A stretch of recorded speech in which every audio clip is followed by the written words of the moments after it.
Beneath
the desert sky so wide, a million voices side by side. Dust in the air, but fire in the heart. Scattered souls now, a work of art. We bend, we break, we rise, we fall. One by one, we're entering the cold. Echoes of Meteora, we gather, we climb from every corner, crossing time. Strategy shared, lessons unfold together, unbroken. unbroken, strong and bold.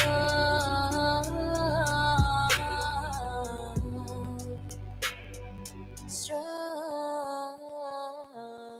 Maps and plans drawn on the sand, guided by voices, hand in hand. A symphony of strangers now aligned in rhythm and purpose.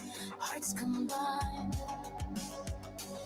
falling forward, standing tall. A single spark ignites us all. The storm we weather, the ties we weave, the bond of strength in this we believe.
for 1 month.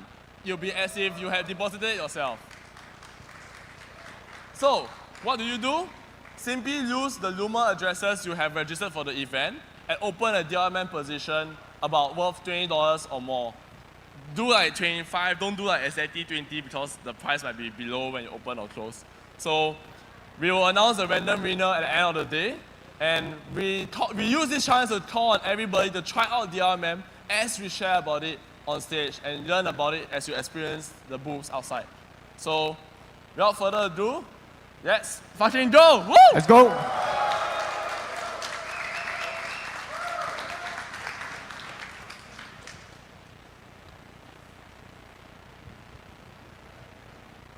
You know what? Give it all one more time for Zhang and Soju. I think they did a terrific job opening up for us.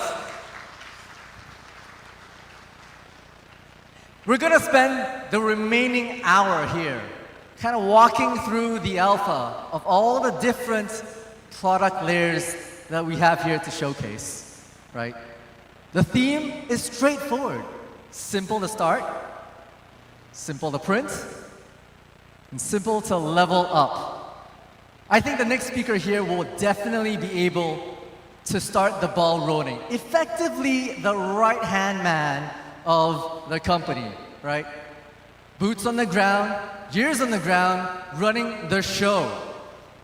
Without further ado, I'd like to introduce product lead, Shane.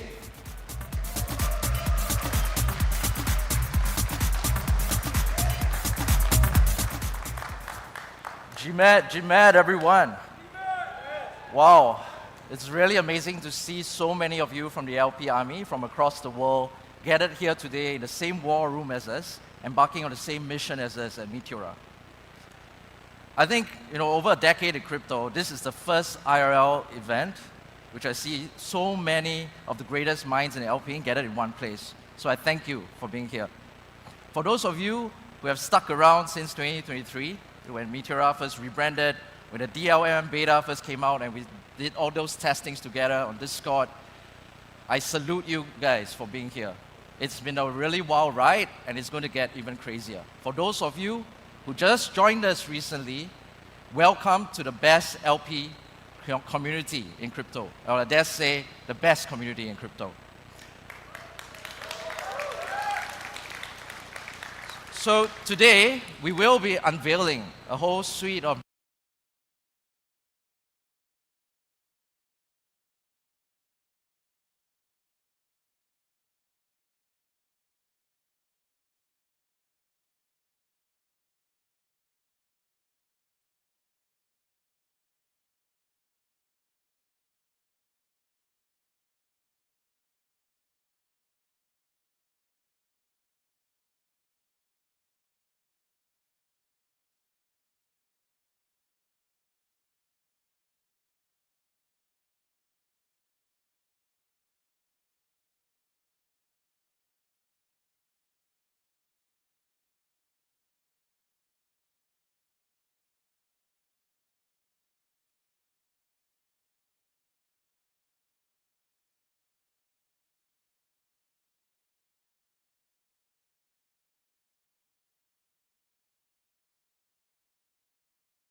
by building products that empower LPs, making it easy for you to start, easy for you to print fees and manage your positions, and easy for you to level up. So let us begin with the first part, right? The LP journey. How do we make it easy for new LPs to start? LPs now, maybe you have a lot of friends who are familiar with crypto trading, but the leap from crypto trading to LPing is not so straightforward. You might be unsure where to start when you go to most DEXs, and when you look at a long laundry list of pools, you may not know which pools you should use or how to use it effectively. So LPing could feel a bit intimidating, but what we want to do is to make LPing empowering for everyone. And so today we are introducing Meteora Starter Space, where it's an onboarding page for all LPs to begin their LP journey and give them the confidence and clarity to LP effectively. On Meteora Starter Space, we have provided at the top 4 videos that are compact but high impact, which give you a very high-level overview of what it takes to be a liquidity provider. And we also talk about our flagship products, the DLMM and the DAM V2, and how you can use them on Meteora, and as well as safety tips for new LPs. So with this basic knowledge, we all know, right? With this basic knowledge, we want everybody to know that anyone can be a liquidity provider by simply connecting a wallet, depositing tokens, and earning fees, and then withdraw them anytime. And in order to help LPs learn, the best way is to get them, get their hands dirty. So we have provided step-by-step walkthroughs, both in text as well as in videos, to teach you how to use DAM-V2 and DLMM right from the beginning. We have also provided some suggested starter pools where you can learn about the mechanics of how each pool works, as well as some learning points to guide you in your LP journey. And with all that basic information, that provides a very strong foundation for new LPs. But if you're hungry for more knowledge, hungry for more tools, you can always go to lparmy.com, where the community will guide you and help you in your journey. Go through Bootcamp, right, by HMC.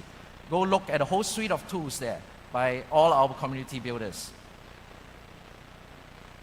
So the Meteora Startup Space is our invitation to all LPs, right? We want to shape the next generation of LPs.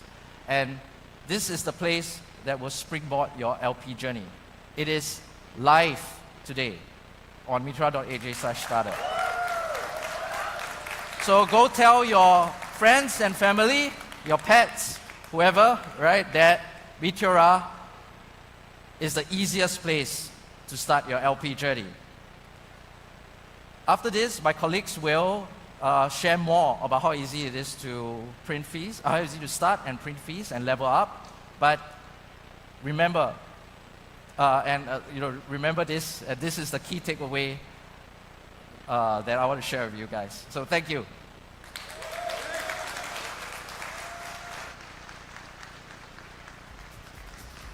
Thank you, Shane. All right, you've heard it directly here today, right? Easiest place to start. And you want to start, right? You're excited.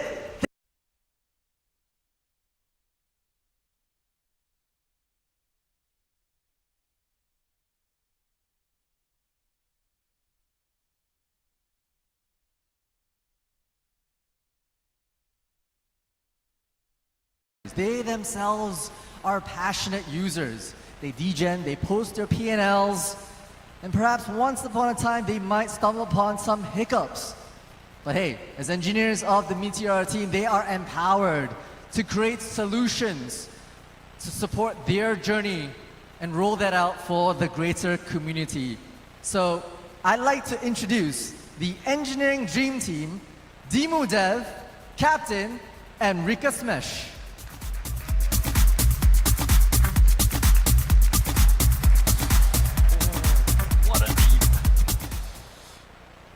How's everybody doing today?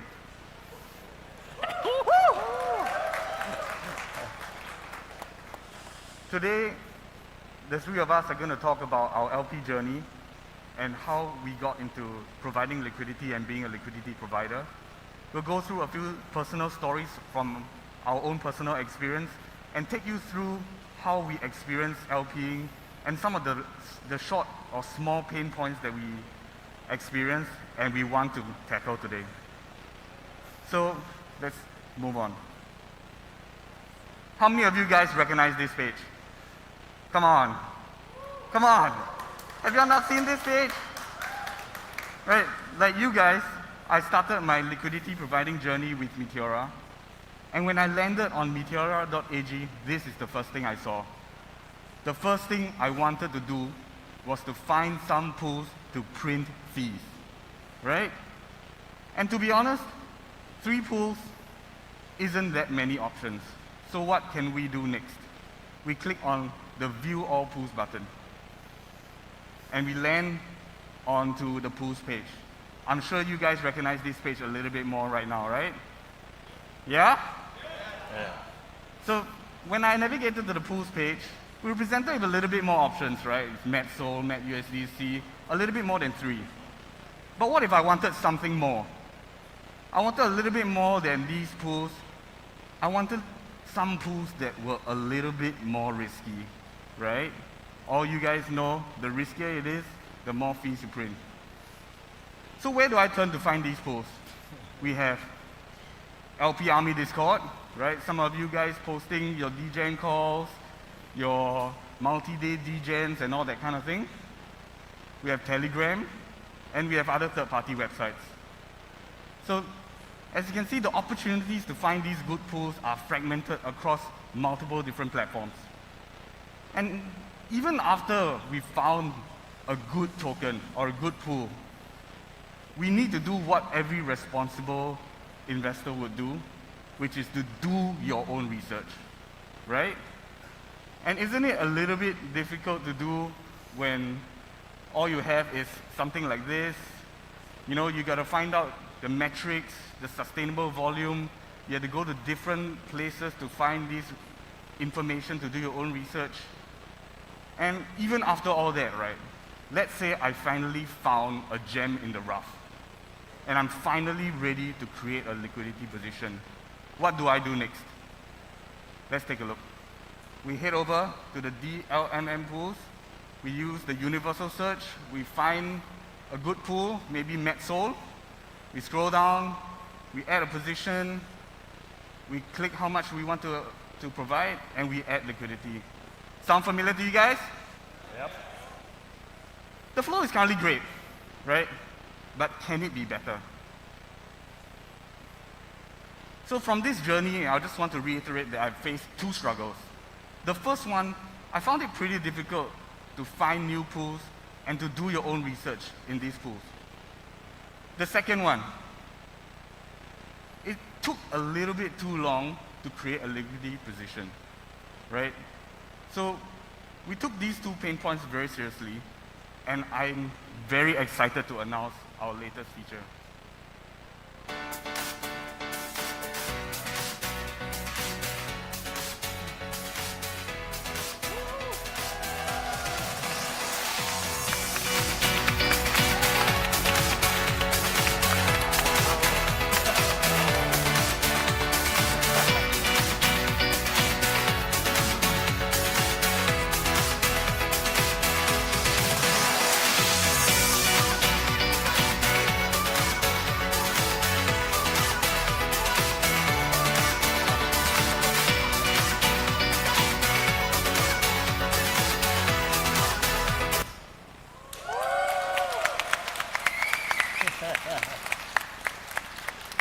So doesn't that look super cool? So pool discovery is very important to us, and it's an essential feature if you want to earn fees. In fact, it's so important to us that we decided to slap it on our homepage at Meteora.ag. Come on, doesn't that sound exciting? Right. The moment you land on Meteora.ag, you immediately have opportunities to discover pools. So enough talk, let's dive into the features of pool discovery. The first one, we have 3 categories for you to choose from, and we have crafted 3 unique algorithms for each one. We want to cater to all types of liquidity providers, making sure that we give you the pools with the highest potential to earn fees. And we aren't stopping there. We are constantly going to refine this algorithm to make sure that it gives you the best pools in the market. The next feature, no more going to different places to find your pools. No more opening many tabs trying to figure out what metrics and what market cap and all that kind of thing. We consolidated all the data into one single place with 28 different metrics for you to browse. Yeah, come on. It took us a lot of hard work to get all this information into one single place. Next up, the 7 different prime time frames, right? Sometimes you can't decide. You want to look at the metrics from 5 minutes all the way to 24 hours? Don't worry. We have it both and even more. We have everything in between, whether you're a high-risk liquidity provider or someone who's prefer a little bit slow and steady liquidity providing, we got you covered.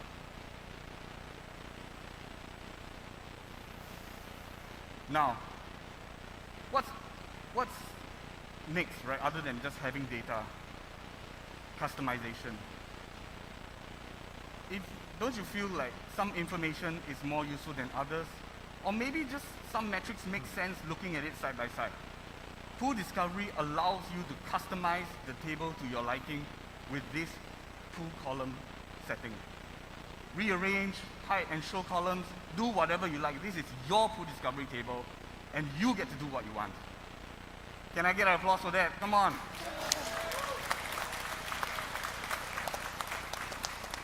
And if that's not enough, right, we added pool filters to allow you to filter pools based on your preferred metrics.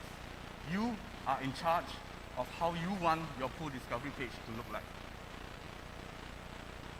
So you can filter them by market cap, pool age, fees per TVL. You build the Pool Discovery page that you want to see.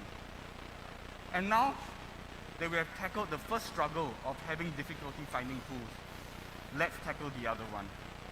It's still a little tedious for me to create the pool, the liquidity position, especially in a time-sensitive market. And to be honest, Pool Discovery wouldn't be complete without this feature. Let's take a look at the last row here. 8-in.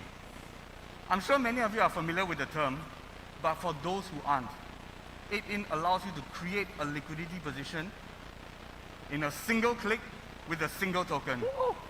Can I get applause for that? So the team has worked really hard for this to happen, and let's dive into how it works. There's a fully customizable preset 8-in strategy that you set beforehand, ranging from how much liquidity you want to provide, all the way down to how many bins you even want to provide in this liquidity position. And once you have set it, every single time you click the 8-in button, we will use this pre-configured setting, and within seconds, you will have a new liquidity position. Doesn't that sound exciting? Damn.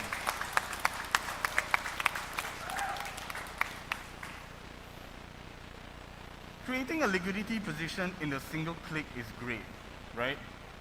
But as we reduce the number of clicks to create a liquidity position, I think a little bit more responsibility is needed in terms of safety, and we recognize that.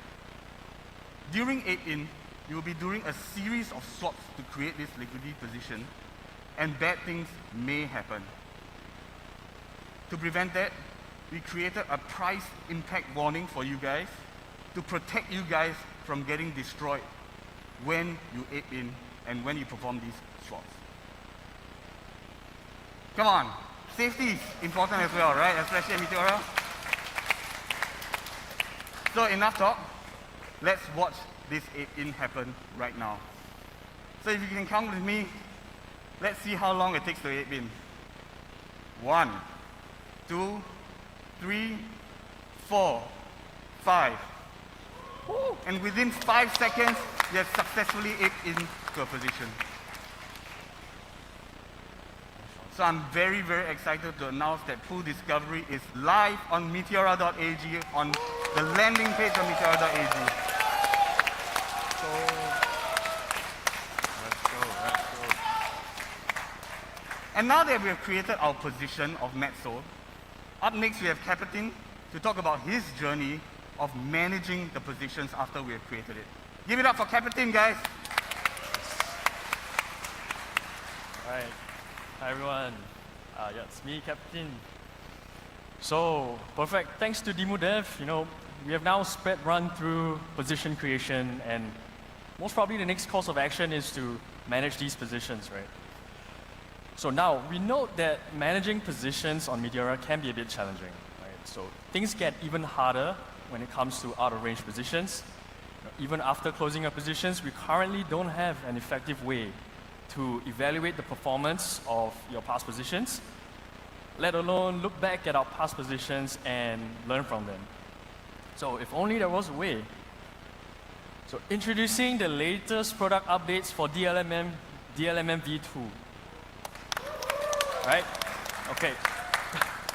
So DLMM v2 is a massive update that has just arrived, which tackles these key problems that LPs face on a daily basis. So you might be thinking, great, we now have a position after we aped in. And when you review your positions as an LP, the current state of DLMM is that you get to see your liquidity distribution. You also get to take a look at your past actions. But one thing in today's world that most LPs rely on is how a token behaves. And this requires gathering information from other sources. So to us, the answer was simple. We want to give LPs a way to track token performance right here on Meteora. So introducing the live price chart that sits alongside your open positions.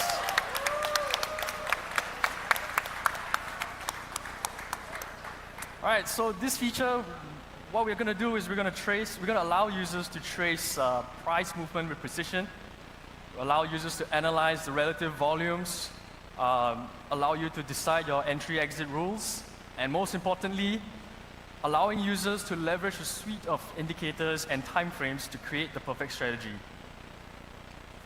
So this feature is live as well in production, and it's coming up right now. Yep.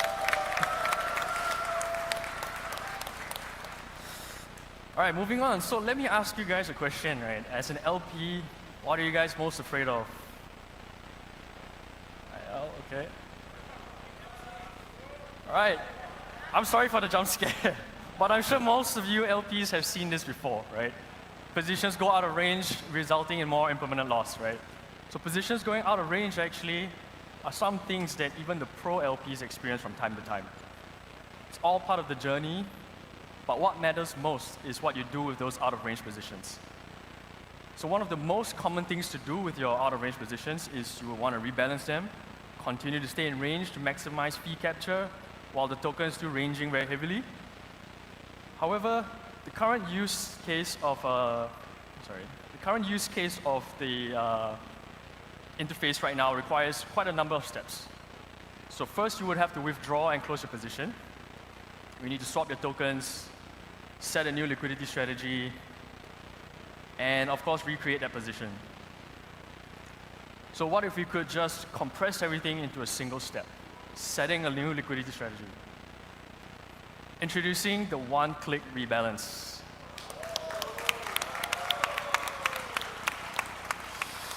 All right, so now here's a demo worth showcasing. So if you inspect an out-of-range position, you should see the rebalance button over there. All you need to do is just review the new liquidity strategy, pick whatever new strategy you like, and click rebalance. And give it a couple of seconds. And there you go. That out-of-range position is now in a new liquidity strategy that you have just decided. All right.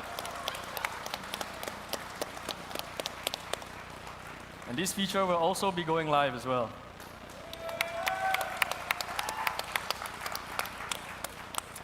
Okay, now on to the third problem we're trying to solve. So you've now supercharged position opening you've now equipped to rebalance positions. But when you're finally done and have closed the position, you're most probably thinking how well your position performed. And this brings one thought to mind, which is the performance of your position.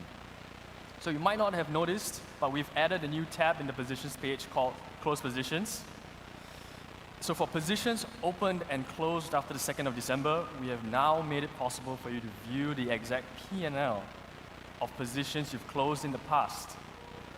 Introducing the third major feature that is going live in production, pool-based P&L. Woo.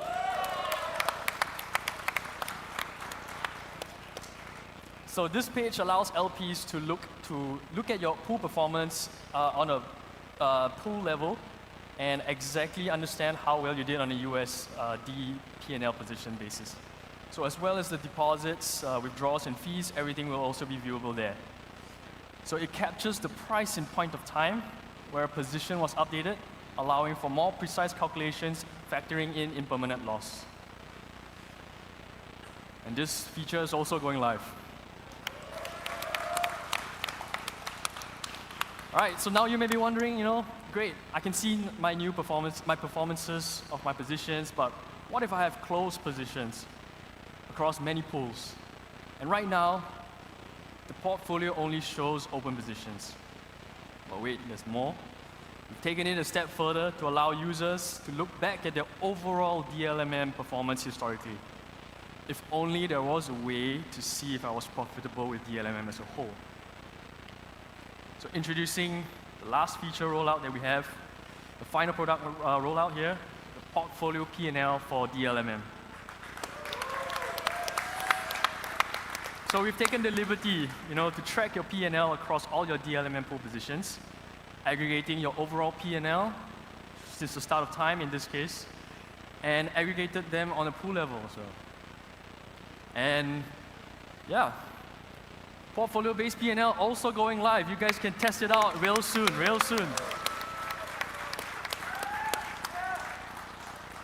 All right, so that's a wrap for the live features on the DLMM V2. We still have a lot more cooking in the kitchen, and I'm going to invite Rika Smash here to tell us what else is cooking in the kitchen. All right. Thanks, Kapatin, for the bangers of features that we just announced.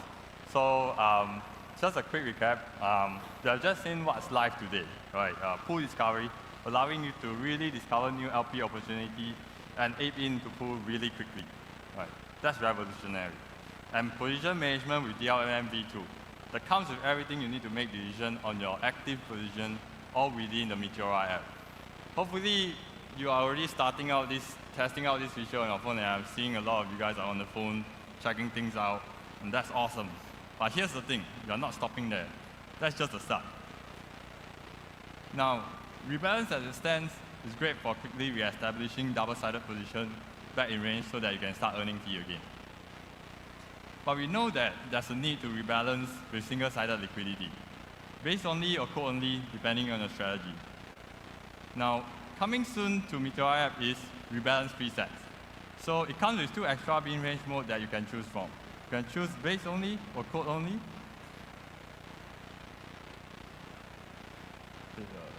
Let's play the video. And once you set base only or code only, depending if the position is out of range, you want to go heavier on the meme, or you want to rotate back to code, just select base only or code only before rebalancing. One click and you are done.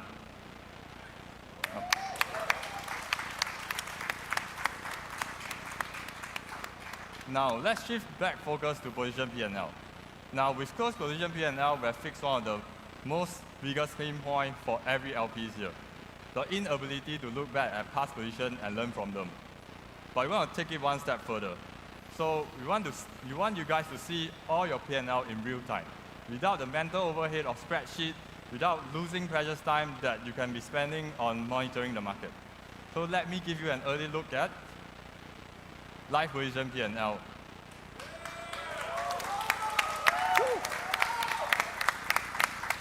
All right, while viewing your position on pool detail, you will soon be able to see P&L updating in real time for your LP position, helping you to decide exactly when to exit a position.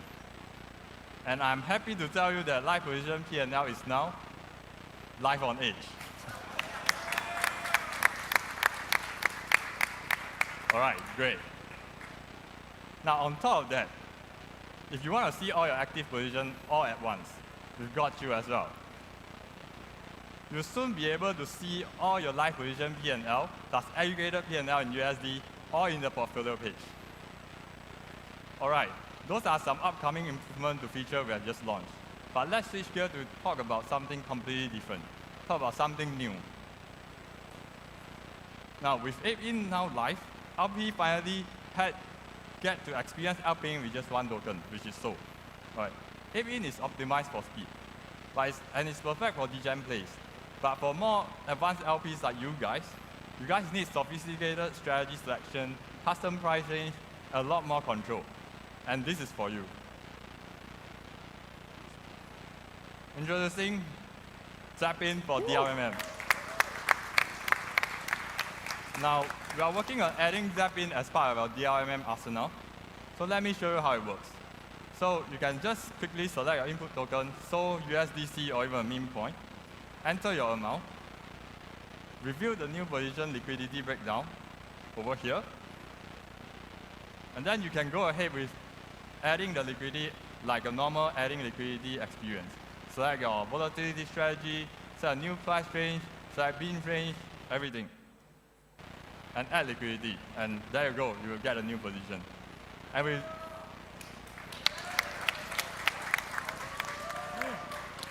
we zap out on the other side, you get a full DRMM experience purely with just one token. All right, now the perks of working in Meteora is that, and being an LP at the same time is that I get to work on features that are very relevant to me. Now, I really want to share you some, this next feature really comes from my personal frustration, right? So, I've recently identified a long-term LP play at a certain price point that I want to get in. So, I want to buy a token at a certain price point, and LP double-sided when the desired price range hits. Now, what I did is, I went to set up a limit order on the DEX. And the price range crossed my limit order, but the order are not fulfilled. And that's really frustrating, right? Whatever the reason it is, it means missed opportunity to me. So to solve this, we are working on on-chain limit orders.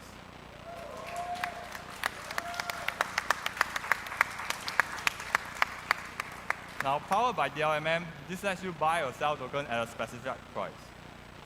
Fully on-chain. No oracle lag, no keeper failure. Your limit order is sit as a liquidity, and any router can hit it. Now, let me show you how it works. So you can select buy or sell, and in this example, we are buying SOL with USDC. Now, you can put in how much USDC that you want to spend, set a price you want to buy SOL at, and sit back and watch your order fill in real time. Now, it looks really like a single bin DRMM position. But here's the key part. Once your order is fulfilled, even if the price cross back through, your liquidity is no longer used for market making. So it's done. No more active management required. And you can withdraw anytime, even if it's a partially filled order. Okay, one more thing. LPing with one token is great, but what about fees? Right now, you earn fees in both tokens. That means complicated token management. Do I want to keep the memes that I earn from fees, or do I want to sell them? And messy P&L accounting. I need to take into account price from both tokens just to calculate my P&L. And choice paralysis when I'm closing position. Do I use zap out, or do I manually swap? To simplify this, our solution is fee in quote token only. So pool creators can soon configure pool to pay fees in quote token only. One token in, one token out. Clean and simple. So let's take a step back. Today, you have seen 5 new features go live. So the banger product pool discovery, 8-pin, live price chart, rebalance, as well as close position P&L. Let's go. All live on Meteora.ag. And you have C4 more in the pipeline, live position P&L, on-chain limit orders, fee in core token only, and of course, rebalance preset. Every one of these, is designed with one thing in mind, removing friction between you and your next LP opportunity. We are not building a DEX. We are not building just another AMM. We are building the one-stop shop for liquidity providing by giving LP all the tools to print fees. And that's Meteora, and we are just getting started. Thank you so much.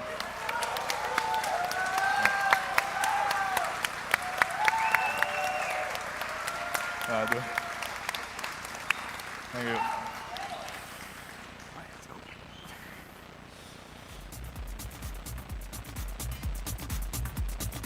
Terrific. You've heard it all. You've heard all the new shiny features that are coming out for DLMM. But we can't simply just take all these new toys and slap it onto our pre-existing interface. That'll look too cluttered. That'll look too congested. We have to call in a professional. We have to call in an artist, one with a vision, one who can cut through the noise and assemble all the different engineering parts and weave them into a masterpiece. And user experience is just as important. Presentation is key. I'd like to introduce our next speaker, UI UX designer, Trung.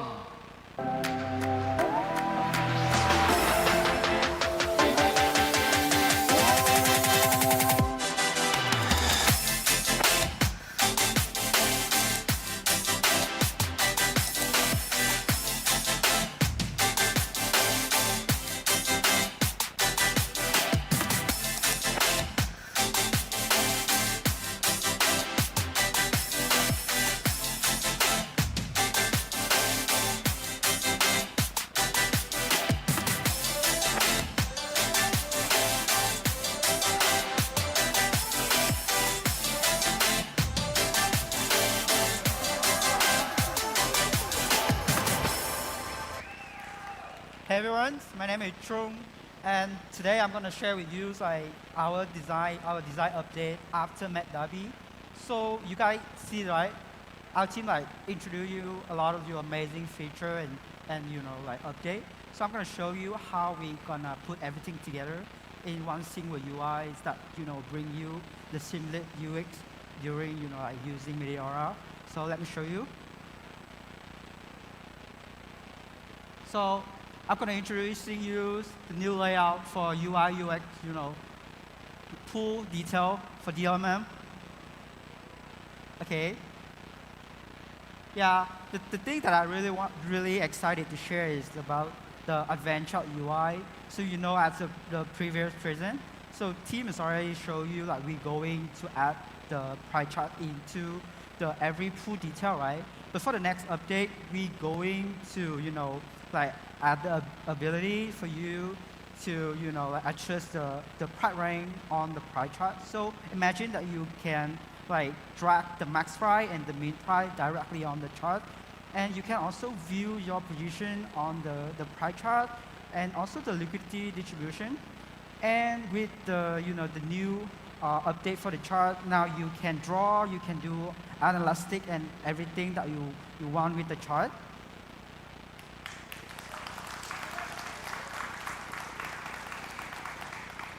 So yeah, moving to the next part is about information. It's a very important part for LP. So we make sure that you have all the information that you need before you make the decision. So all the information, for example, like TVL, like bin step, base fee, liquidity distribution, or volume, or even the link to our amazing partner, you guys can find is under the pool detail tab, besides the price charts. Yeah, so we make sure that we have everything before make the decision.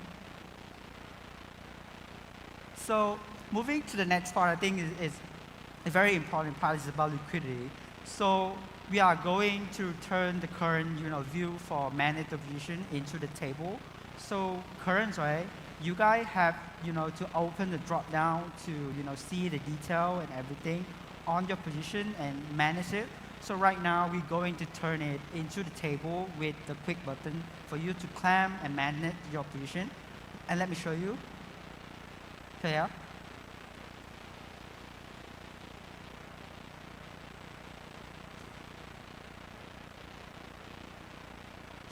Yeah, with the manage button in your position, so now you can open the pop-up, and so you can quickly add the liquidity or withdraw your position.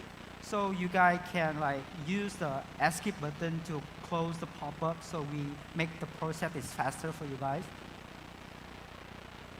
Yeah, moving to the next part is about impermanent loss calculator. So I'm seeing you guys doing the calculator in the document, the Google document, and now we're going to bring it within Meteora, so we make sure that everything you have within Meteora. Yeah,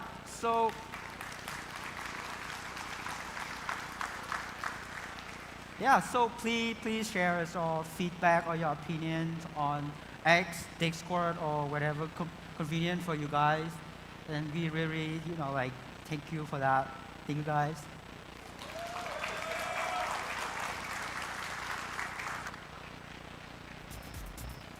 Oh, it's good. There are lots and lots of changes that are coming to the DLMM space.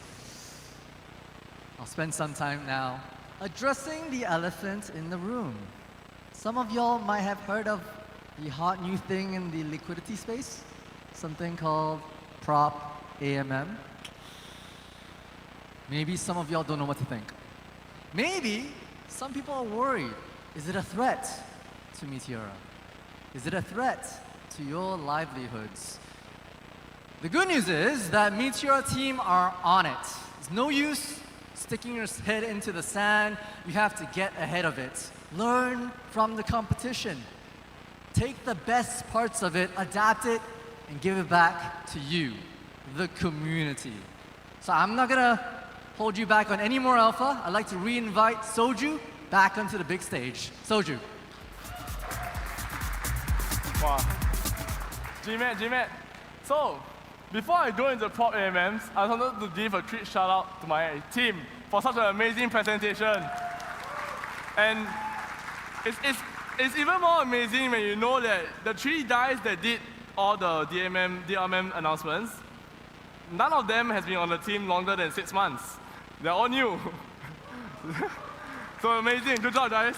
And yeah, so I'm here today to talk about prop AMMs, and this talk will be a bit more technical, and this talk is inspired by everybody who has messaged me on Discord asking me what is this prop AMM team and what does this mean for Meteora. So I just wanted to share a bit of stories of prop AMMs and also how Meteora intends to position itself or compete in the times to come. So here to be a bit more technical. So a quick one, what are prop AMMs? I will define prop AMMs as AMMs that are black boxes, where someone else designs an entire AMM, puts his own money in, deploys it onto Solana, and generates fees from doing so. And this is important because the important thing here is that he's using his own money, and it's a black box and not so sure what's going on because he needs to maintain his proprietary edge, and he's developing features to help his own money make more money. So that's something important for all of us. So there are many black boxes, and they mainly do best on pairs that are on centralized exchanges. They capture up to 85% of Sol USDC volume today. They rely on platforms like Jupiter and Titan to send them orders because they do provide the best price. They are extremely competitive at providing the best prices if the token is on a centralized exchange. And what ends up happening is that a lot of volume on Solana becomes circular, where you have a prop AMM on one side and a passive AMM like Meteora on the other side. And one thing I want to say is that Actually, pop AMMs are amazing. They represent the best innovation happening right now in the market on Solana, and it's worth learning from them. So, let's learn about their limitations. Their key limitation is that they are only able to trade tokens which are on centralized exchanges, like SOL. And even though they're on a centralized exchange, you still need lots of retail interest and volume. If you don't have retail interest and volume, like a dead coin from Binance like 5 years ago, it doesn't work. And lastly, it works well when you have other passive liquidities like Meteora around. Let's take 1010 for example. On 1010, all the pop AMMs on Solana disappeared, but everyone could still buy and sell SOL because of Orca, Radium, Meteora, and other AMMs. So to summarize these limitations into one side, or I would say one number, is that pop AMMs actually quote no more than 20 tokens on Solana. 20, which is very small. So I'm here to share about Meteora's roadmap competing in the pop AMM world. The first thing I want everyone to understand is pop AMMs innovate for themselves, while we, Meteora, innovate for you, everyone here. So, to simply put, we're going to learn from them and bring the power of the things they do to everybody here. We'll bring what they do best. So these are the few things they do best. They do oracle-based rebalancing, which means they simply send one transaction on Solana and the price of the oracle has updated, the price of the AMM is updated to what the centralized exchange is showing. Everything is automated. They do not need to manage their positions constantly and stare at price charts. And they have one of the two features they have is also time-enforced liquidity, where if they are unable to update the oracle for 5 minutes, the liquidity just automatically disappears because it knows that it's stale. So you do not want to keep market making. And all of this, we also rely on Meteora's secret weapon, the LP army, everybody here. Okay, so let's talk about how we're going to do it. So, we know that we can't beat pop AMMs at Sol USDC, so we just have to beat them everywhere else. Who here market made Sol USDC? Not a lot of hands. Who here market made everything but Sol USDC? And our LP army members are raising 2 hands. So we have to beat them everywhere else. And it is my fundamental belief, and of many people in Solana, that long tail will still be the future. Right now, Sol USDC volumes are high, but we all feel like this is something that will change. So we just have to position ourselves for this change. Today, LPing is 70% choosing the right token and the right time, right? If you LP a token that goes straight to 0 after the deposit, it doesn't matter how much innovations or technology you have. Pop AMMs minimize this by hedging it, rebalancing quickly, minimizing the risk of choosing the wrong token or at the wrong time. For us, we will actually maximize it. We will minimize the risks everywhere else, and all you guys have to do is to choose the right token at the right time. So, we'll do this by reducing the decisions you have to make, like choosing the right pool or right strategy. Today, you have to look at the token and ask yourself, what is the correct fee tier? What is the correct bins necessary? We try to extract away those decisions from you, while increasing your profitability by implementing a lot of amazing features. This is already what Meteora is good at. Meteora is good at helping you make more money with the same technology, and we'll keep going on that. As a recap just now, we released Pool Discovery, which is my team's effort to help you choose the right opportunities with data screening in real time. I'm announcing another feature today that will take a bit longer to roll out, but I'm happy to announce that we are working on auto votes for DRMM. The key feature about auto votes is that you can automate everything for you, turning the position into a single clip with rebalancing, compounding, all done for you. In the long run, we want to be able to automate your liquidity. You do not need to claim fees and deploy it into a pool. You do not need to change the bins from the high bin step to the low bin step as the token gets older. And we want to create more opportunities for managers. Maybe who wants to deposit money into HMC's account and let him market make for you? Yeah, you and my team. So those are the things that we will work on. And lastly, we will scale with liquidity mining rewards. Let's say you are a team who wants to bootstrap a new stablecoin on Solana. You can customize exactly what strategy you want to run and then incentivize it with liquidity mining rewards or non-custodially tap into Meteora's infrastructure. So what I like to call AutoVault is that it's a tool for the pros and the masses.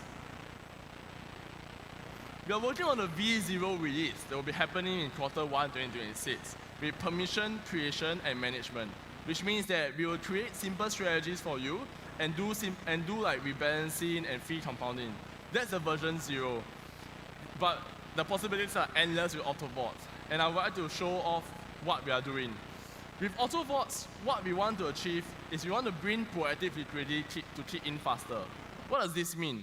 When a new coin launches on Palm, you can measure how long it takes for Meteora to be the main volume or liquidity source. With AutoVaults, we want to make that even faster. Instead of waiting for 2 days, it should be happening in a few hours. The next amazing thing is actually we want to bring cross-chain tokens to Solana, like Monet, Zcash, and Hype.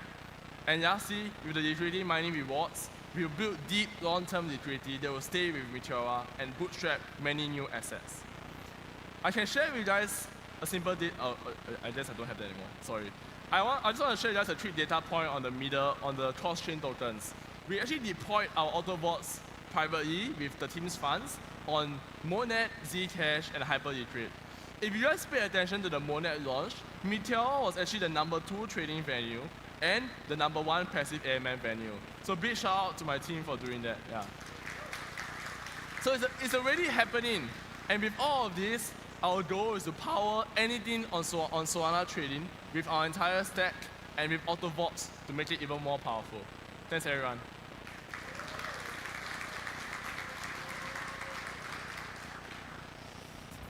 All right, once again, so many features coming out from DLMM, feature after feature, UI, UX, and the prop AMM address. We, of course, need to talk about DAMM as well. We haven't forgotten about you, DAMM users, and we want to do the same thing to give that an uplift. Bring DAMM to greater heights. Make it easier to print fees and reward the community for engagement. For our last speaker of the hour, I'd like to re-invite product lead Shane to give us the alpha. Shane.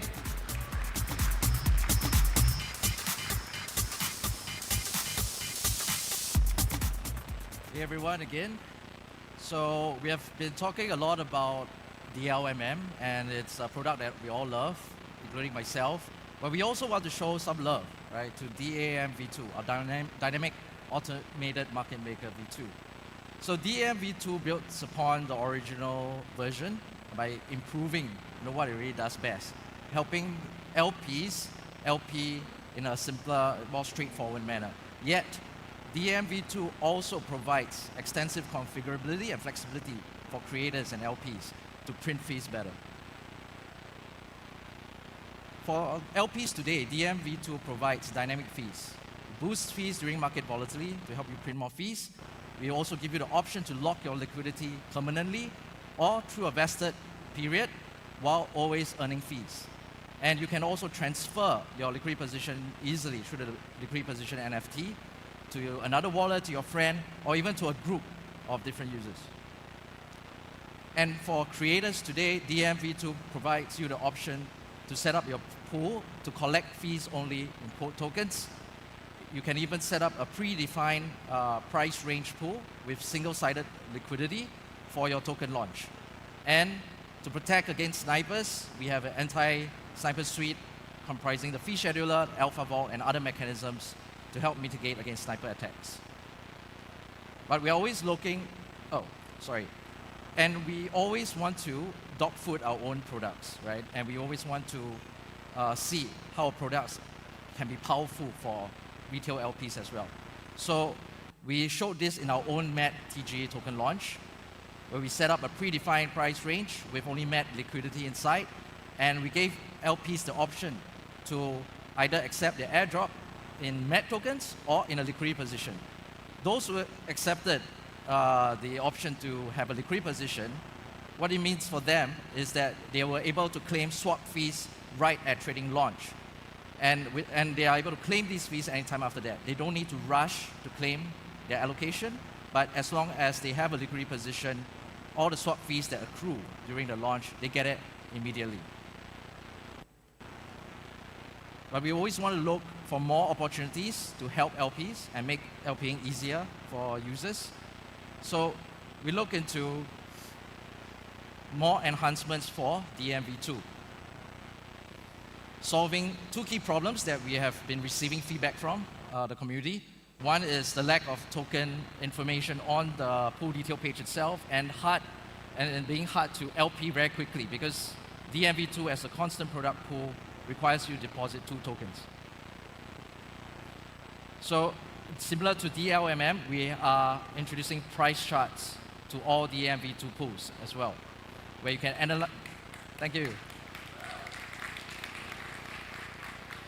Where you can analyze the token price trend, you can look at the recent highs and lows, as well as use all the charting tools available on TradingView. And this is live now on DMV2.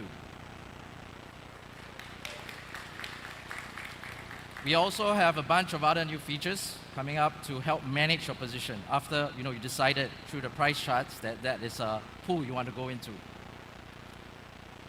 So similar to DLMM, we also have Zap in, Zap out for DMV2 pools. And this is especially impactful for a constant product pool, which requires you to deposit 2 tokens in precise amount. Now you can add liquidity with just 1 token in a single step. And you can also withdraw liquidity into your preferred token. Oh, sorry. Yeah, just to give you a quick walkthrough how it would look like. You can just simply toggle the Zap in button. Select the token you wish to deposit in.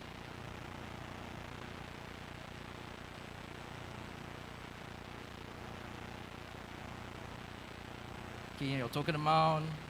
And we also provide a summary of your deposit. What will get swapped, how much you'll get, and the minimum LP tokens you'll receive.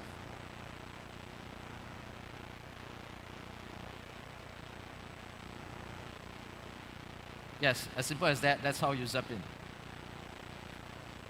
For zap out, you can play the video.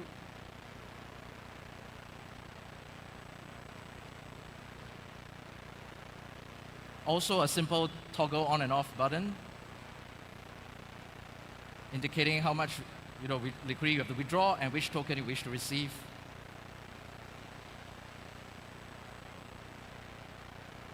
Again, complete with a summary so that you don't make any mistakes. So all these have been for LPs, but we don't want to forget the pool creators as well. A lot of meme coins and other new token launches actually migrate from DBC, that we will talk about later in the day, to DMV2. So what else do creators need? More opportunities to reward your community members. And so we are going to introduce very soon permissionless farms on DMV2. Pool creators, thank you. So currently, one of the feedback we get from creators is that it has to go through a more manual process, talking to the team to help set up a farm for you. But we want to make it permissionless for any pool creator. Just go to the UI. If they connect the creator wallet to set up a farm and earn and add rewards anytime they want. And for LPs, they can also go to any pool with a farm to earn bonus rewards on top of the fees. So a short demo on how it looks like from the perspective of a pool creator. So they can see a farm tab. They can add up to 2 rewards. Select their farm duration and create the farm. As simple as that, the farm will be created. You don't need to go through the team at all. For LPs, once the farm is created, on the pool list, you'll get to see and filter by which pools would have farms. And if the pool has a farm, you'll see the farm UI. And if you have a liquidity position inside, immediately you'll just see the farming rewards that you have accumulated as long as the pool is generating volume.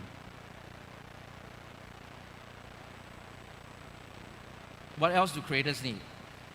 One thing that we always get feedback on is to have more anti-sniper features.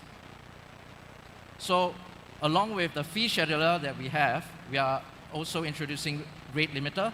This is already live on the program side, but we are going to introduce it to our UI as well. So pool creators on the UI can select a rate limiter option.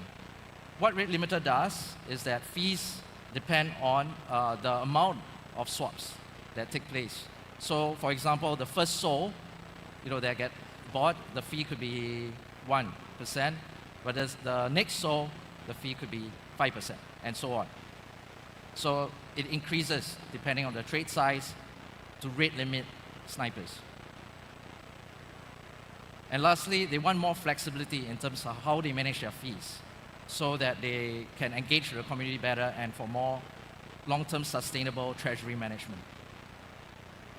So this is a highly requested feature also that we are introducing to the UI. It's fees by market cap.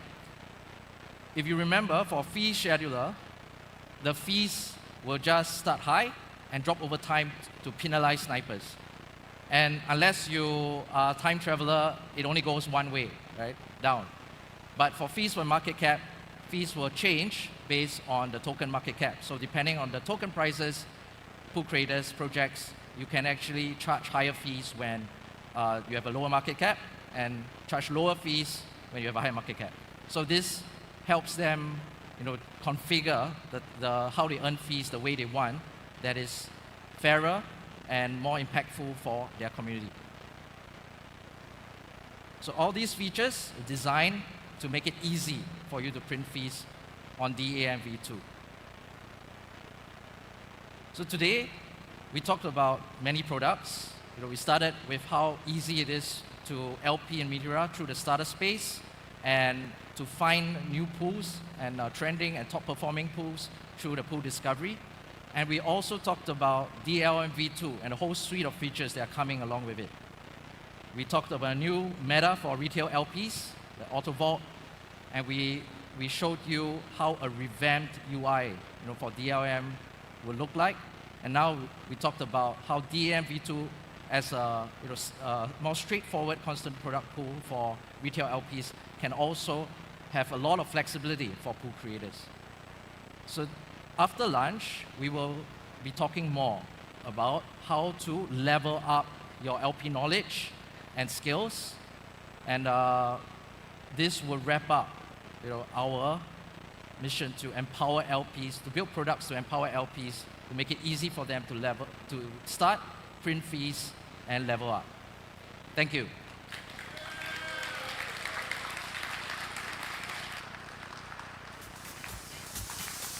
Thank you, Shane. Thank you. So you've heard it from the Meteora devs, straight alpha from the horse's mouth. I think it's a great time now to take a break, refresh, and revitalize ourselves for lunch. A quick reminder that you still stand a chance to win that $1 million LP position if you sign and open an LP position with the wallet address that you used to sign up for Dhabi. So be sure to do that before the end of today. If you're not sure how to, there are so many very helpful experts around in this community to support you. After lunch, we'll talk about how easy it is to level up. We'll have partner talks and debates. There's a lot to cover. So I'll see you promptly at 1 p.m. Thank you.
sky so wide, a million voices side by side, dust in the air, but fire in the heart, scattered souls now, a work of art. We build, we break, we rise, we fall, one by one, we're entering the cold echoes of Meteora. We gather, we climb from every corner, crossing time, strategy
Under skies that hum with fire, feet from every land inspire.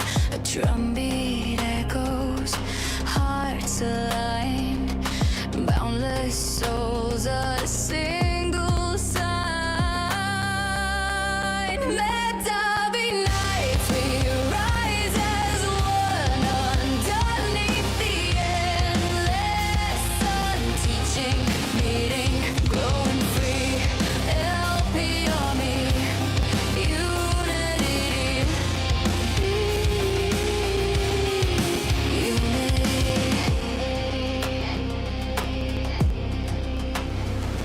flags unfurl, a world in bloom. Every voice ignites the room. Stories shared, the sparks collide across the earth. We're side by side. Let Dhabi nights we rise as one underneath the endless sun, teaching, meeting, growing free. LP Army, unity, unity.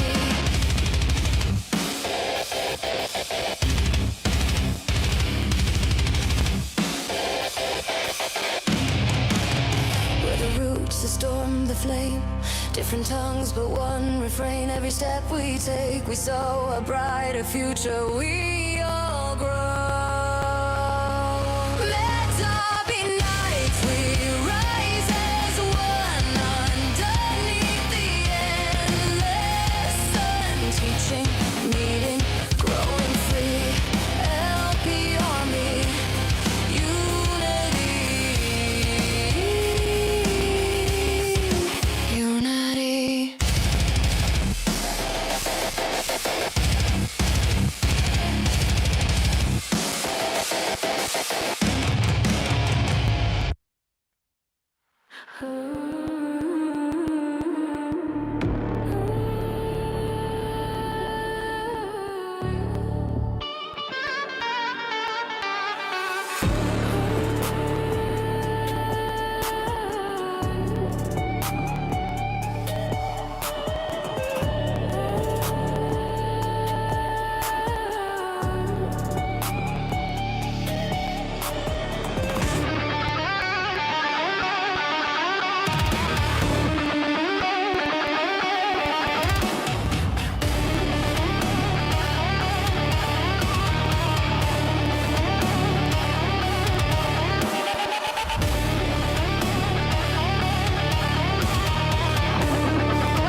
footsteps echo from distant lands.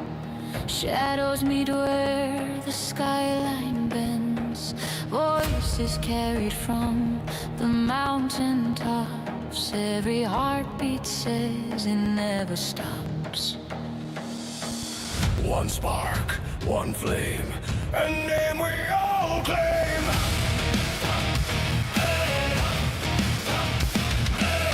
One spark, one flame, a name we all claim. We are the sound of Meteora rising, hands in the air, no compromising.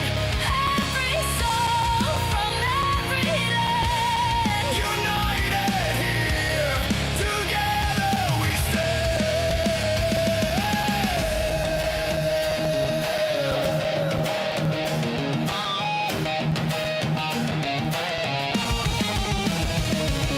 flags unfurl in the global wind. Stories told of where we've been. The echoes of chords that shape the air. A bond that no storm could tear. One spark, one flame, a name we all claim.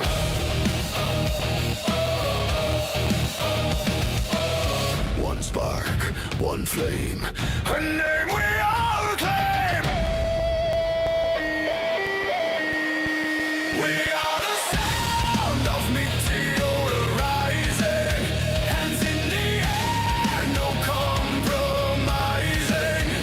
Every soul from every land. United here, together we stand.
sky so wide, a million voices side by side, dust in the air, but fire in the heart, scattered souls now, a work of art. We build, we break, we rise, we fall, one by one, we're entering the cold echoes of Meteora. We gather, we climb from every corner, crossing time,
Different tongues, but one refrain. Every step we take, we sow a brighter future. We all grow. Let all be nights we rise as one underneath the endless sun. Teaching, meeting, growing free. LP Army, unity. Unity.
Footsteps echo from distant lands. Shadows meet where the skyline bends.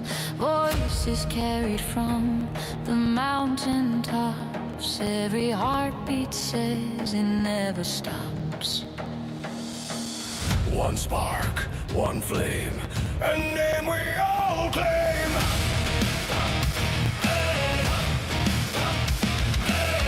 One spark, one flame, a name we all claim.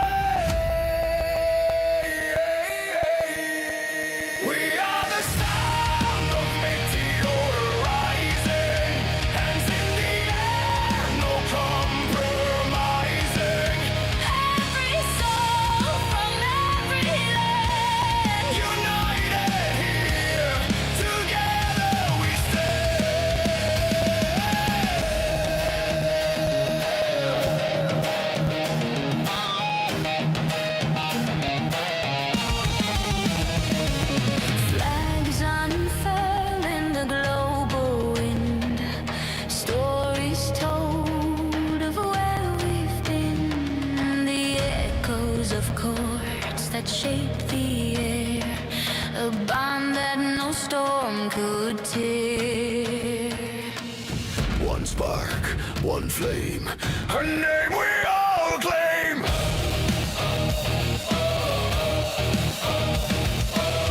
One spark, one flame, her name we all claim. We are the sound of Meteora rising, hands in the air, no compromising.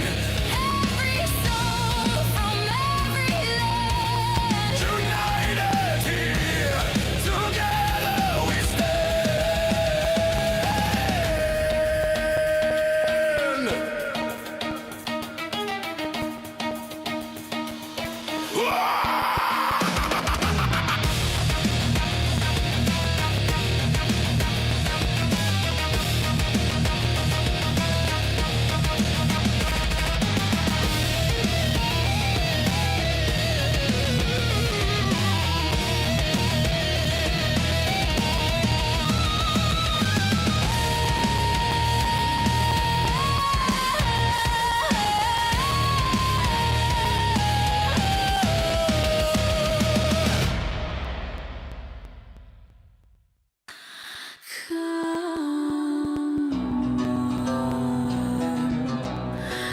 come on,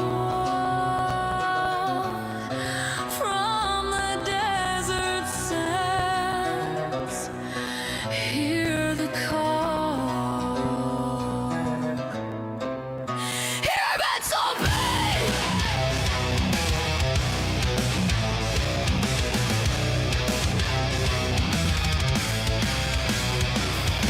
From afar we gather, help the army come together. United at last we are, shining among the stars. We've earned our place, now we meet face to face. Welcome one and all to Meteora. LP Army, this is our time for all of us to shine, piercing the desert skies. A bright meteor will fly in Meteora. Together we stand tall. Meteora, never shall we fall. Meteora, that brings us together. Meteora, forget we could never.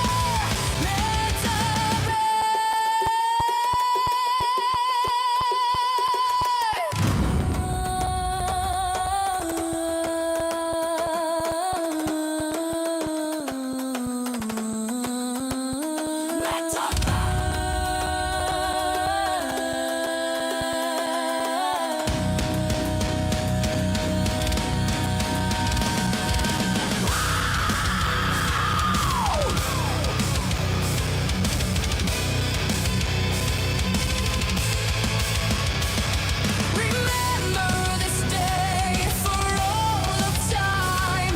Forever you can say, I was at Meteora.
sky so wide, a million voices side by side, dust in the air, but fire in the heart, scattered souls now, a work of art. We build, we break, we rise, we fall, one by one, we're entering the cold. Echoes of Meteora, we gather, we climb from every corner, crossing time, strategy shared, lessons unfold, together, unbroken, strong and bold.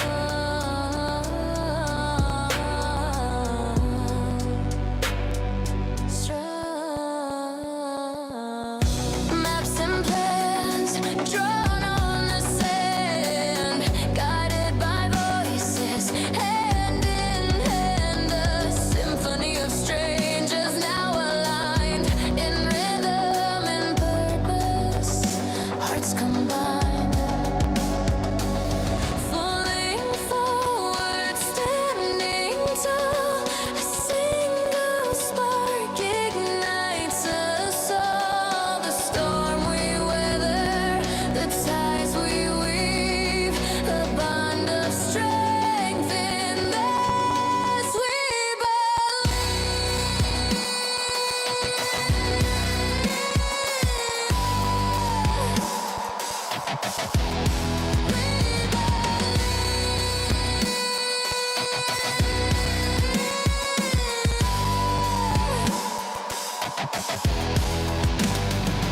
Echoes of Meteora, we gather, we climb from every corner, crossing time, strategies shared, lessons unfold, together, unbroken, strong and bold.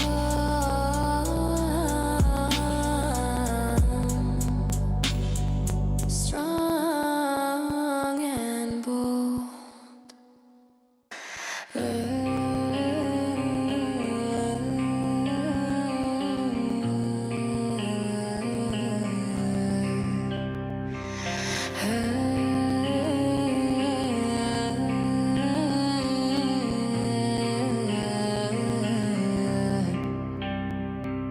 Under skies that hum with fire, feet from every land inspire.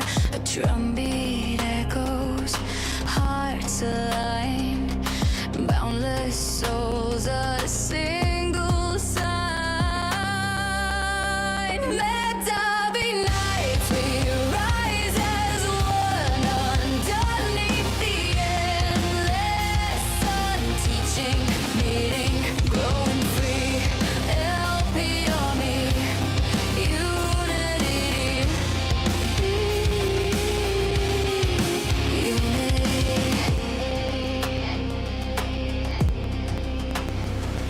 flags unfurl, a world in bloom. Every voice ignites the room. Stories shared, the sparks collide across the earth. We're side by side. Let Dhabi nights we rise as one underneath the endless sun, teaching, meeting, growing free. LP Army, unity, unity.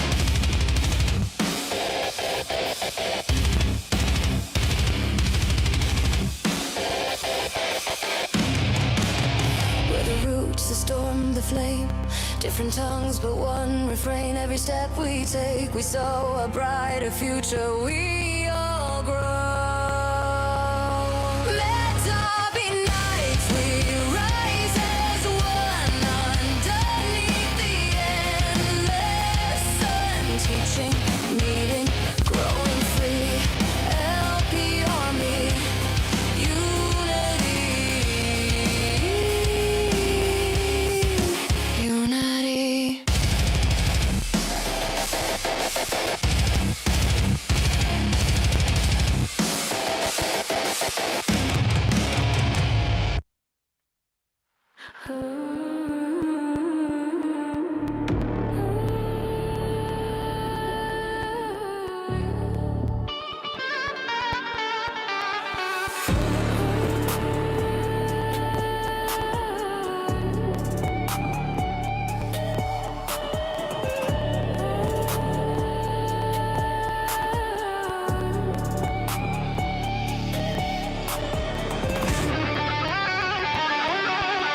Hey, GMAT, everybody! Welcome back from hopefully some time to recharge, refuel yourself for a packed afternoon of product talks and debates. Just a quick, quick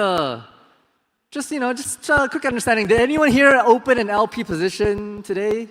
Yeah, I see. That's right.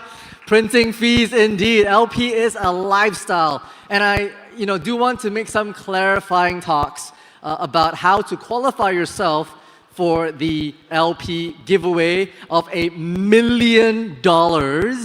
That is to open an LP position with $20 using the wallet address that you signed up for Dhabi, and you have to keep that position open for 10 minutes, right? You have to keep that position open for at least 10 minutes. I mean, if it's pumping, go ahead, keep it open for more, but a minimum of 10 minutes. I know some people were asking about that, and here is that clarifying response. So once again, thank you so much for that. You have a question, sir? I'm sorry. I can't hear you from here, but I'll get to you right after this because we do want to progress with our agenda thus far. And of course, we'll have Soju, co-lead of Meteora, to do a quick product recap for us. Get it up for Soju.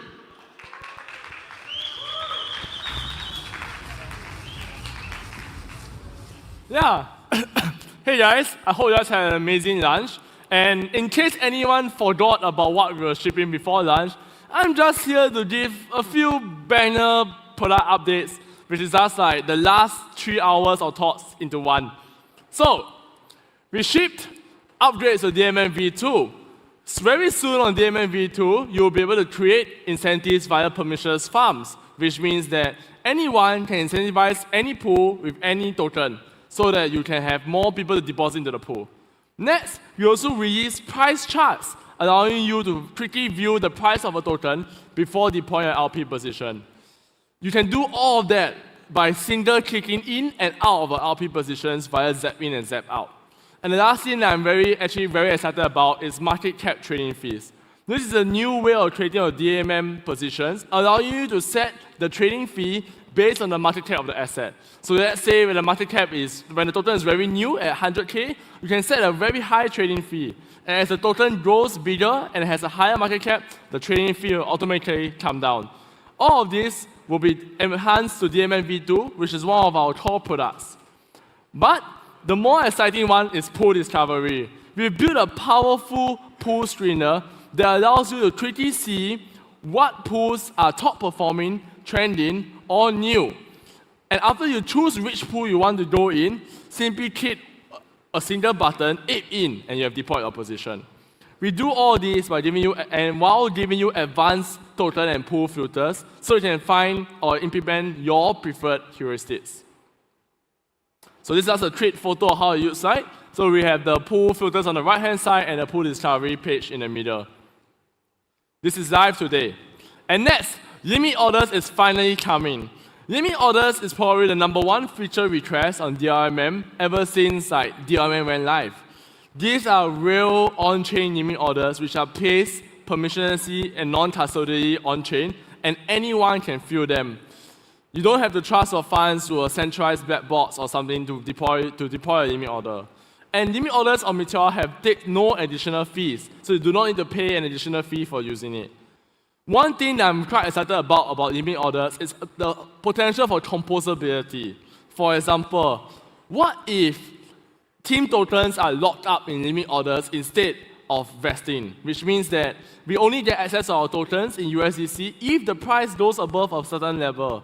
I'm excited to see what we can unlock with this as we ship them now and try it out with a few key partners. So this is a simple UI for limit orders. It looks like the DRMM UI, but it's a limit order. We will build a new limit order page in the future, which allows you to create limit orders between any token pair instead of opening the individual DRMM pool. We have much more upgrades to DRMM. We have the new price discovery and pro terminal you saw with all the price charts, advanced features. We have the new rebalancing interface, which allows you to replace the withdraw, swap, and deposit transaction with a single click. We also allow you to receive fees only in quote token only, which means that you no longer have to worry about the value of your fees going to zero, and you no longer have to quickly claim your fees and sell them before the price goes down. And of course, we have Z in and out as well, letting you enter and exit using any token you want. Just a tweet, and this is a tweet photo of how it will look like. And this is the same photo. The right side is different. So this is the Z in and Z out feature. And this is the new pool details page that is behind the price chart. And lastly, we have the auto vaults going into beta soon. These auto vaults will allow you to automate your strategies and deploy them, no longer having to manage them on your own or claim the fees and compound them. We will also create new opportunities for the pros, allowing them to sell their vaults and strategies to the masses without having to worry that he can take your money and run away. Lastly, we'll do this all with liquidity mining rewards, allowing you to incentivize vaults so that new teams can deploy tokens on these vaults. And here's a tweet UI of how you use site. So this UI has more things that I showed you guys just now, and these are you can do a lot of analysis on how the vault is doing, how's the performance against just holding the token yourself directly, and all of that. And I'm happy to say that all of these will be shipped all by Q1 2026. So the team will be working very hard over Christmas, shipping everything. So yeah, let's look forward to all of that.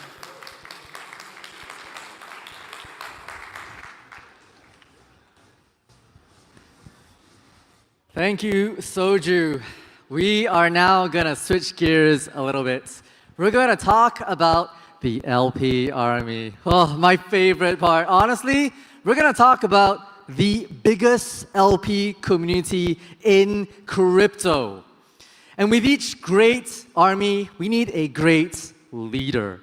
One to stand proud, give us the vision, and show us the way. You know who I'm talking about. We've seen him address in late-night community calls and rally the troops behind the cause. Without further ado, I'd like to welcome onto stage Mir. Wow. Wow, wow, wow, wow, wow. Incredible stuff. Thank you so much. That was an incredible introduction. Wow. Now, this is something that I've been raving about over the past few months. Wait, hold on. We've been planning this for just the last month. Over the past few weeks, in the Discord town halls and all of my tweets, I've been saying, this was something that this is so surreal. Seeing the entire LP army, I've just met people from Indonesia, from Turkey, from Spain, all mi hermanos from Meteora Español, all of the amazing people in one room. Give yourselves a round of applause, everybody.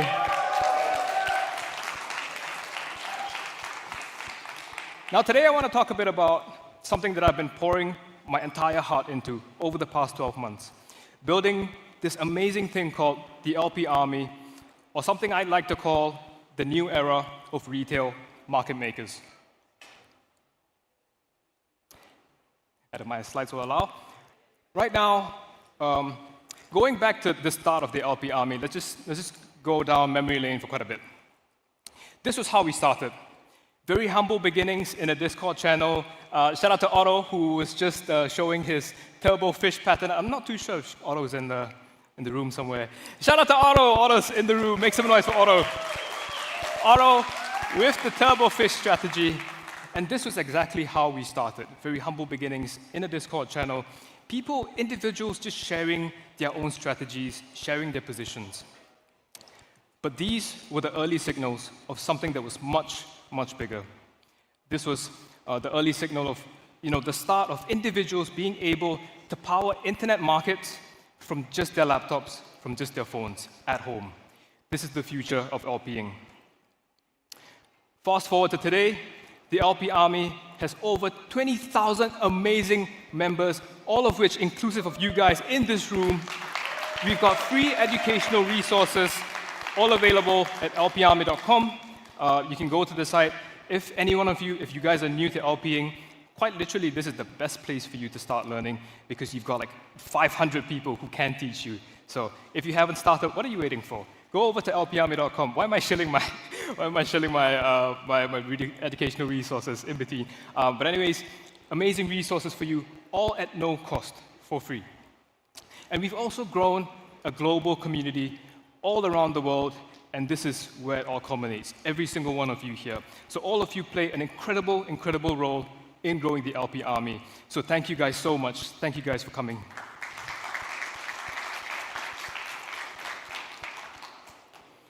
Now, the natural question would then be, how did this all start? And where are we headed to next, right? So I want to talk about the 3 pillars driving the LP Army forward, right? We've got education and distribution and global adoption. These 3 key pillars driving the community forward of LPs, empowering each other, sharing their knowledge, sharing their strategies, and helping each other level up. And to talk a bit about the first pillar, education.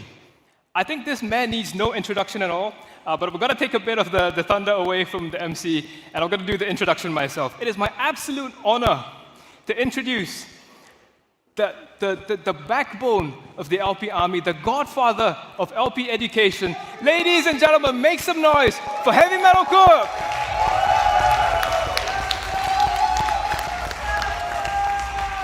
Thank you, Mayor. Welcome, y'all. First thing I want to ask is if you have graduated boot camp or academy, I want to hear a big old yeehaw! Oh my goodness. Heck yeah, I love it, man. It is such a pleasure for all of you to see me here today. That's a joke, guys. No, I'm really actually overwhelmed because 2 years ago, I wasn't here. This is where I started. I was on Ethereum, and I was not a good trader. I tried LPing, and it was bad. It was just bad. And I moved to Avalanche Chain, and I found something that looks like the DLMM, and I tried it, and after making about 23 cents, my friend told me about Solana. I came over to Solana, and I tried so many different protocols, and I finally found Meteora, and I was like, this makes sense to me. I like this. This works. But the community was very small. There was hardly anybody there. There was no such thing as education.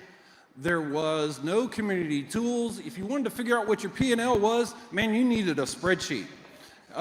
It was rough. But then we began the beginning of boot camp, and I stand on the shoulders of the OGs like Otto and Geek Lad. Shout out to Otto.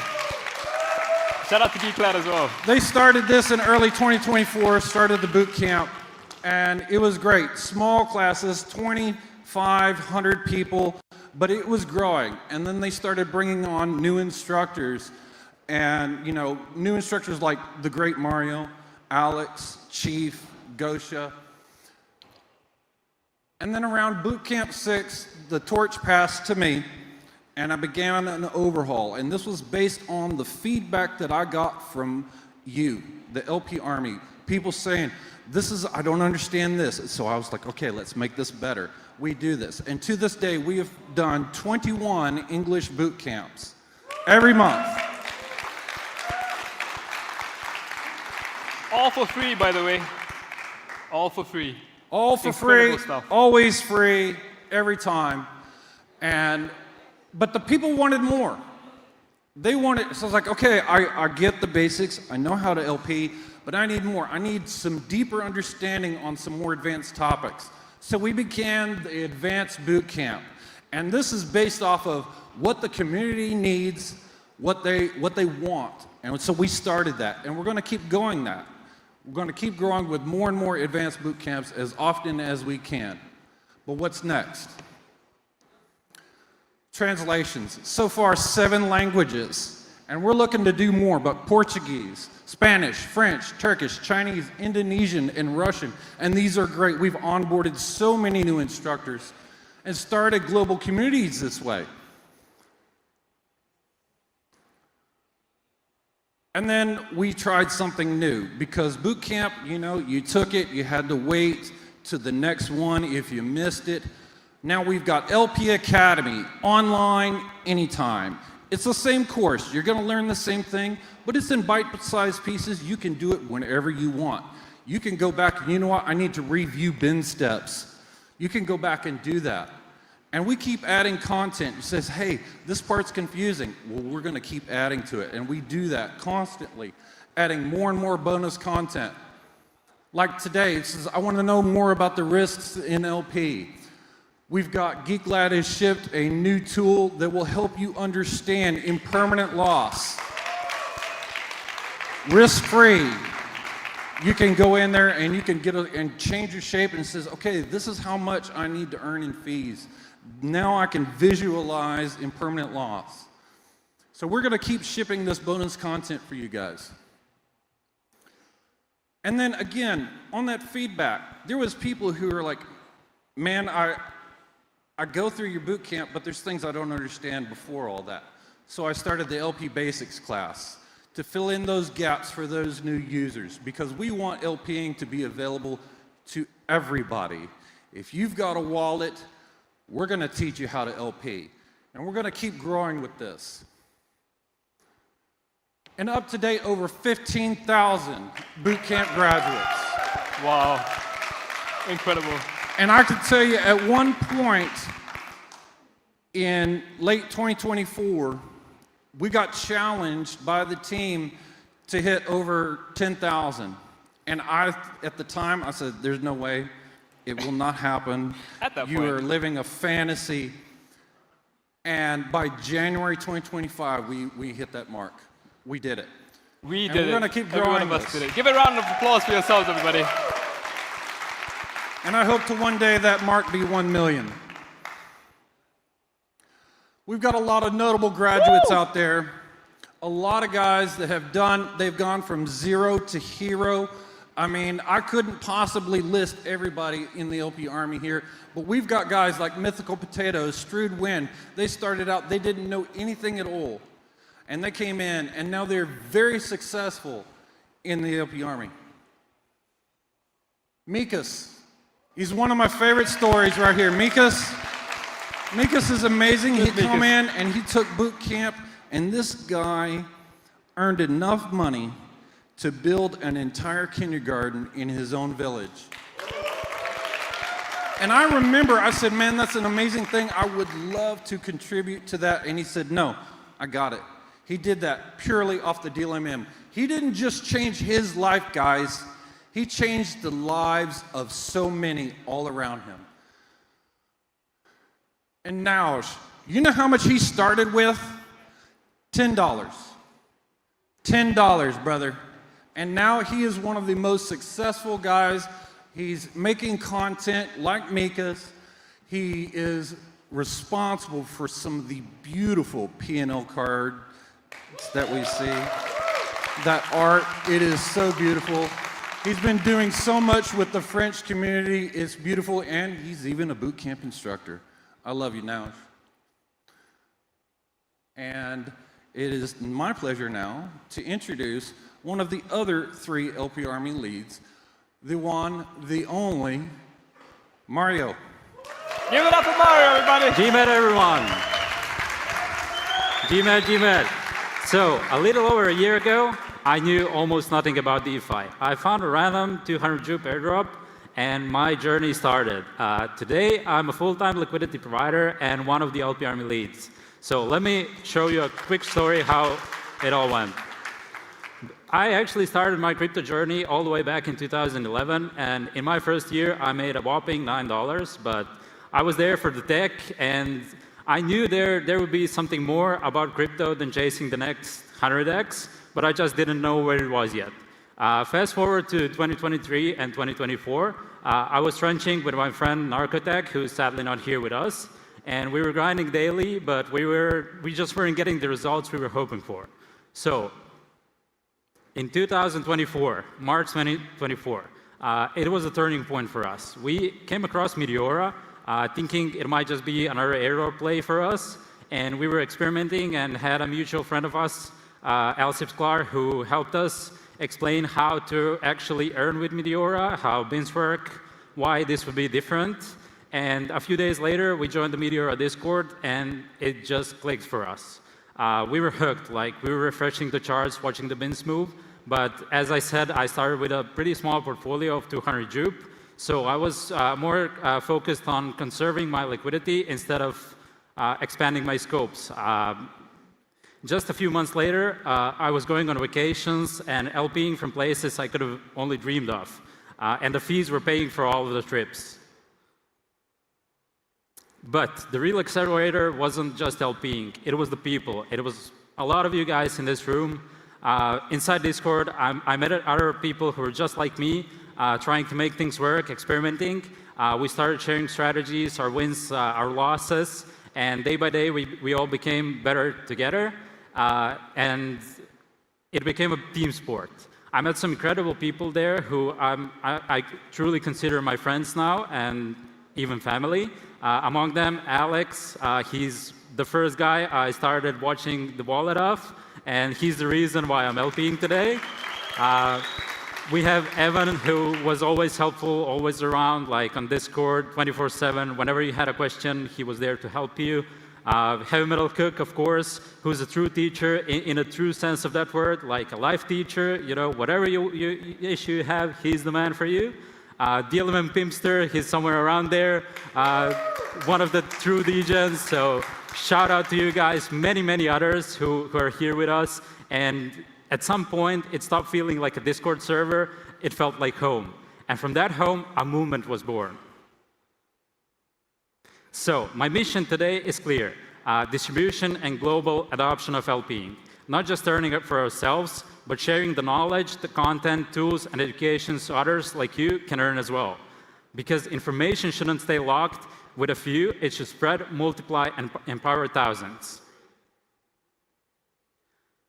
To scale distribution, we created the Content Machine, a system where anyone can create, share, and educate through LP-focused content.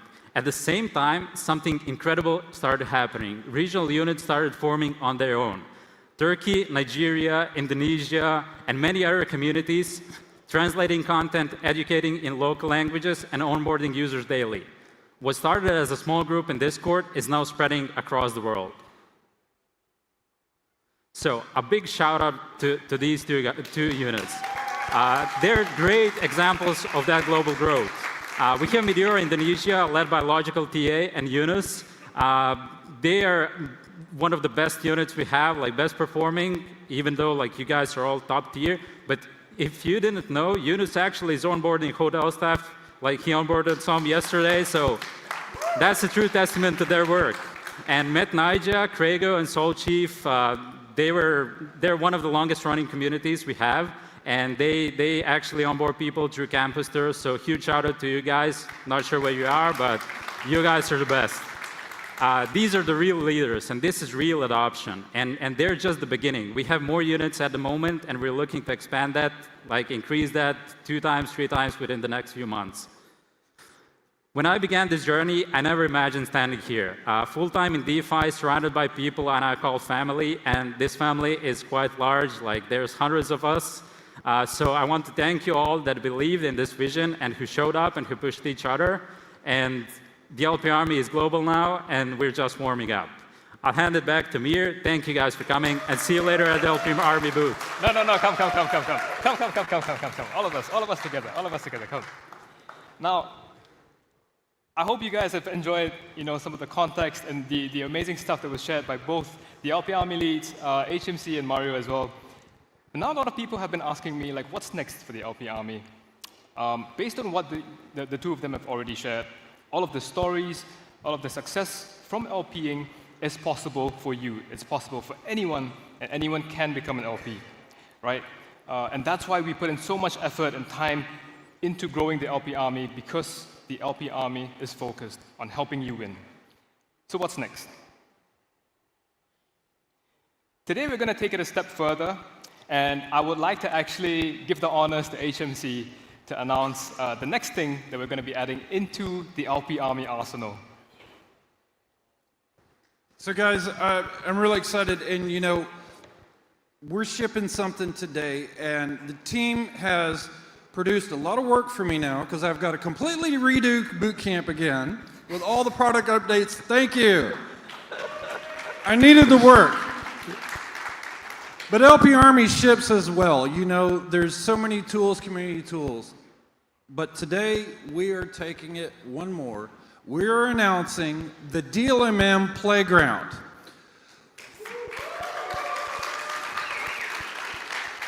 LP Army lead Alex has built this and shipped this. What is it? This is a way to try the DLMM in a safe, risk-free simulation before you LP with real money. You can sit there and deposit into pools that are just like the live Meteora pools. You can watch it earn fees, see, hey, would I have won here? Did I lose? Can I learn? This right here is awesome, and you're going to find it on the hub of all things LP Army, lparmy.com/playground. And guys, if you don't know, he doesn't get enough credit. He stays behind the shadows. But Alex, stand up, brother. Stand up. Everybody say hello to Alex.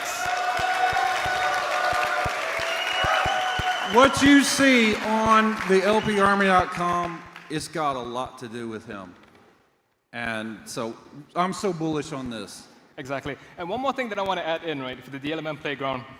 I think for a lot of LPs, one of the medal of honors that you get when you're starting off is obviously losing a bunch of money, like opening up your first few LP positions. This changes everything. You are now able to look into any pool for any token, if I'm not wrong, any token, right?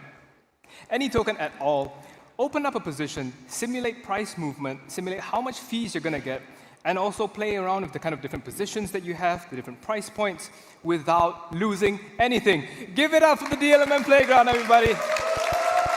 Give it up for not losing money as well. So this is going to be an incredible resource for anyone who's new and starting out with LPing. This is going to be great. We didn't have this. HMC didn't have this. A lot of the LP Army didn't have this. So you guys consider yourselves a bit lucky, right? And also, one more thing that we want to talk a bit about. Throughout all of this time, we've built a global community. All of the different experts from different regions have emerged. And the demand for knowledge, for LPing knowledge, continues to be undeniable. So what we're going to announce today is that we're going to announce in Q1 2026 the third pilot program of LP coaching. So what this means is we've already done the first 2 pilot programs throughout the whole of November. Incredible stuff, incredible progress from our folks from the Indonesian community, like Bang Yunus, like Beng Shak. Shout out to them as well. And we've already seen some incredible testimonials from them. The folks that they have taught, going from 1.8 SOL to 2.7 SOL, going from like 2 SOL to 2.33 SOL, all of these wins compounding over time, right? And a 90% win rate as well. Bullish. So, incredibly bullish stuff. Did I say bullish throughout any of the talk at all? Disappointing. But anyways, incredibly bullish stuff, and we're going to kickstart the third one, and we're going to continue iterating and improving on the coaching program throughout 2026. So these are all steps to take to kind of materialize a potential future of liquidity provision as an industry. And all of us in the LP Army, we're not going to stop until we get there. So indicate your interest if you are to both become a coach or a student, join the program and become a pro LP in 2026. Thank you very much. That is about all I have, but I think we have one final thing. I'm going to hand it over to HMC. One final thing. Guys, I have something, you know, whenever I joined the LP Army, this became my home, my family, my friends. And I work with so many people, and I met so many faces, so many new people. But there's guys that I work with every single day that have my back. I learn from them. Everything that I do from them, it's every day. And this is the core right here. And these are the absolute goats in the LP Army to me. Just to be clear, I have no clue what's going on. And so I need Alex, come up here. Come up here.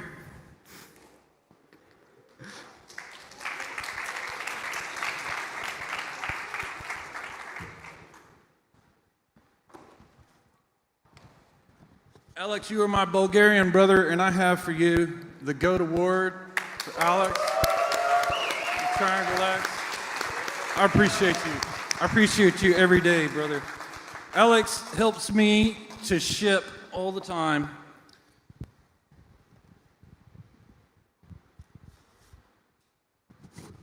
Actually, you can have the box.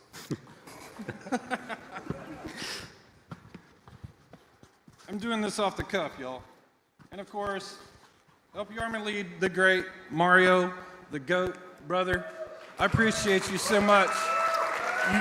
Thank you. He tolerates all of my crap. And guys, right here, we are here for you every day. We're shipping no matter what. We're going to continue to be here every day for you guys. So thank you from the bottom of my heart. Thank you. Thank you, guys. Thank you guys so much.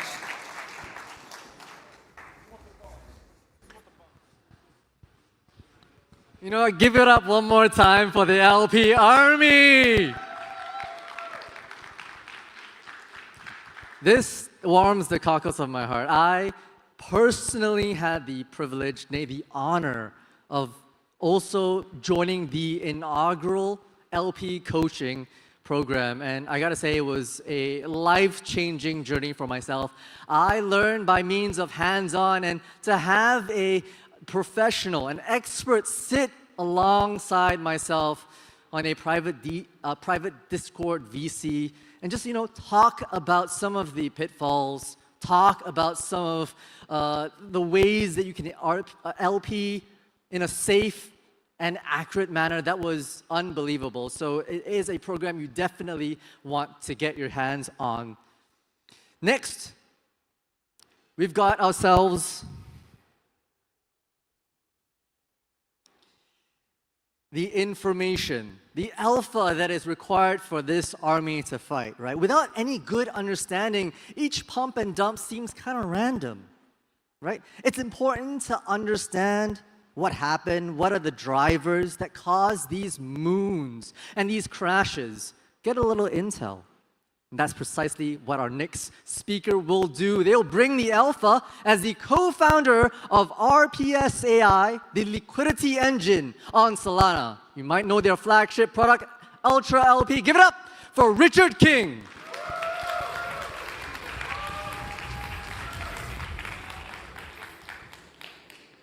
Hello, how's everyone doing? That was a tough act to follow, HMC.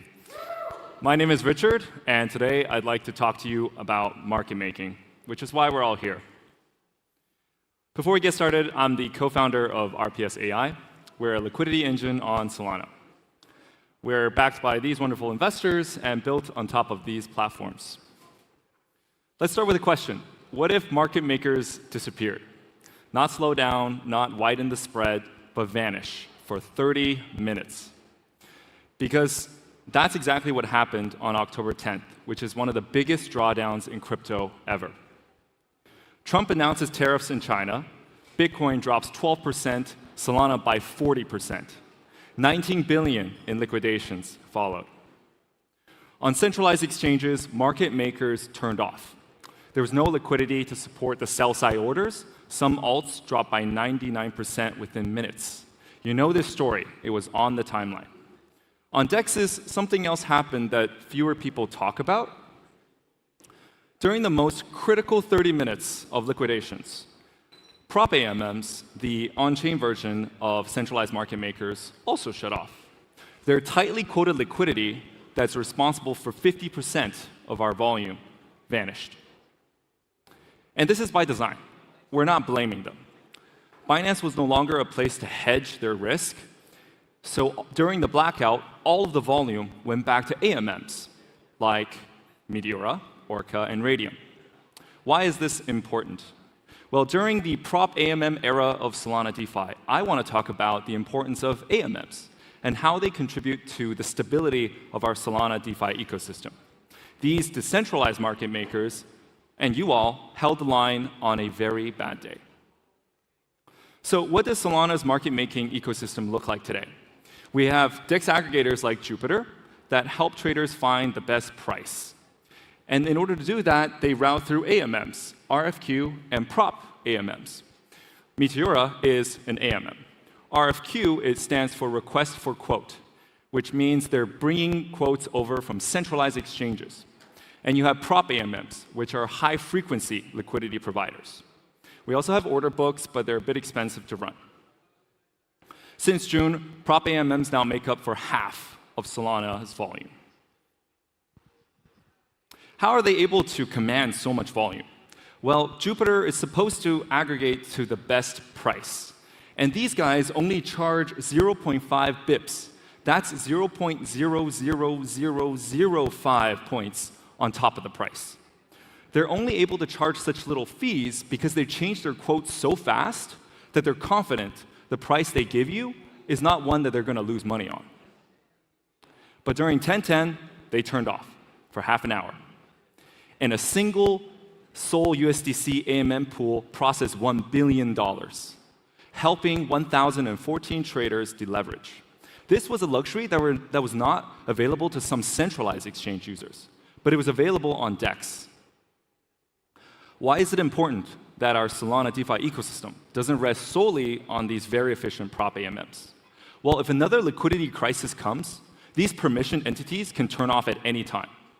If you traded meme stocks in 2021, Robinhood halted trading to protect certain centralized entities. The way that we're moving towards prop AMMs is a similar road. While AMMs, due to their slowness, was able to absorb the impact and let the market recover, leading to a nicer trading environment for everyone on Solana. And as you can see, as the market recovered, these LPs' losses were impermanent. However, they are facing an existential crisis. With memes now only accounting for 4% of total Solana volume, AMM LPs are earning a bit less. In 2024, they earned 8 cents on the dollar. Today, they earn 1 cent. Their capital is slowly fleeing Solana, the capital that's the foundation of our ecosystem. And this is during a time when DEXs are becoming a serious contender for price discovery. 1 in 5 trades happen on a DEX, while a few years ago, it was 1 in 50. Of the last 50 projects that launched over 100 million FDV, launched DEX first. And unfortunately, centralized market makers specialized in order books don't LP on Meteora. So on one hand, you have prop AMMs, hyper-efficient, thin, institutional liquidity. AMMs, which is thick, slow, inefficient retail liquidity. There must be something that can fill the gap without sacrificing decentralization. We at RPS believe that this gap was caused by a lack of liquidity highways that connect DeFi protocols, along with real-time data to create active managed strategies. Today, active managed strategies are like if out of range, rebalance, or looping, or LSTs. Not the same type of strategies that prop AMMs do. DeFi has also gotten more complicated, so reading the data is harder. These issues make building a product to do active managed liquidity really hard. And because there are no products to provide active liquidity management, everything from market making to asset management is delegated to third parties. For example, a month ago, Nil Foundation's market maker tanked the price by 50% without telling anyone. A major curator took treasury funds from one protocol to incentivize a competitor's protocol. And of course, the Stream Finance stablecoin DPEG caused by an external manager. And just when institutions are getting more serious about investing into DeFi, there's no clear way to understand risk.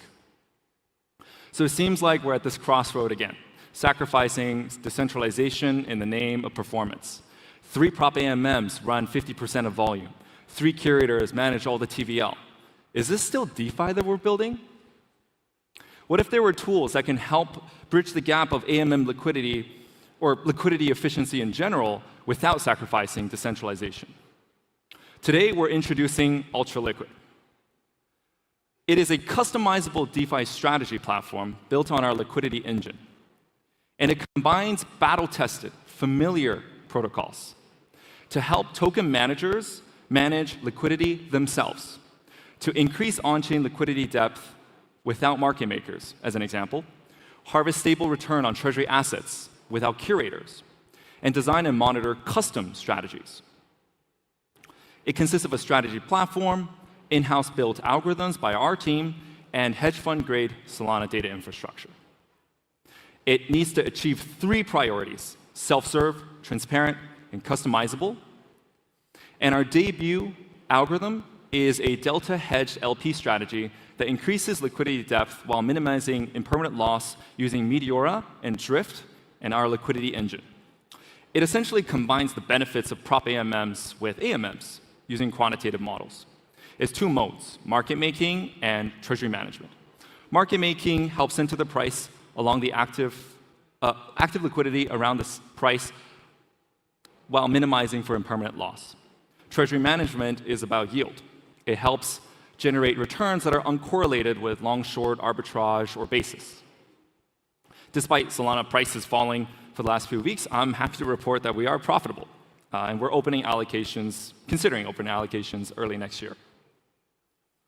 What I'm most excited about is not just the yield or the market making, but what this unlocks, combining DeFi protocols together to create new on-chain primitives. LPing has an impermanent loss problem. We all know this. Let's use Drift to hedge it. Now we have a data problem. Let's bring Titan and Jupiter over to check Oracle prices. Now we have an execution problem. Let's bring Temporal into the mix and optimize the entire thing using machine learning. Individually, these are segregated primitives, but together, it's a powerful platform. And this is just one of many strategies that you can design. Aside from running strategies, the platform should help you manage your risk. You should not have to learn about your exposure from scrolling Twitter. And this is all built on top of our hedge fund-grade infrastructure. We're the developers behind Ultra LP. About 1/3 of Meteora's power users use our platform to track their P&L and manage risk. They find our data to be the most accurate and reliable. People that were with us during the Trump launch are still logging in today. And as of today, we have over $1 million in AUM from the top token foundations, with more in the pipeline. And so we're launching Ultra Liquid Beta. If you're a fund, a DAO, a DAT, or a project, we'd love to talk to you to see how our algorithms can help. Thank you for listening. My Telegram and Twitter is RichardKingXYZ, and have a great breakpoint.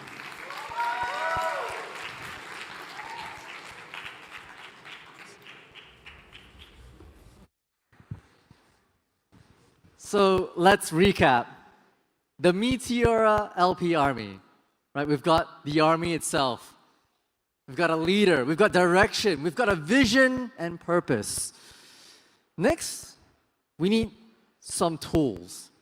We need to arm ourselves. And on the Web3, where we all live on, it means digital tools. Tools that are accurate and precise. Tools that are quick and deliberate. You want the unfair advantage. Our next speaker here has been working within Solana ecosystem and Meteora for the past 3 years. Give it up for co-founder of Met Engine, Harsh.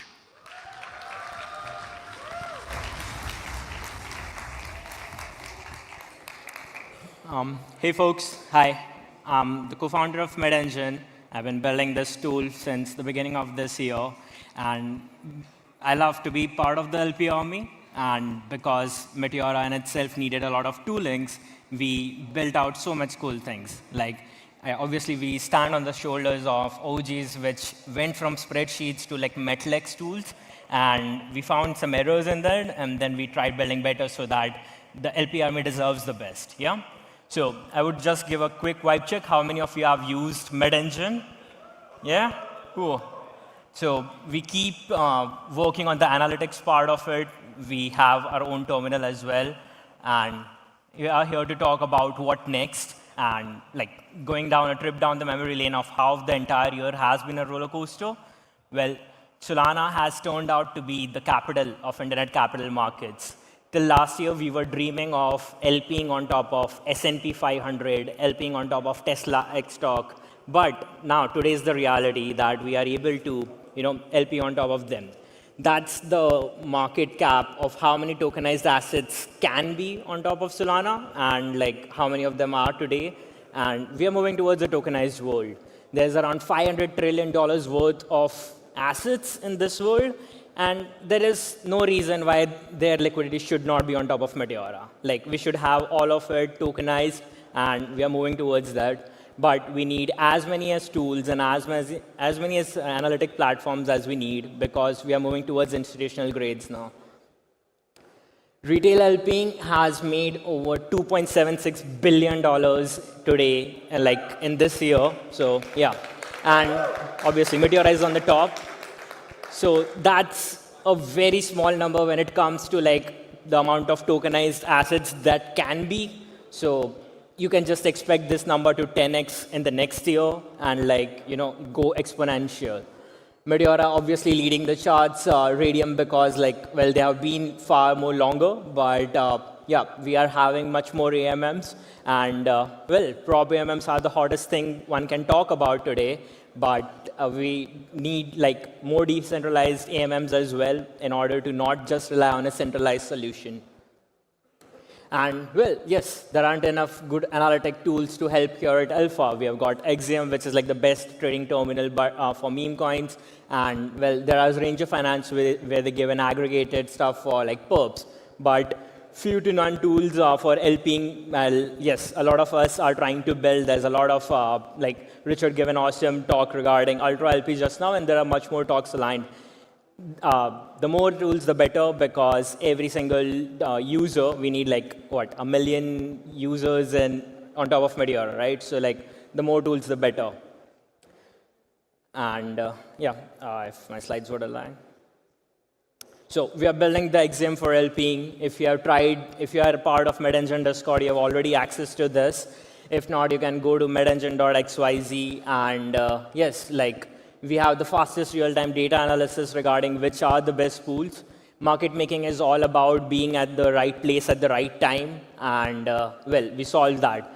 We saw that Meteora launched a lot of features today. They were announced. And the simplest decision which a user still needs to make is choosing the token and choosing the time they want to LP on. That's something which we have solved for as well, and I do believe that MedEngine on top of, as well as Meteora, would be a place where you can have quantitative strategies, where you can have any user who can LP. And yes, this is sort of a video, sure, it will play. Yeah. So that's like a newer feature which we have added, where you can even get like the holders of that particular positions, all the positions, and like checking how much fees those positions are making as well. So that also is sorted. Like, there is no other place where you can get that data, like other than if you are a SolScan expert. So yes, and you can do that now on MedEngine, where you are even able to check all the positions on a particular pool.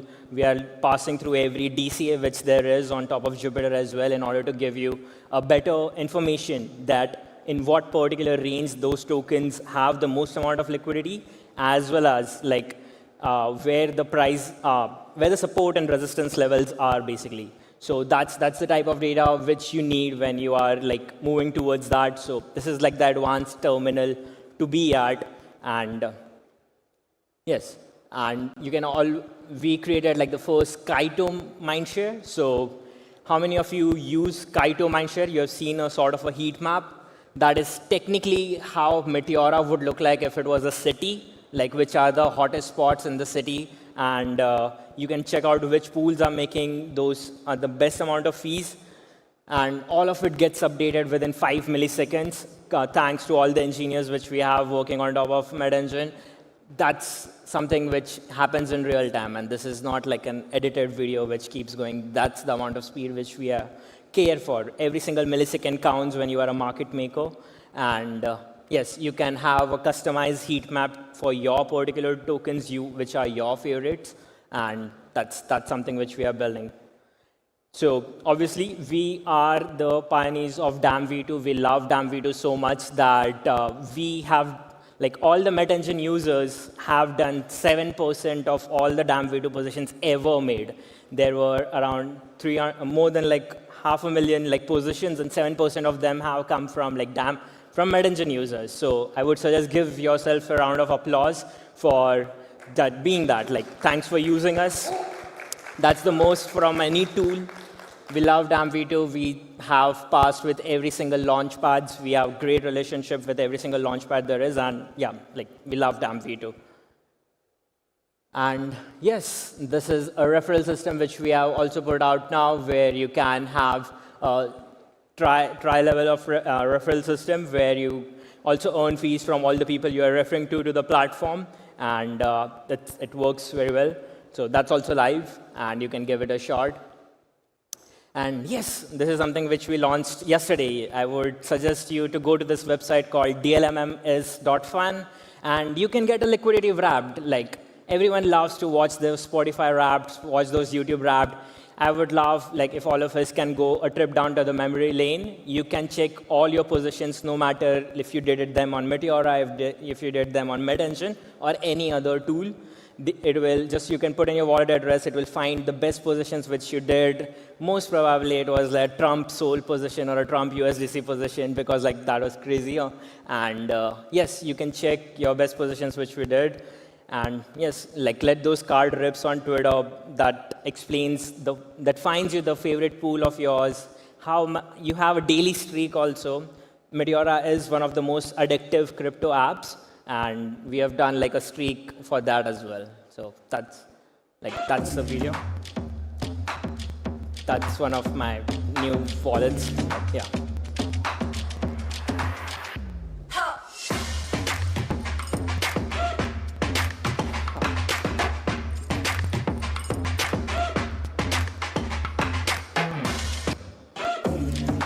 That is personalized for everyone, and well, that's the liquidity wrap for MetEngine. We have processed over $93 million of LPing volume from our platform. We have around 8,000 users who have tried. At peak, it was like 300 daily active users. We have given out $4 million in fees to all our users. That's the amount of money our users have made from our platform. And yes, we have done around 320,000 DLMM positions from our platform. That's a lot. So yeah, thank you. Thank you for using MedEngine. And yes, if you are still someone who hasn't used the new terminal, that's the referral code where you can access all of that. And yes, we won't stop till LPing is a full-time profession. We are moving towards a tokenized world. We need more market makers. We need more retail market makers. We need as many as of you can. As HMC also said that we need around 1 million people graduating from bootcamp. So go use MedEngine and do not stop till LPing is a full-time profession. Go print some money. Thank you.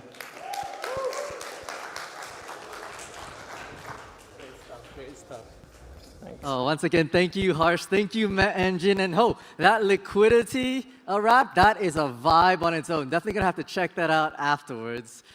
Now, our next community tool is called Cleopatra.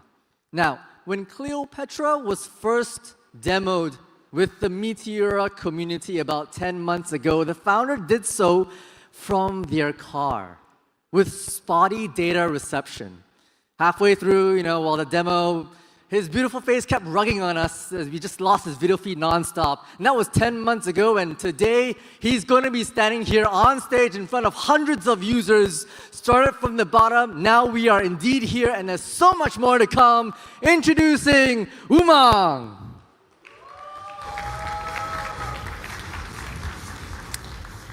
So I'll change the last line, right? We started from bottom, now we have thousands of users, not hundreds. But yeah, hey guys, I'm Umang, founder of Cleopatra, and we are building the infrastructure to make emerging assets productive. Now, what do I mean by making emerging assets productive? Out of the millions of tokens that are minted on Solana blockchain right now, only top 50 are listed on money markets. What does that mean? Only top 50 tokens can be used to generate yield or like lend, borrow, like all these money market functions. The rest of the tokens, they are technically shitcoin. You can't earn anything out of it. You can't use it in a productive manner, right? Our very favorite token, MET, even that is not listed on any of the money markets. So if you want to lend, borrow against MET, things like that, nothing can work. The only thing we can do to earn interest to our MET holdings is by LPing. LPing is the only solution to earn yields on long tail assets from the very start as soon as they are launched, right? But there's a big problem earning yield on long tail assets because liquidity provisioning is really hard. That's what we have been talking for the whole day now, how LPing is really hard, and the Meteora team, the LP Army team is working on all the like learning resources and stuff to make people learn LPing and make them proficient because it's really hard compared to spot trading and perps trading, right? Data shows the top 2% LPs, they supply most of the liquidity on DEXs right now, and they earn most fees. The rest, they are not as much efficient. The reason being, today LPing is really hard because the data, the automation, the execution, all the paths you need to LP efficiently are scattered, right? You'd go to GMGN to see like all the LP transactions of a token. You'd see who is LPing in the token, what is the distribution stat, stuff like that. Then you would go to Clobber, which is a great tool, to see all the aggregated liquidity of the token, like what are the price ticks which have most liquidity and things like that. Like all the data is scattered. If you compare this with spot trading, Axiom has like hundreds of data points which you can refer to proficiently LP, but for proficiently spot trade. But for LPing, you need to jump across 10 different tools to make one action work. And once you have the right data in mind, once you create your LP position, automating the take profit, stop loss, rebalancing, these kind of actions, you can't do that right now. You need to do everything manually. So taking all things combined, we came up with a fix. I'll ask the video to play. Can you play?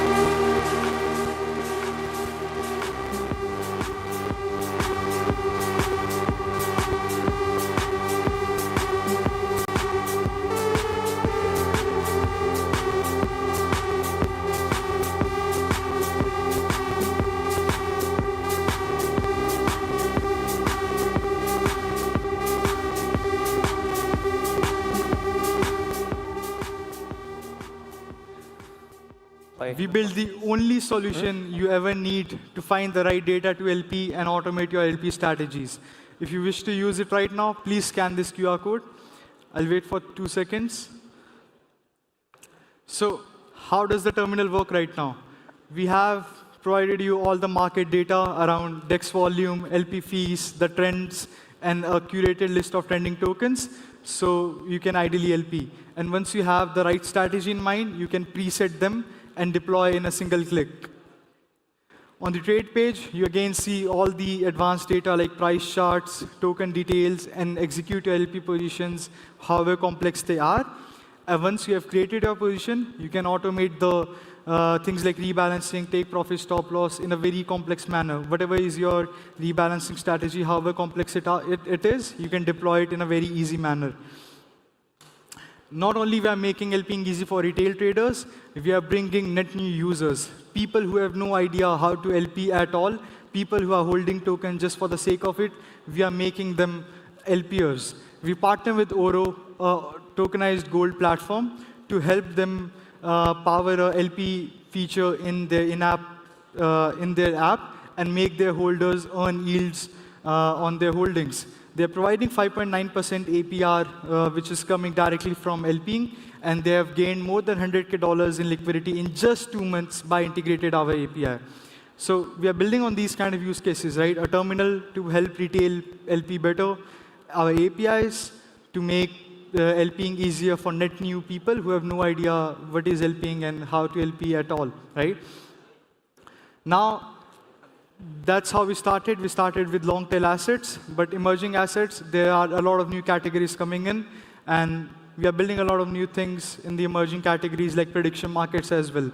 A lot of new things will be launching in the next few weeks, so keep an eye on our social. Thank you so much. See you soon. Thank you, sir.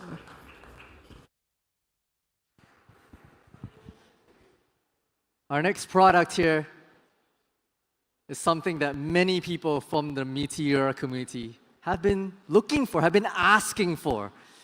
And we've been asking for leverage on the Meteora infrastructure. And our next product here, M&M, will do just that. That product will help bridge partners directly to users and give users unprecedented access to leverage. Please welcome onto stage CEO of M&M, Joseph Page.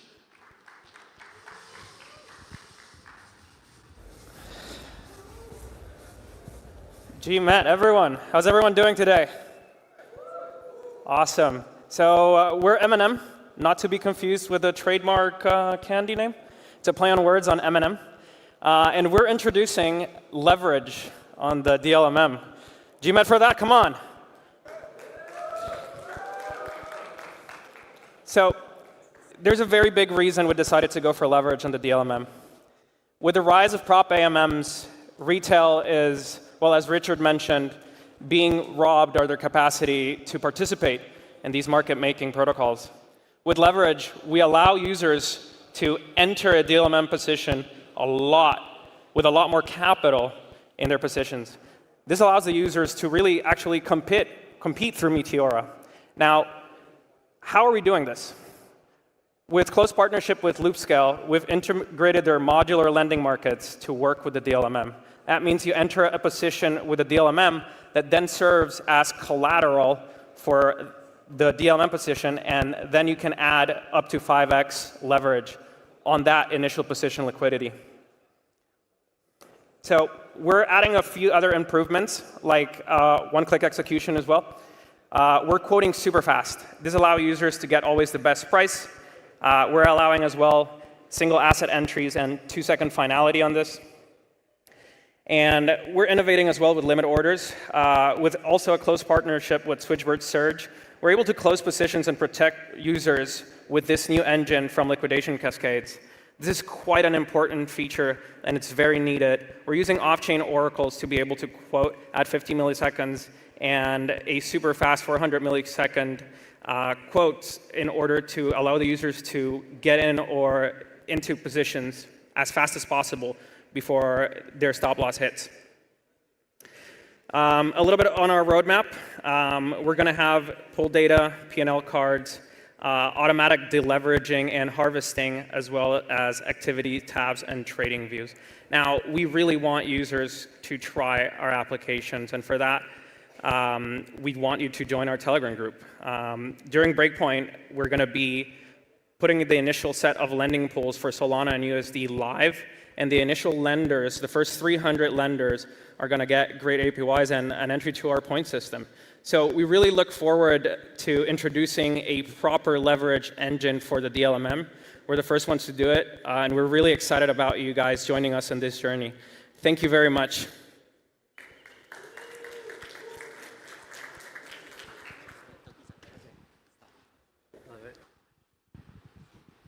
A lot of very, very interesting alpha coming onto the stage at this moment. And once again, thank you for Joseph Page for bringing the information on M&M for us.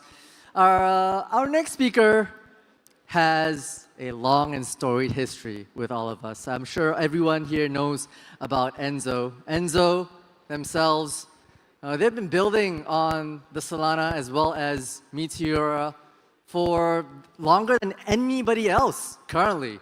Right? In fact, they've built their company along with other LP providers like Radium as well as Orca, but they have decided to shelf all that and put all their full focus, all their full attention onto the Meteora infrastructure. That's how much they believe in Meteora, and that's how much they believe in Meteora's future. Without further ado, CEO of HawkFi, Enzo. Thanks for the intro. Hey everyone, my name is Enzo. Actually, my name is Hawk, if you see him on Twitter. One of the co-founders of HawkFi. My co-founder, Brady Don, is somewhere in the stage, so if you see him, ask for a t-shirt. But yeah, without further ado, just wanted to start the presentation.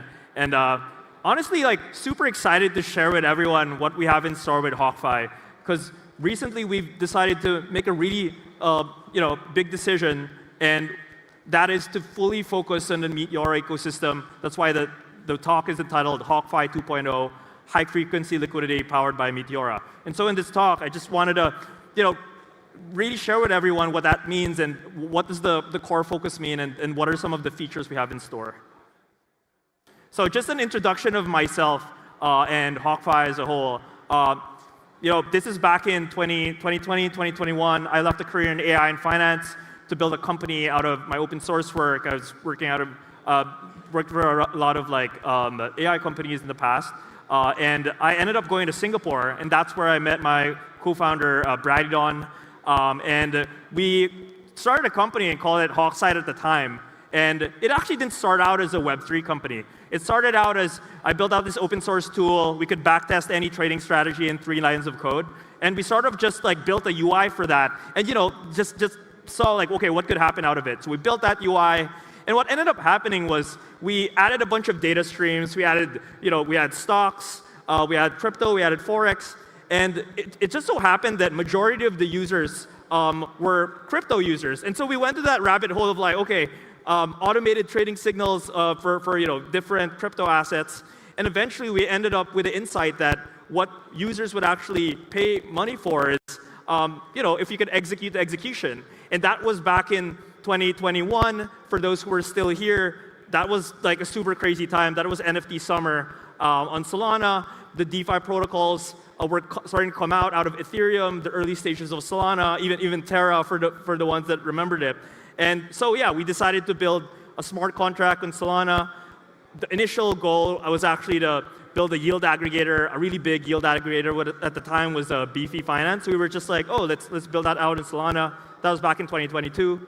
And then it took a lot of iteration, really. We tried out borrow lending. We tried out LPing. We tried out even automating a lot of staking workflows. But it was back in 2023, 2024. That was when we got the exposure to LPing on CLMM and DLMM later with Meteora. And we really found a core value proposition in focusing on auto compounding and auto rebalancing. And from there, we really just focused on LPing and the automation space back in 2023, 2024. And for those that have used HawkFi, formerly known as Hawkside, you'll probably know us as supporting Orca, Radium, and Meteora. But I'm proud to actually announce that in 2025, we're now fully focused on innovating within the Meteora ecosystem. So I'm just going to share some of the things that we have in store. So in this infographic, you basically see a bunch of the core functionality, what we currently have, and some of the new features that we're either rolling out in the future or have just rolled out this week. So we have our classic auto rebalances, and the way that our rebalances have really upgraded, specifically on Meteora, is that we allow a lot of configuration around the direction. You can choose whether to rebalance on the way up, on the way down. Also, the scheduling of the rebalances have evolved a lot. In the first iterations of our rebalancing algorithm, at the most frequent, you would have to do every hour. But now we have rebalances that can be triggered as quickly as every 30 seconds. So really high-frequency liquidity automations on Meteora is something that we're really doubling down on. And some other automations that you see is our classic auto compounding. You can do that as quickly as 10 minutes. Our auto claim plus swap to sol, our take profit stop loss. We have a new presets feature that I'm going to talk more about. So yeah, so that's just a summary of some of the new features we have in store. But I really wanted to double down on some core features that we're going to be focusing a lot more in the coming weeks. And some of these we've just launched, actually. So the first of those features is what we call the pool sniper feature. So what do I mean by pool sniping? So what we mean is right now, actually, there's not a lot of pairs being created on Meteora every day. It's only in the order of around 120 pairs being created. And so the biggest bottleneck, actually, for DLMM LPing right now is, well, number one, the number of pairs that are being created daily. But secondary to that, it's how quickly after a new token is launched, either mostly via Pump. Now we have these new ICM platforms on Meteora.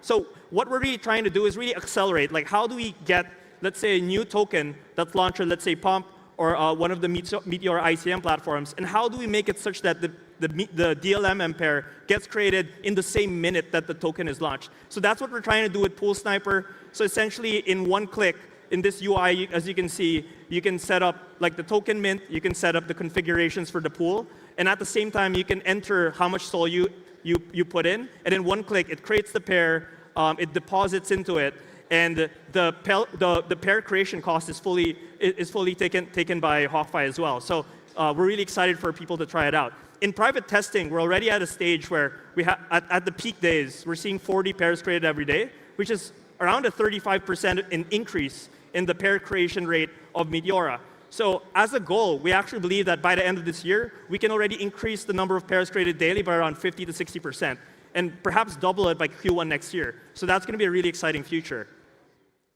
Next is we have our DLMM strategy presets that you can essentially save your own strategies as you set them up, and you can share them with other users, let's say your followers. So you can essentially, right now, you can already choose from a bunch of strategies that we've set out internally, but very soon, for the strategy configurations that you set, you can start saving them and sharing them as well.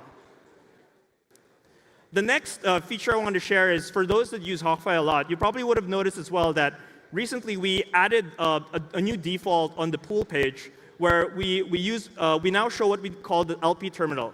And so in addition to the regular LP management workflow, we at the same time are now emulating more of like, the Axiom style sort of UX, where you see a real-time price chart, and you can choose between the token chart, you can choose between the pool price chart as well.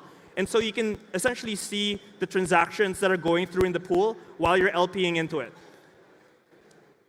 And the last workflow that I wanted to highlight is essentially a follow-on from the pool sniper feature, where the first bottleneck we're trying to solve is the rate at which pools are created.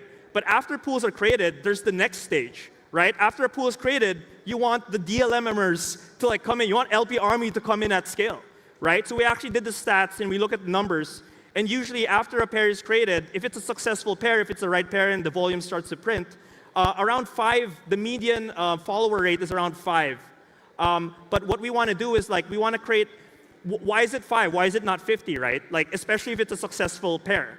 So something we're working on is the UX around, okay, let's say a new token is created after the pair is created. How do we make it much faster for people who use Meteora DLMM to see the new pairs that are out, to be able to quickly assess the quality of that pair, and to essentially in one click ape into that new pair as it comes out. And not just one click enter, but also automatically set the default automation that you want set up. So that's, we call that the ape-in feature, so that's something that we're super excited about. And actually, you can start using it. We launched it yesterday, literally. So you can go to hawkfi.ag. So yeah, that's essentially a bunch of the features that we wanted to announce, and we're super excited to fully focus on Meteora moving forward. If you have more questions to ask about, whether, the vision and the reasoning and how to use some of these tools, feel free to reach out to me or my co-founder, Bradidon. He's walking around giving out T-shirts as well. Thank you very much. Give it up for Enzo. Give it up for Enzo.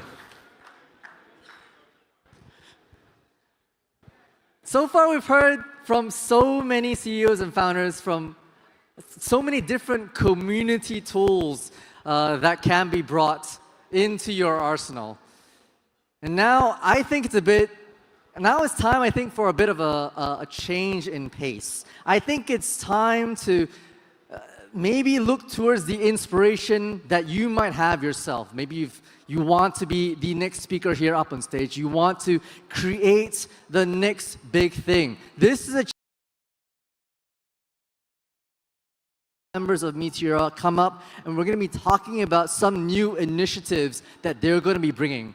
And so whether you are either thinking of making a revenue-generating company or perhaps some open source tool that the LP Army can use, this is a terrific opportunity to set you up for success, because Meteora wants to be at the heart of it all. Without further delays, please put your hands up for Soju and Otto. Hey guys, that's in. Woo! Hey guys, I'm up here again, but I'm here to share with you guys something a bit new and special, which is what we call Meteora Labs. This is the first time I'm introducing Meteora Labs, and it'll be something that we will see recurrently more and more. So, Meteora Labs. This is me. Today, the way I like to say is that Meteora has the best technology. So people use our technology to do stuff because it's the best. The next thing we did was we built the best distribution, which means that as long as you use our technology, we have an entire strong distribution marketing arm to help you succeed. But today, we are announcing the best ecosystem with Meteora Labs. So what is Meteora Labs? Meteora Labs is a new two-pronged approach to help people building on Meteora succeed, split into two very clear, distinct verticals. There is Incubator V2, which is led by myself, which is a revenue-focused incubator built on top of Meteora's technology with the aim of generating revenue. Build a real company with real revenues. My team will be there to support you and get you there. And there's a Meteora V0 program led by Otto, who will be up here to share with us about it very soon. But let's talk about Incubator V2, something that I'm very excited about. We'll take a very extremely hands-on approach. We'll give you the money, the engineers, pay for AWS bills, help you with your GTM strategy, and many more to help you succeed on Meteora. Why do we do this? We do this because we believe that Meteora sits as an infrastructure DeFi layer. Solana sits at the base, and we sit on top of Solana, turning Solana from a high-performance chain to one where you can launch coins, build prediction markets, and do everything. We do not want to go into the application layer ourselves because we want to stay at what we are good at, which is improving the core layer and unlocking many more opportunities. So we have left the top part to Meteora Labs, where we will incubate many prediction market teams, many trading apps, different investment experiences, or launch pads, or new teams doing asset creation. So my team will focus on the core. I will then help teams incubate to focus on the application layer, giving us much more flexibility, reiteration, moving fast, experimentation, which are all ultimately necessary to build amazing apps that are used by everybody. And let's talk about alignment with Matt. This is something that's very important to me. So we have one rule for Incubator V2. If you're going through Incubator V2, you cannot raise external capital or have plans to launch your own token or have your own equity entity. Why? Because we want all the value of these apps to accrue back to the Mac token. So when we incubate teams, we take a large revenue share, giving the smaller revenue share to the founder and his team so that they have outside to build their business, while we will supply the heavy lifting in exchange for a majority of revenue share. So this is why if you are a Mac token holder, you will care about Meteora Labs and Incubator V2. This is my objective. My objective is I want to have many more apps building on top of Meteora, doing vastly different things, powered by Meteora's technology behind the scenes, and generating lots of revenue. If you are Incubator V2, you only have one job, which is to make money. You do not need to worry about losing Meteora's technology very specifically. Just do whatever gets you the most amount of revenue while staying true to the base. But that's not everything, right? There are many teams who might not want to generate revenue. There are many teams who just want to build a small button on the UI that solves a pain point that they have. And we don't want to discourage these teams, which is why I'm extremely happy to have Otto with me today to talk about the Meteora V0 playground. Let's go! Oh, sorry. Hey, everybody. I'm Otto. Web2 founder, had an exit, been at Meteora since it was Mercurial. Also, as you heard, launched boot camps with Heavy Metal Cook and Geeklad, and also ran the original version of Incubator. Looking forward to talking to you about Meteora V0 Playground, MVP. The basic idea is Meteora and the LP Army came up dynamically and were sort of an emergent use case that allowed us to experiment more and learn more about liquidity provision by sharing ideas, working with each other, and experimenting with different ways that we can better use this new DeFi primitive. And I think it allows us to build a future where we can expand beyond the current liquidity provision. But first, I want to go back in time and give a thank you to all the grant recipients from version 1 of the incubator. Give it up for all of them, please. I see a bunch of them in the house, and these were all just fantastic projects, and it was wonderful to work with them. And we gave out over $200,000 in the first round of incubator, so it was a very successful program, and I'm really happy to have been a part of it. And also, all the projects that did not get grants and also contributed to community projects, thank you very much as well. Thanks for building on Meteora. So our goal is create a new home for open source contributions to the Meteora ecosystem. Simply put, open source projects are another way to help grow the community. As we grow the community, we also increase the developer community, which is like a subset of the LP Army. And this expands who experiments with the Meteora platform in new and innovative ways and brings us lots of cool new ideas and energy. These innovations then create, I believe, the strongest and most resilient liquidity network in crypto. Innovation builds alignment. Whenever you see alignment for me, that means liquidity network. And that's what we all want, is to see people appreciate Meteora for what it is, which is a liquidity network. And it will allow Meteora to own liquidity for long-tail digital assets going into the future. So, how's it different? Who's it for? The basic idea is you don't need a full business plan or a team. You can show up with an idea, start building, share, and help others build. The virtue of this is that we learn what users need by seeing what the new builders' ideas are creating. And then anyone with an idea can apply. And then finally, it allows us to find and reward the new collaborators that we want to add and to continue to grow the LP Army and continue to build Meteora towards the future. So who specifically is it for? Developers who want to build Meteora's infrastructure, on Meteora's infrastructure, analysts who maybe see patterns in the data and want to surface them, creators who can make onboarding easier or make it easier to LP through design or games, for example. And then, of course, LPs who've built private tools and want to maybe open source them to the community, many of whom have done this already. And a lot of these LPs are, of course, in the LP Army already and just built the stuff that they wanted to see in the world, which is fantastic, and we want to see more of that. So you don't need to be a professional developer. You don't need to have contributed before. You just need to be willing to ship something useful and share it openly.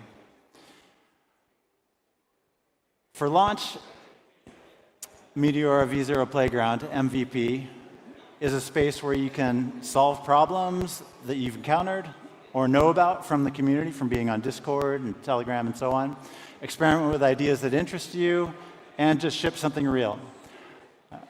And that's pretty much it. MVP, a way to earn with Meteora that requires no capital, just a desire to build your own reputation, share cool stuff with the larger development community, and so on. And just as a tease, today we're announcing $50,000 is going to go towards the open source Meteora V0 Playground in the first round.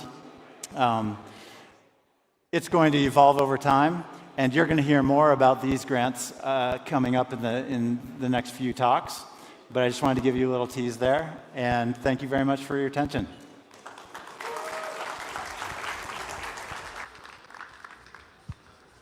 You've heard it here first, $50,000 in open source grants. I mean, what an exciting product that Meteora is unveiling today, where Meteora Labs can truly bring the next wave of creators for us.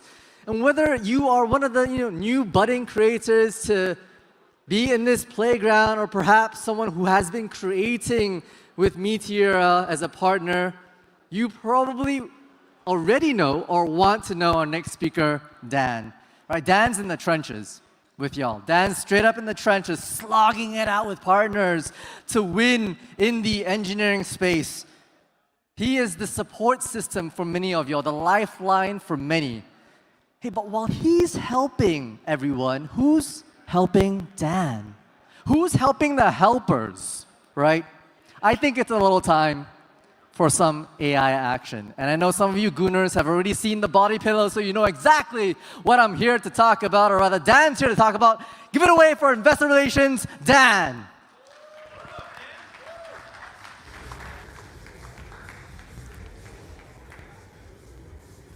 Okay, Jimet, everyone.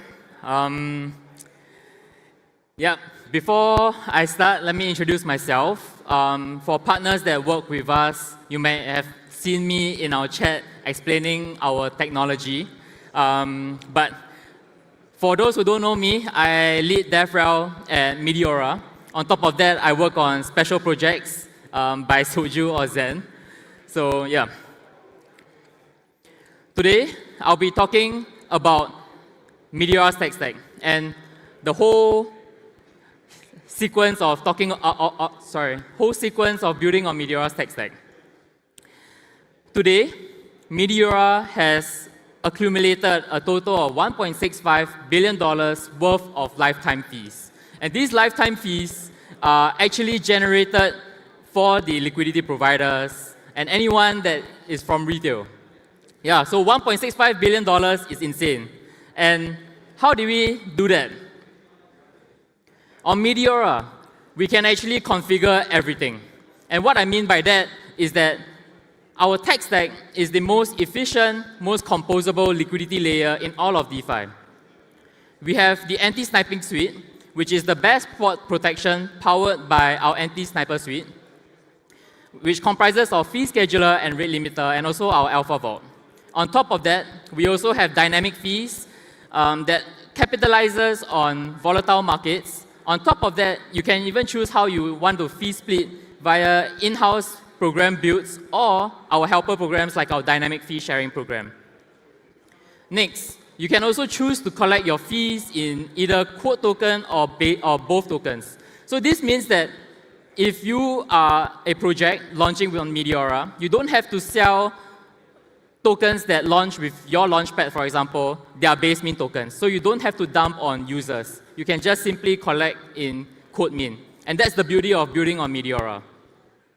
And last but not least, we have the most efficient concentrated liquidity layer that is expressed through a min and max price range that allows you to trade and get the best price execution on Meteora. Now, if any of you guys have built on Meteora, you know that we have our 3 core products. We have first our DLMM V1, V2. We have our DMM V1, V2.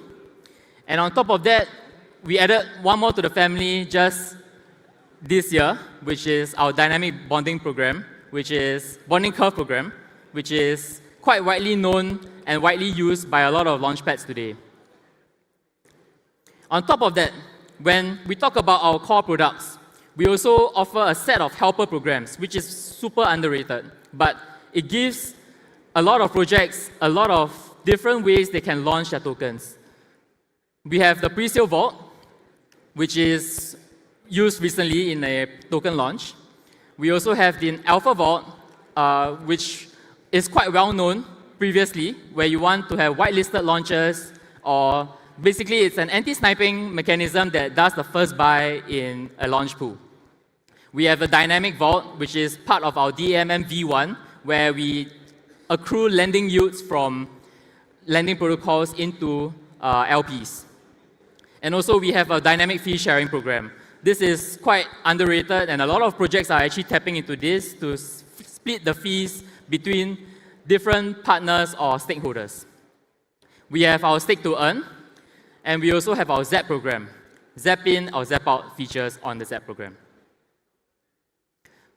So now that you guys know that we built a dynamic liquidity layer where everyone wins, retail wins, launchpads wins, anyone who trades on us wins, there is one big problem with building on Meteora's tech stack, and that it is complex.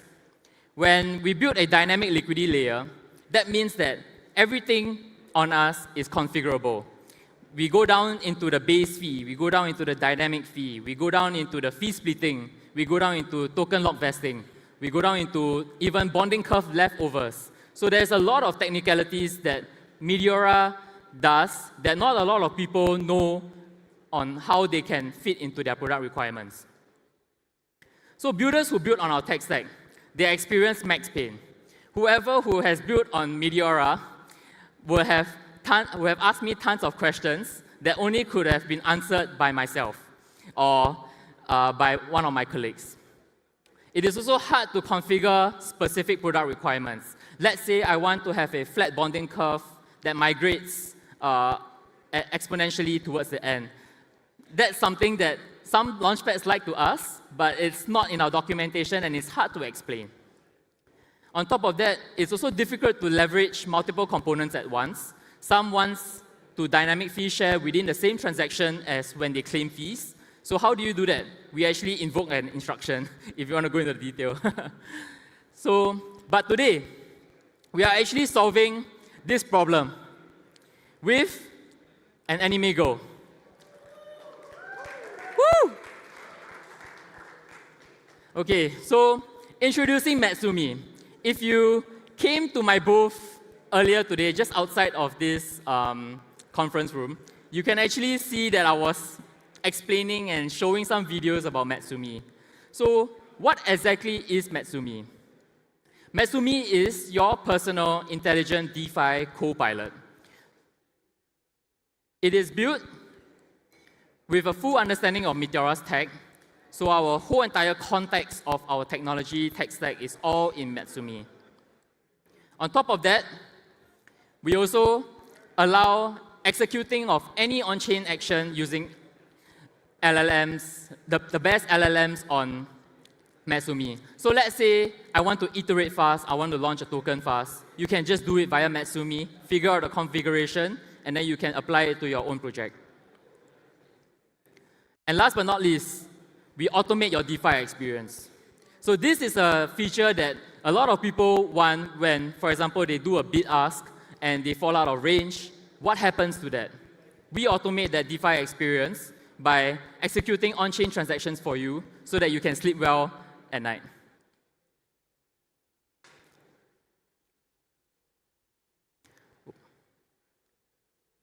So before I go ahead, I would like to play this video. It's a demonstration of an MVP that we built of Matsumi.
And I would like to announce that actually Matsumi is the start and the genesis of Meteora's AI tech stack. And public beta comes out in Q1 2026.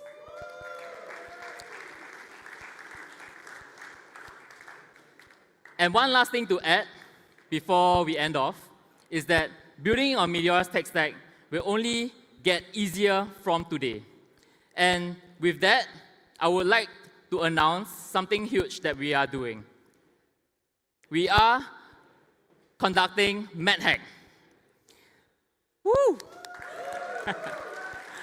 So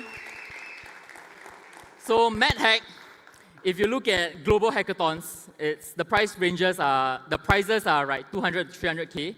For MedHack, we launched this hackathon, which is a hybrid online and offline hackathon with a Shark Tank style-like speech, where projects who are seriously building cool stuff can build on Meteora's tech stack as the liquidity layer and find PMF in whatever they are building.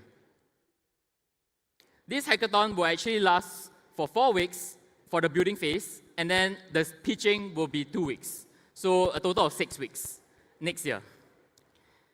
And also on top of that, we will add on in real-life pop-ups where you can meet investors and pitch your ideas all across San Francisco, New York, and Singapore. So with MedHack, I hope to see a lot of builders inventing the next redacted capital markets on Meteora. Thank you.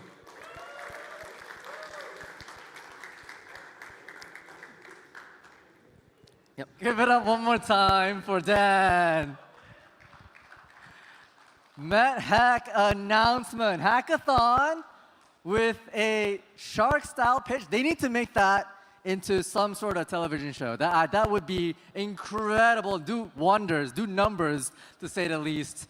Our next product is actually the biggest track that is supporting MedHack, right? And it's, of course, Bags. That's right. Let's hear it up for Bags real quick. Bags here, founder, modern-day Icarus, shrouded in mystery. But all we know is that Bags is back, and they've been cooking. So let's hear from the CEO and founder of Bags. Once again, give it up for Finn. All right. How's it going, Met Dhabi? I'm Finn, the founder and CEO of Bags. Bags is an app that lets anyone turn their ideas into money in seconds. Anyone can launch a coin on Bags, share with friends, and earn fees from trading volume. We recently introduced a new feature, and it's a way to launch coins with a feature called creator fee sharing.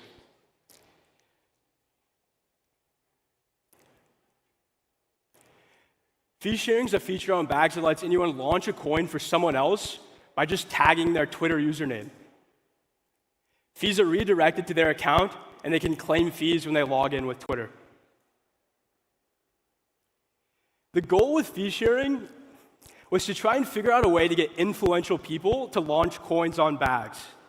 But instead of trying to get them to do it on their own, we thought, why not just let other people do it for them?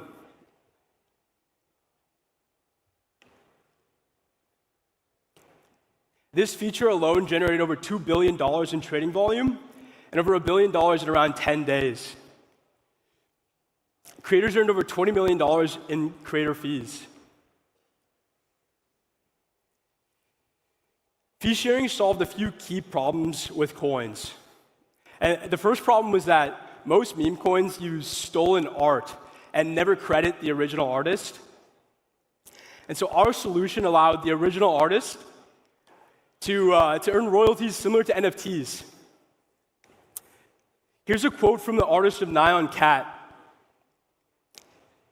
He explains the value prop of fee sharing and says, "A portion of the fees actually reaches me, which none of the other hundreds of coins used my art in the past ever did."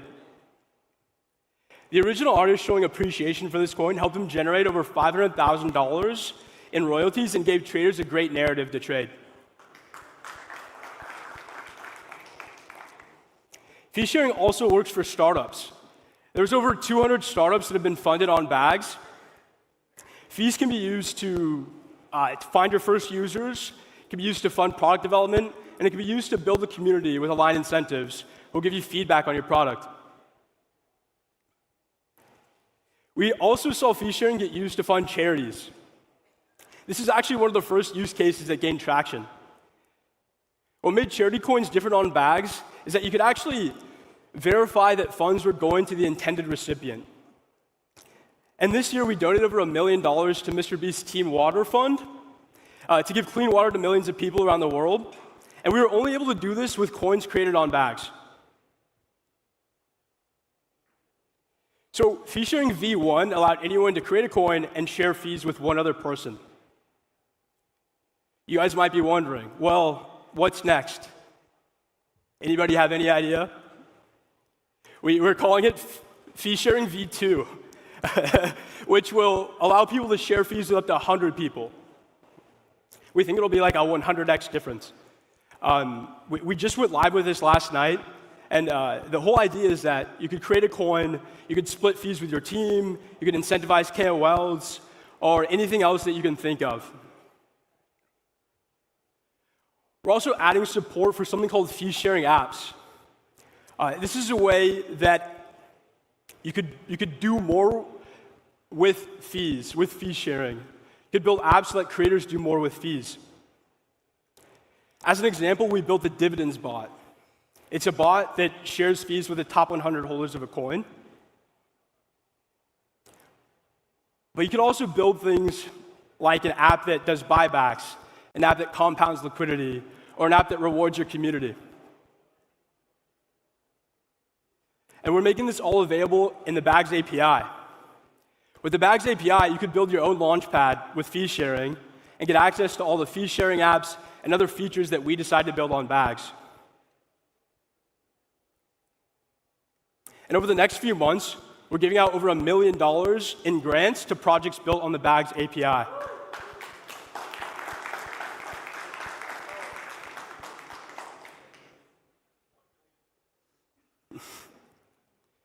Bags is the best place to turn your ideas into money, and we're excited to see what you launch next.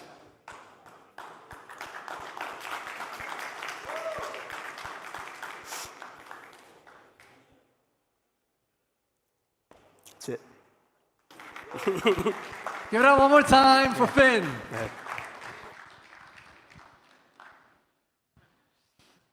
All right, here. I'll start off with a pretty hot take. Crypto today is broken.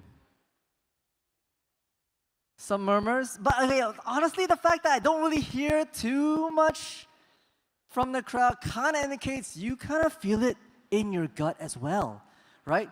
There's a lot of rewards today for instant flips, for sniping coins, for going after the memes. Where is the long-term vision in that?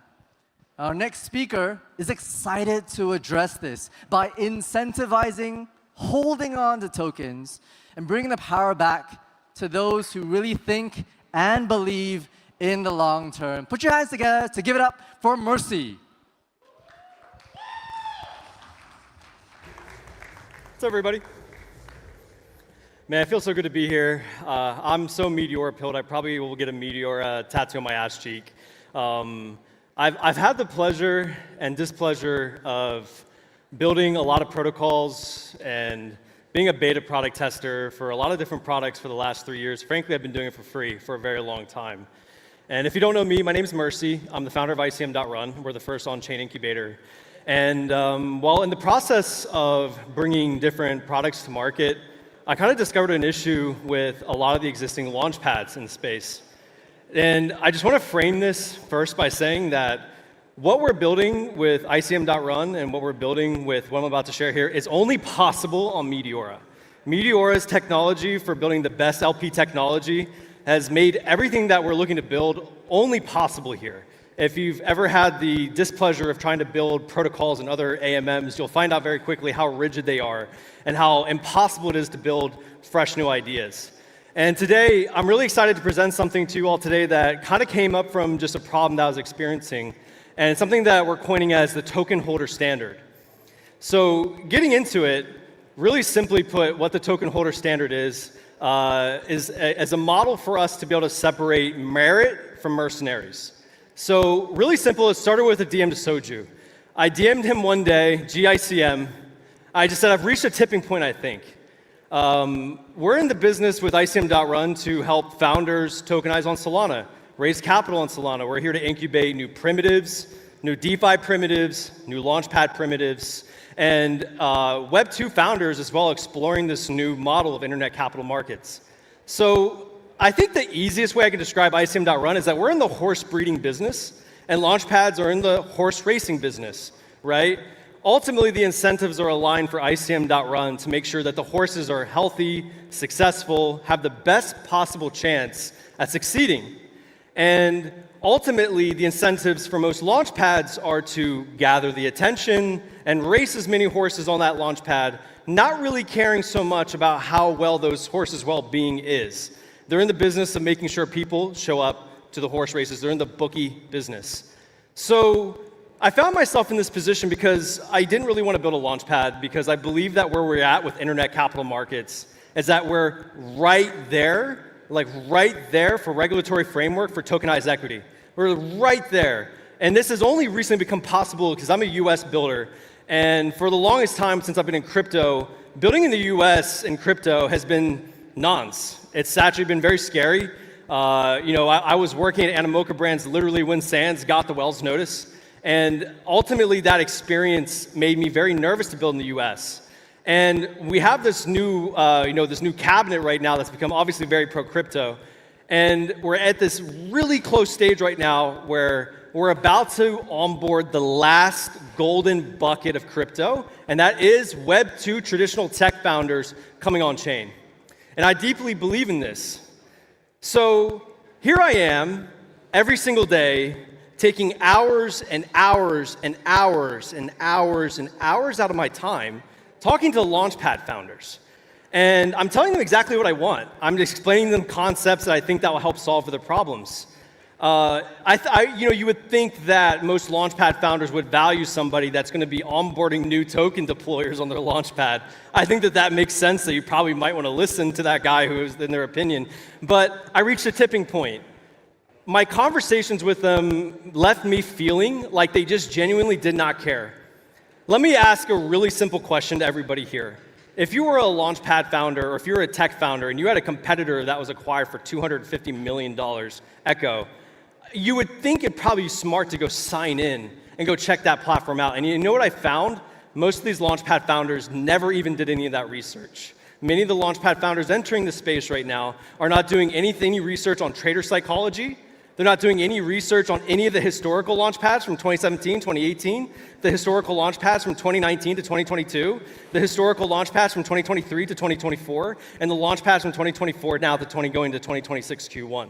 They're not spending time actually doing research on the products, so they're actually just replicating the same problems.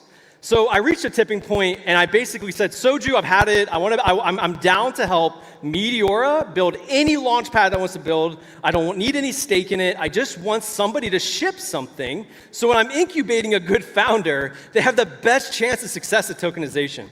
And that's where the token holder standard got built. So what are the core issues right now with Launchpads? Really simple. There's no persistent identity. ICM.run was launched on a Meteora Launchpad, DAOs.fun. I'm a big believer in Bowski, he's a phenomenal Launchpad founder, who's really supportive for us. But you know what I found was really strange when I was launching on DAOs.fun is, of course, there's an attention liquidity that comes with tokenization. What I mean by that is that when you are queuing up that you're going to launch a token, suddenly everybody is your best friend. And immediately everybody starts hitting me up saying, hey, can I get involved? Hey, can I get involved? Can I get involved? You know, for context, ICM.run was the smallest raise by volume of people. We had 80 people in our DAO when we initially raised for it. I selected everybody by hand. And what I found was really strange was that we'd have these people who'd reach out to me who I thought were good people to reach out to and have involved. And then I'd have to get a DM from somebody saying, hey, be careful. The last time this guy got involved in a DAO's raise, he sold right into the pre-liquidity market every single time. Hey, that guy who wants to get involved, he sold day one right afterwards. The other aspects that are problematic right now at launch pads is you can't reject back capital. You know, a really simple question you have to ask yourself is, why do we want to accept mercenary capital when you're raising a token? Why do we want to accept anybody's money? Why would you just want anybody's money in what you're building? Genuinely, if you're raising traditionally as a tech startup, you want to align with value-add angels or value-add investors that have levers that are going to increase the value of that product and that equity. And the same shouldn't be any different for a token. Beyond that too, there's no rewards for value-add. I'll give you a really simple explanation. I will tell you that any project would be really lucky for me to own 1% of their project. I'm not an on-chain terrorist. I'm a round tripper many times, many times. And the reality is when I acquire in the open market my supply of a token because I believe in that founder, the opportunity for me to actually work with that founder and thus increase the value of that token isn't viable because that founder is receiving thousands of DMs from everybody else, probably has more followers than Mercy, and they're not going to interact with me.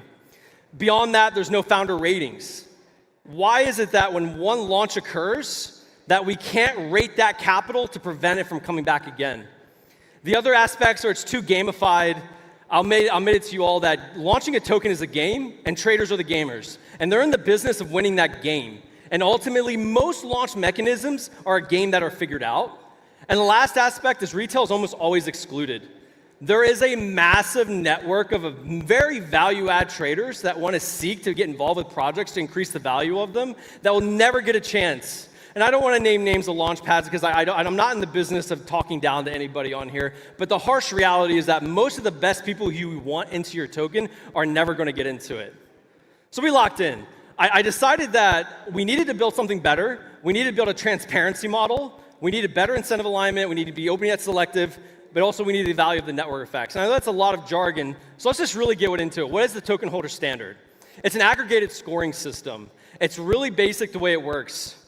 What the THS that we've designed is, any launchpad that's building on top of Meteora will have something of a baseline on-chain credit score of that historical user's trading activity. Now I get it. You know, before we get into it, everyone's going to say, but Mercy, wallet this, wallet that, you know, how can we verify what they've done? The truth is the THS by itself and standalone is not enough to actually solve anything. It truthfully is actually just a bedrock. It's designed for other launch pads to add their own flavor. I'll give it really simple. The THS is the pie crust and the launch pad is the filling. They're the ones that are going to be the ones that are going to decide what are the other core components that they want to track, what are the other core aspects that they think are going to be really, really important. So, for example, a model of a THS that you might want to use is when you're building a launch pad, you might want to get that user's aggregated on-chain credit score when you're initially onboarding initial users to your launch pad. For platforms like a Legion, for platforms like an Echo, right, where we're valuing angels that are investing into projects. So really simply put, THS currently today is an open source API built on top of Meteora that any launchpad can immediately build on. Now, if I came here today and presented this to you just as this framework that exists and you could use it, you might want to try using it, I think you all would yawn and say, okay, cool, Kalen, cool tech, what's going to happen next? So it actually brings me really great pleasure to bring up this next speaker. ICM.Run has some of the best mentors in the Solana and outside of the Solana ecosystem that we're Solana pilling, that are building within the DAO. And the next speaker that I have the opportunity to bring up is a really close friend. Somebody that I've had the opportunity to build with for quite a long time. Somebody that I've had the opportunity to build previous protocols with. Phenomenal founder with phenomenal dev team. Please welcome up Studhome to the stage. Studhome is the founder of Fair.Club. And for context, Fair.Club is a product that we're co-incubating together that's building on top of the THS score. I've had the absolute pleasure of working with this guy. I'd love for Studhome for you to introduce yourself. Hi, everyone. Studhome. You can find me on Twitter, find me on Telegram. Been an entrepreneur for 15 years. Built the first ICO platform in the Netherlands in 2017. Built the first 3D NFT marketplace back in 2021 that was called Metamundo. I got into crypto as a Web2 founder back in 2017, motivated by the fact that it's a democratizing financial asset. anyone who's an entrepreneur can get access to capital quickly. They can also value their businesses very quickly. Obviously, we all know what happened in the ICO years, but then when Mercy spoke to me and said, I'm starting ICM.run, I said, this is the final destination for crypto. My slides are gone too far. So I'm presenting to you all today a brand new launchpad, Fair launching ICM tokens with Fair.club. Previously, I was also involved with and the alumni from Rockstart and Startup Bootcamp, one of the two biggest VCs and accelerators in Europe. My goal is to try and onboard as many of these Web2 projects as possible through my network and through the ICM.run network to this launchpad. Token launches for real projects are broken. Those that are early or with the deepest pockets currently win. What about those that bring the most value to a project?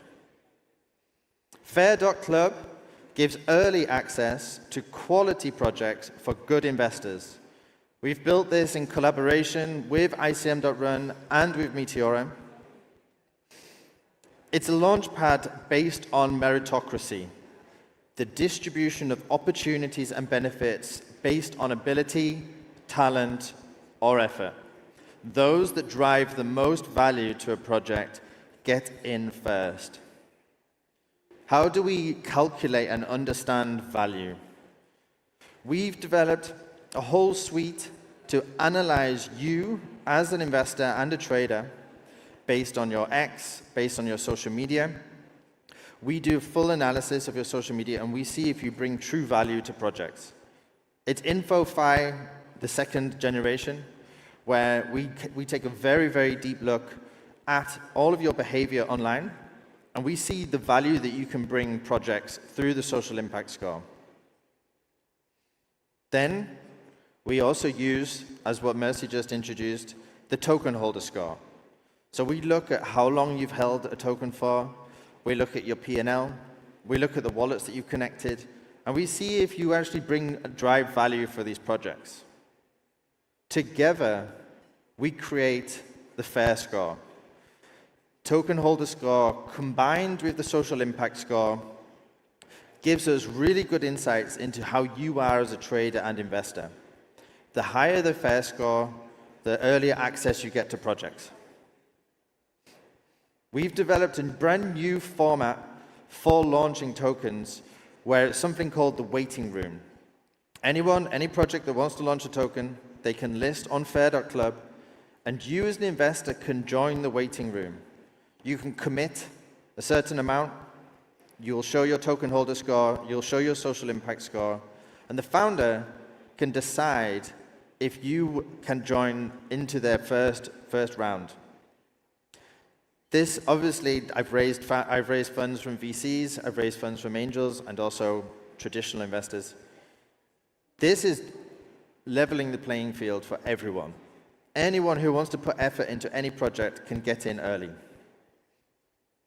We've developed a new bonding curve method called the pre-sale dynamic bonding curve, where investors that are in the waiting room, that have participated and been accepted by the founder, get into the project at the bonding curve price. So you have the ability to go and trench, and you have the ability to go and trade a token when it first launches, but the right people, the good investors, get into those quality projects early. Just today, for 1 hour, and this hour only, we have Fair.club open for anyone to go and sign up, discover their token holder score, their social impact score, and their FAIR score. Those that actually join right now, within the next hour, you're the first people to hear about this launchpad. This is the first announcement we've made. We've not announced anything on socials. If you join now, you'll be earning fees from anyone else that you invite in the future. Thank you very much.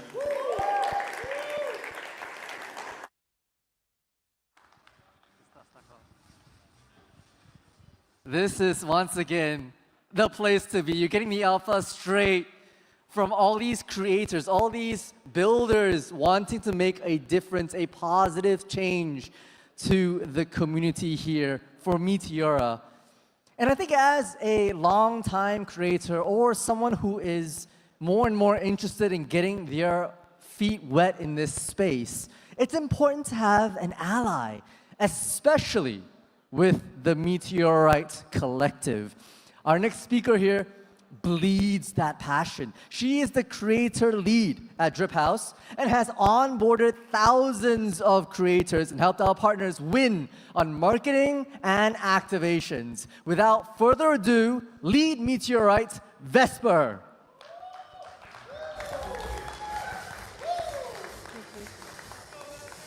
Okay. Thanks so much for the generous introduction, and thank you everyone for showing up today. It's awesome to put faces to PFPs, to names, to tokens, to projects, to startups, to things that are probably going to change the world. I'm Vesper, I'm the lead Meteorite at Meteorite Collective. Our role is to really do the best to showcase the greatness of what Meteora has been building via the builders who are actually contributing to that success. So our role is to really use content to amplify projects building on Meteora. It's also to empower creators across Solana and beyond to tell those stories. And it's finally to build community for events like this. So when you show up, you actually know people because maybe you've been connecting in chats. Maybe you've been a part of one of our initiatives. Maybe you've connected via something you've seen on X. So here's a quick look at the numbers. This is what we've achieved so far. Thousands of profile visits to our X, which is the main place that we're showcasing projects that are building on Meteora, hundreds of thousands of engagements, and millions of impressions. But numbers only tell one part of the story. What are we really doing? We are actually building the creative and community layer to power Meteora ecosystem's growth. So let's take a look at the real story behind Meteorite Collective. What have we really been doing for the last 6 months? For the last 6 months, we've been seeding community across Solana. We started with just a few sparks. So Mercy, who many of you will know, who is now the founder of ICM.run. KK, who many of you will also know, maybe by PFP, by his iconic name, who also was foundational and now is leading ICM on Meteora. A few of people from our trader community, Spider, who has hundreds of thousands of followers, Sully, who's well known in Meteora and Jupiter, they really are the sparks that have propelled Meteora's growth behind the scenes. Thanks to their contributions, we went on to develop our Trenches chat. So again, PFPs that maybe some of you will recognize, maybe some of you won't, but Sol Cypherbot has been crucial in bringing access to more people to see the tokens and to learn about the projects that really have been foundational, again, in the growth of Meteora's token ecosystem. And even more meteorites were created as a result of this. So these are just a few PFPs representing creators in our community who right now are writing content, clipping, and doing a lot more to distribute the stories of people here today. So many meteorites create greater impact. MCG Live, who maybe you've tuned into their streams, maybe you've met Josh, Dom, and Chill, they also are foundational in driving forward the narratives that Meteora has been creating via the tokenization and technology that they're building. So as I said, with ecosystem growth, we're also leading ICM, and we're doing that with ICM.run. As I said, ICM.run was founded by Mercy. Mercy was actually, ironically, the first meteorite. He was the person who brought together community. He was the person who was very focused on making sure that the builders of today had places and resources to access so that they can move forward. And so it's not surprising that he's gone on to create ICM.run, which is really an amazing public goods initiative. And here are just a few PFPs. I wonder if some of you can recognize your PFPs out there. And this is representing the NFTs that were launched as part of ICM.run's first move into going public. So today, I'm actually going to be revealing some of the initiatives that we're doing moving forward. So we've done great work to get impressions. We've done brilliant work to seed communities like ICM.run. We've done amazing work to back incredible creators such as the team behind MCG Live. We want to do even more. So in January, we'll be launching Build Live. Build Live is an on-chain session. Build Live will be a series of sessions for on-chain builders. There we go.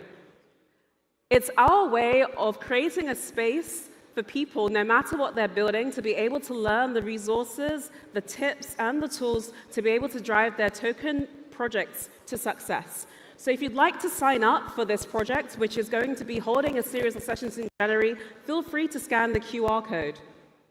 And just to give a bit of background about why we created this initiative, maybe many of you will recall a few months ago, Bags app launched an incredible thing. They made it very easy for people to direct token fees to any creator. So you no longer had the case where creators were no longer being paid for their artworks or being paid for their creativity. Billy was one of the projects that was launched as part of that type of wave of empowering creators via directing token fees to them. The Billy project went on to create a series of residencies. It went on to create a marketplace for creators to monetize their work. It went on to launch art contests. And part of our work as Meteorites is to really showcase these stories and do something more, do something bigger, back them and drive them to success. So that's why we're partnering with Billy to launch this program in January. There we go.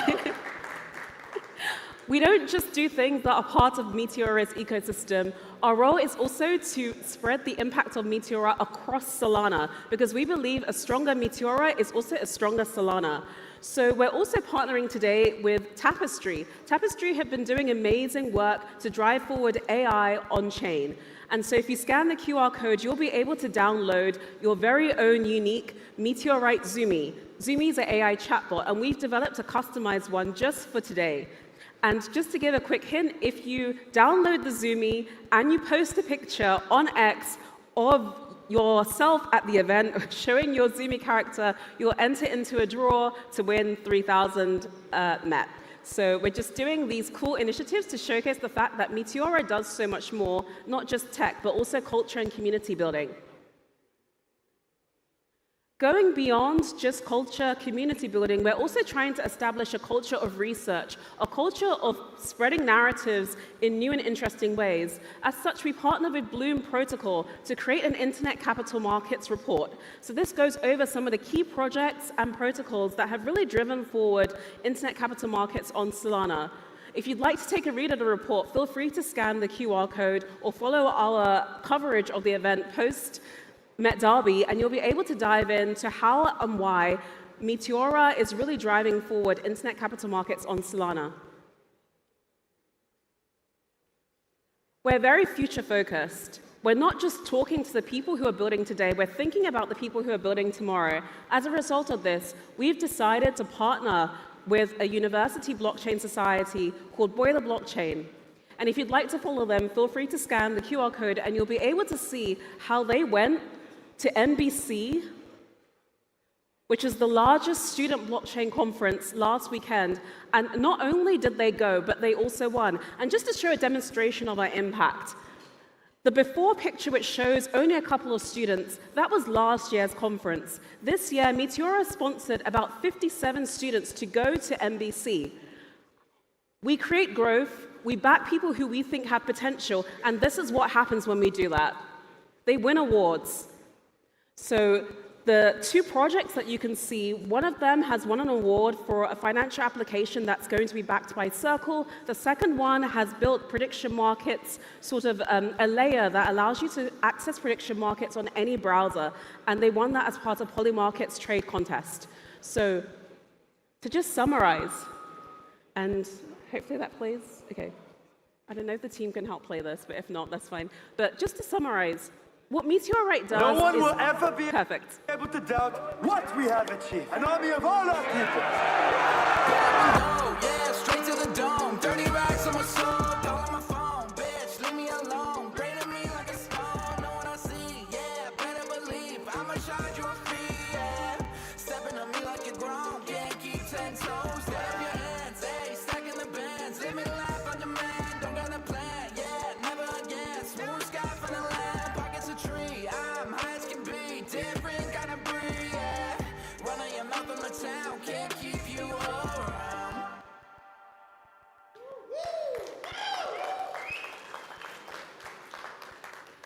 To summarize, that's what we do. Culture, community, content, and growth for Meteora's ecosystem. And we do it for everyone in this room, and we do it for everyone who's outside this room, and we do it for everyone who can't make it today, because we believe that internet capital markets, tokenization, and Meteora are the future. Thanks so much for listening, and be sure to follow Meteorite Collective to find out how you can get involved in driving forward culture, content, community, and more for Meteora.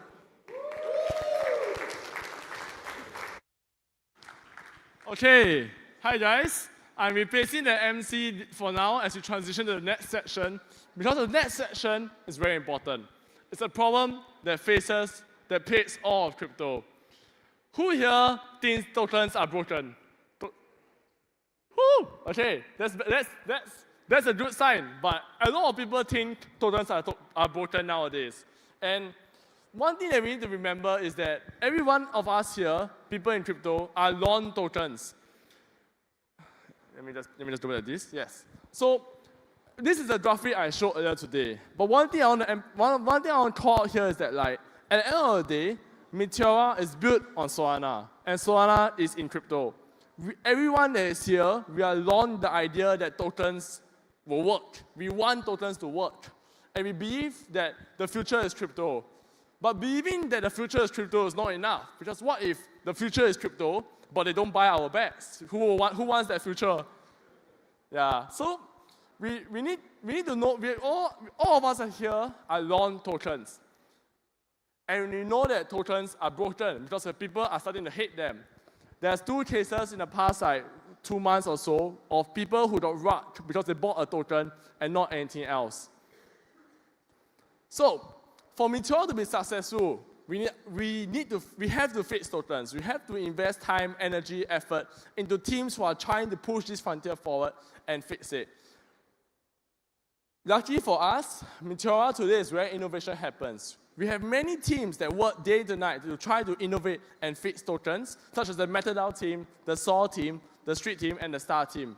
You will be hearing from all 4 of these teams in the next 20 minutes or so.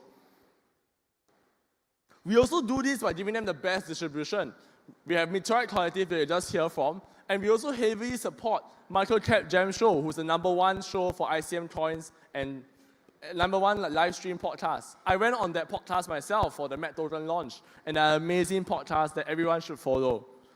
So that's what's important to me. That's what's important to all of us here. Let's try to fix tokens, and let's do that by hearing from the teams themselves. Starting off with our dear friend Prophet from Meteora.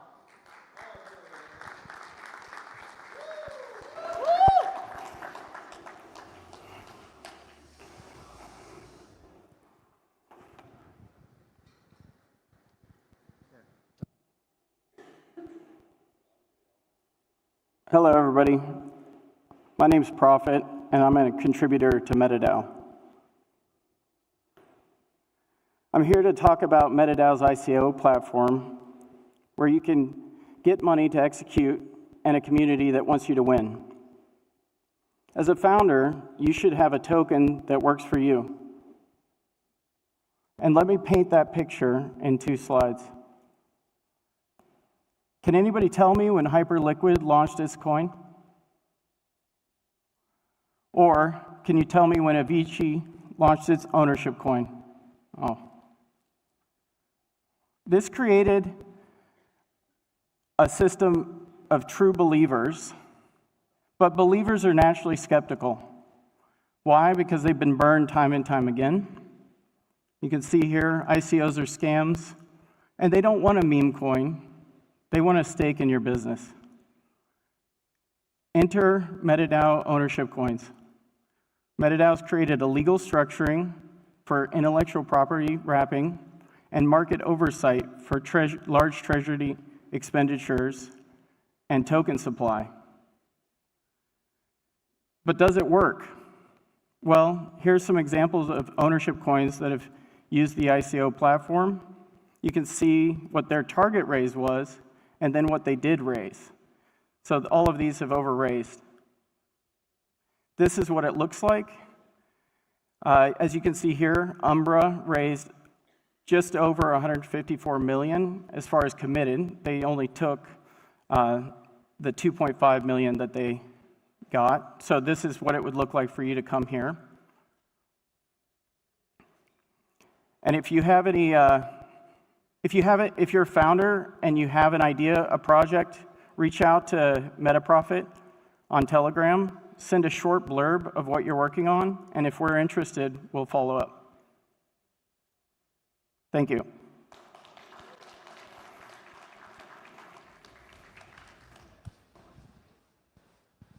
Thank you, Prophet.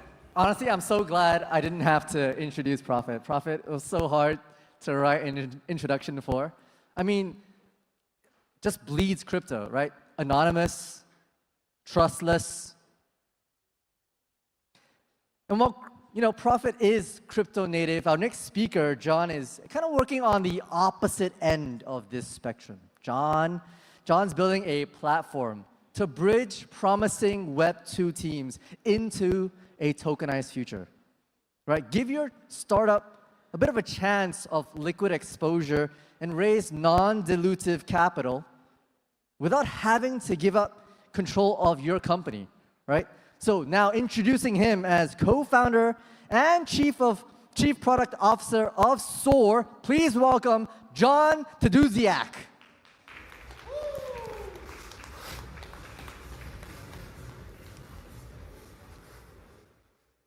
Hi guys, my name is John. I'm the co-founder and CPO of Soar. Today I'm going to be talking about the token utility paradox. We've spent a decade in crypto, we've danced around tokenized equity, and it's time for a change.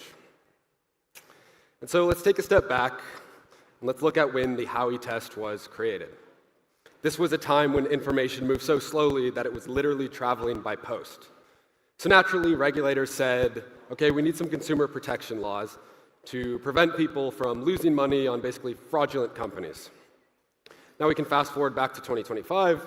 We have legal prediction markets where I can say Taylor Swift is going to wear a black dress at the Super Bowl. I'm going to throw 60K on that. So we're in this era, this technological era, where information moves so quickly that you can have real-time prediction markets on it, but consumer protection laws are pretty much unchanged. Consumer protection laws treat retail investors like children.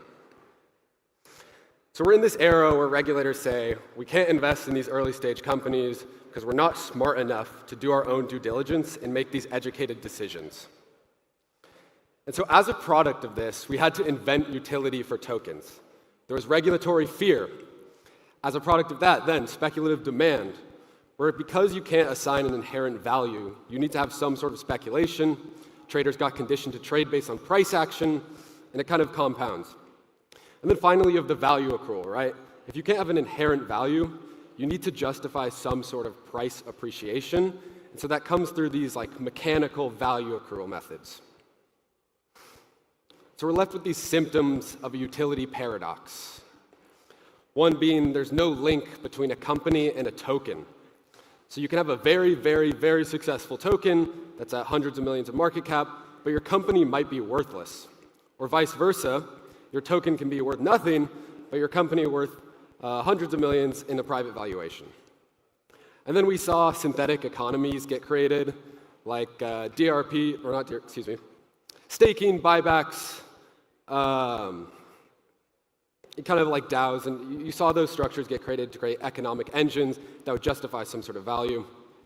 And then price becomes the narrative, where price action justifies a narrative, narrative justifies the price action, and it's a loop of nonsense. And so that brings us to the paradox, which is that everybody wanted a valuable token, but nobody wanted that token to actually represent value. So the paradox is starting to break, though, thankfully. And we're seeing it break in many ways.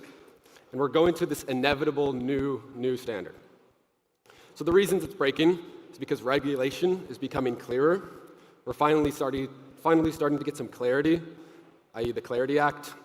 Founders are getting tired of building these mechanics into their product just to justify a value accrual method. And then holders want real exposure. We've seen these companies get acquired over the last year where the token holders that contributed to the early stage success of these companies were an afterthought in the acquisition event. And then we're starting to see infrastructure exist for tokenized ownership, DRP being one of them that Sora created, and Futarchy from Metadao. So these tokens are evolving from speculative narratives to programmable equity rails. So we have this new standard for tokens now, ownership. Ownership uses tokens to mirror economic rights. It aligns incentives across founders and participants. And it makes these tokens reflect the business and not distract from it. And so we can escape the token utility paradox when tokens stop pretending to be something that they are not. The reason we want ownership is because it is a proxy to real value. And you can manifest ownership in a token in a variety of ways.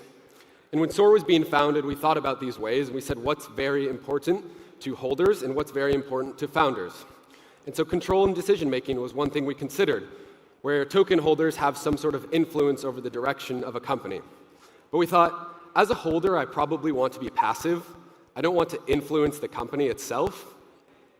And as a founder, early-stage companies need strong leadership. They need centralized leadership. It's very important for a company to look 10 years in advance or 30 years in advance, whereas if you're holding a token in that company, you might want to influence it to give you short-term returns. And then there's treasury management, which is quite similar to control over decision-making, where a holder can influence how a treasury is used for a token. And then finally, what Sora landed on was shared upside. And what that means is that holders can participate in the success of the company itself. And so we founded DRP. DRP is a token standard that's not dependent on utility. It doesn't have vague governance mechanisms, and there's no gimmicky mechanics. At its core, it's a debt agreement between SOAR and the issuing company, where the ratio of the circulating tokens represents an equal debt obligation to SOAR at the time of a liquidity event. So this debt instrument is interest-free. It is only callable on liquidity events. It doesn't encourage founders to do arbitrary buybacks. The founders get to retain control in their company, and it doesn't affect their cap stack immediately. And so DRP is quite a familiar structure that's been used in one form in traditional finance for quite some time. But what we've done is we've taken its principles and applied it to a modern context. And so it was inspired by the WOFI plus VIE structure. And if you're familiar with Chinese investment, this may sound familiar. So this structure was created in the early 2000s when China said, foreign investors cannot participate or invest in Chinese-owned companies that are within certain regulated or restricted industries. And so this structure was created as a proxy so that these foreign investors could invest in these companies. And so what we're doing is just taking an established structure and applying it to a new industry. So to tie everything together, SOAR believes that it's ownership or bust. If you can't have ownership of a token, and it's not a true utility token, it's basically a scam. And so what we're going to see is a return to deep value. For the first time in a long time in crypto, you can look at a company that's issuing a token, you can say, this company has value. I want a piece of that success. And so by buying a token, you're getting a piece of that success potentially. And all of this is going to happen on SOAR. SOAR is the platform that enables this. SOAR is the platform that allows founders to come and gain access to a community, and that community can then participate in these companies' success, and everybody will win together. Thank you very much. I'm John. Appreciate it.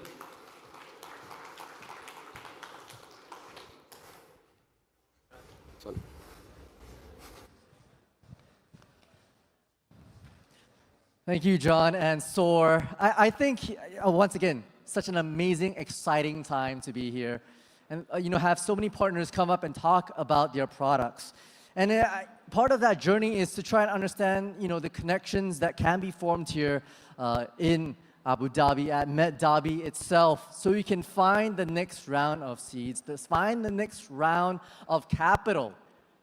But what if you didn't quite have to? What if we tried new ways to raise the capital that you need? I'm unfortunately buying a bit of time here because we do want to set up our next speaker for success. But what if we incorporated some live streaming into this mix? This will be unprecedented and found it thus far. So without further ado, just in the nick of time, I'd like to introduce Adam Starr to the stage. Give it up for Adam Starr.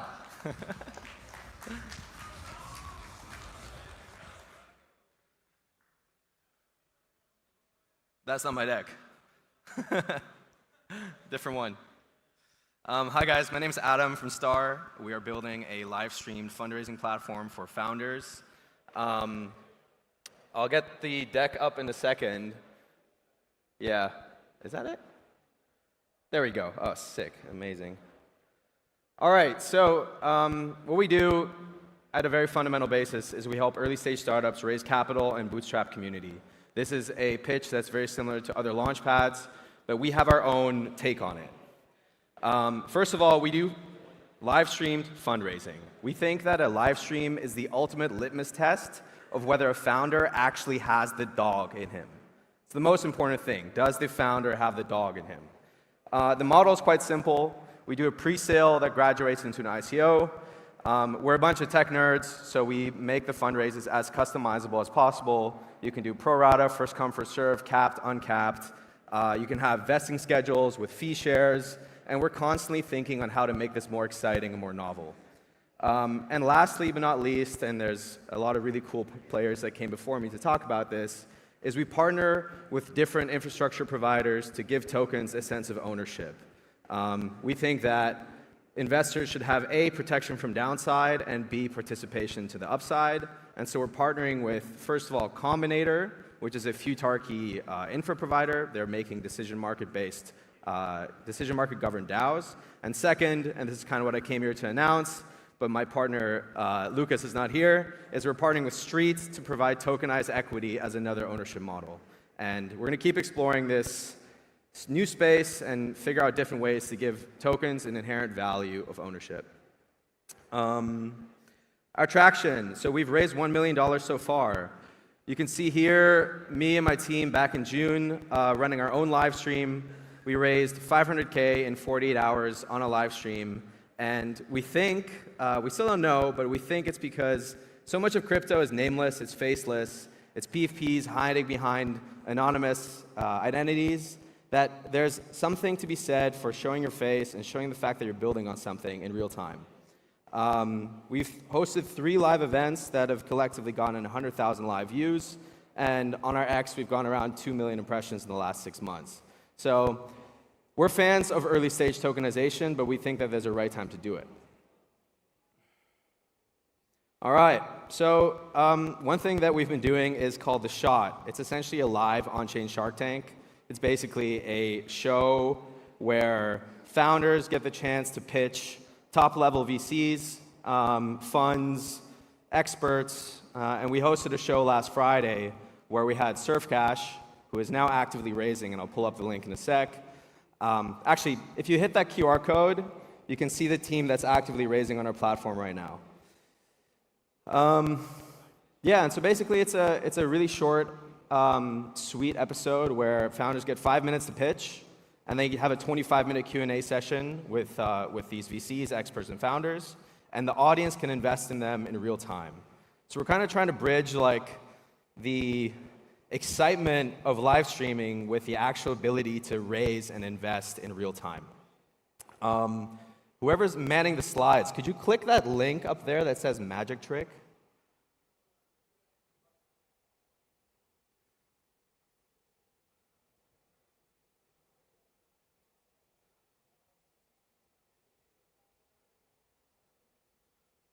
Oh.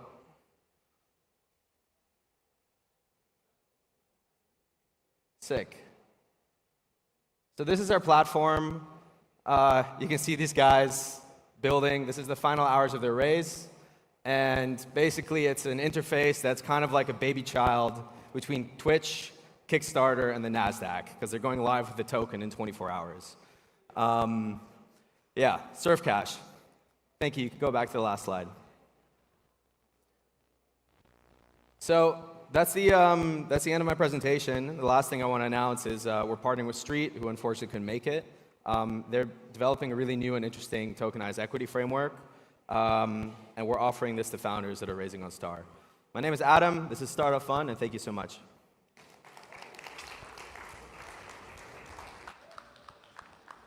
Thank you, Adam.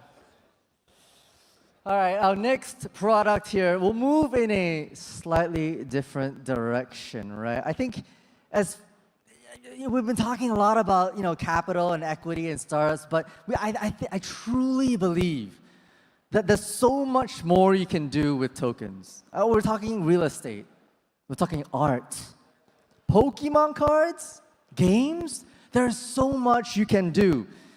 And our next speaker here, co-founder of Collateralize, fueling the next wave of tokenized capital markets from institutions to retail users. Give it up for Pierre.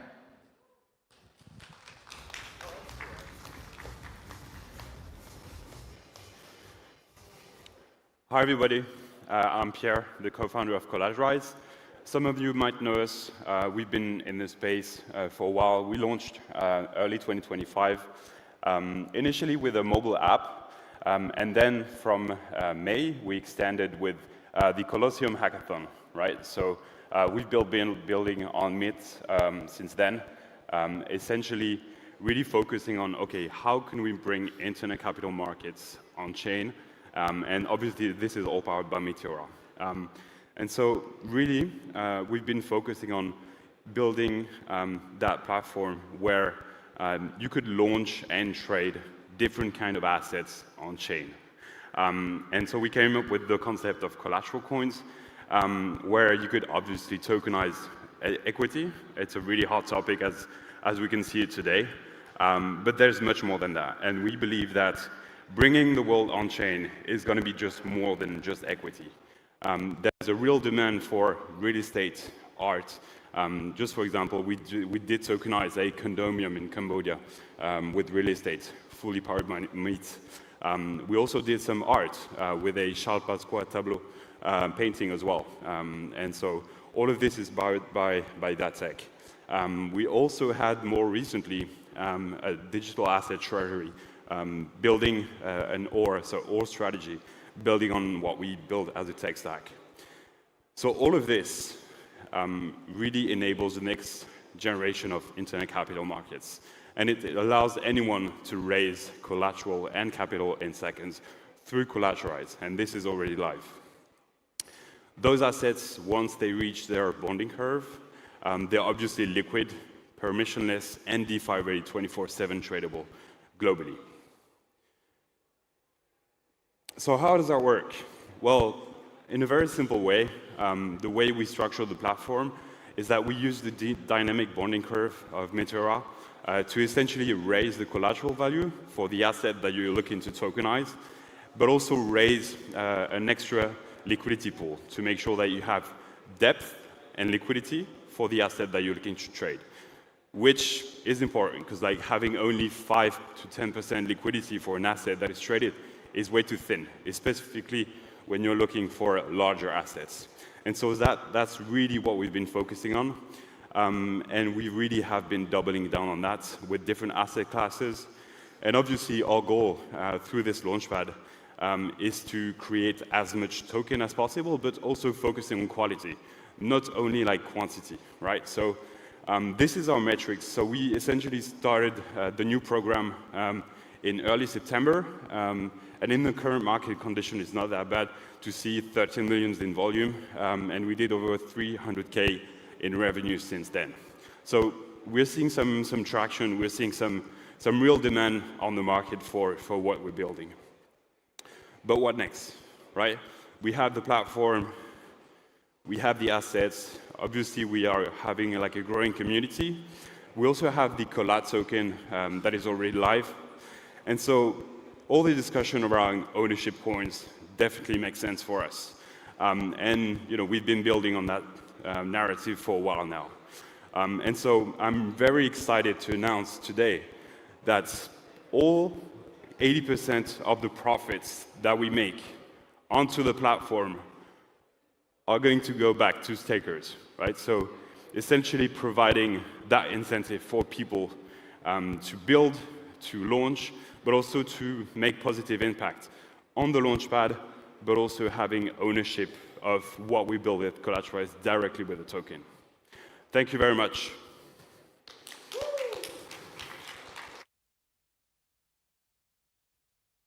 Thank you, Pierre. 80% return. That is incredible.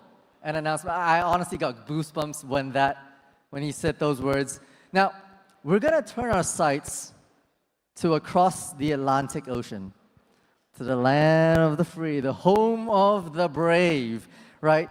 We're gonna be bringing on next, real soon, the co-founder of America.Fund, a launchpad built to power the USD1 adoption and spark the next era of America-aligned innovation. I mean, truly, this is the home of opportunity, right? Bringing the American dream onto chain, and it'll be real soon as we sort out, our next speaker here. But boy, I mean, this is the part of the regional aspects that really come together, right? Bringing together some American ideals that you can really stand behind and rally together. And that's precisely what America.Fund is really trying to work on. Our next speaker was also former yield farmer turned trencher, right up in those trenches with all the other creators to try to make a difference and build a new narrative for themselves.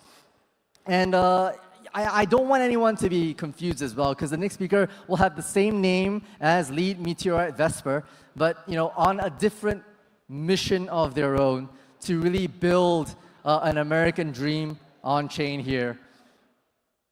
Slowly but surely running out of words, but that doesn't really matter because I like to welcome onto stage Vesper to bring us the alpha. Give it up.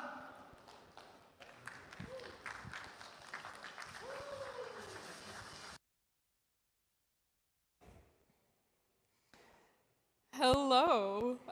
It's exciting to be here. It's kind of been a long time in the making, I have to say. So yeah, very, very, very excited to be here and announce something fun today too.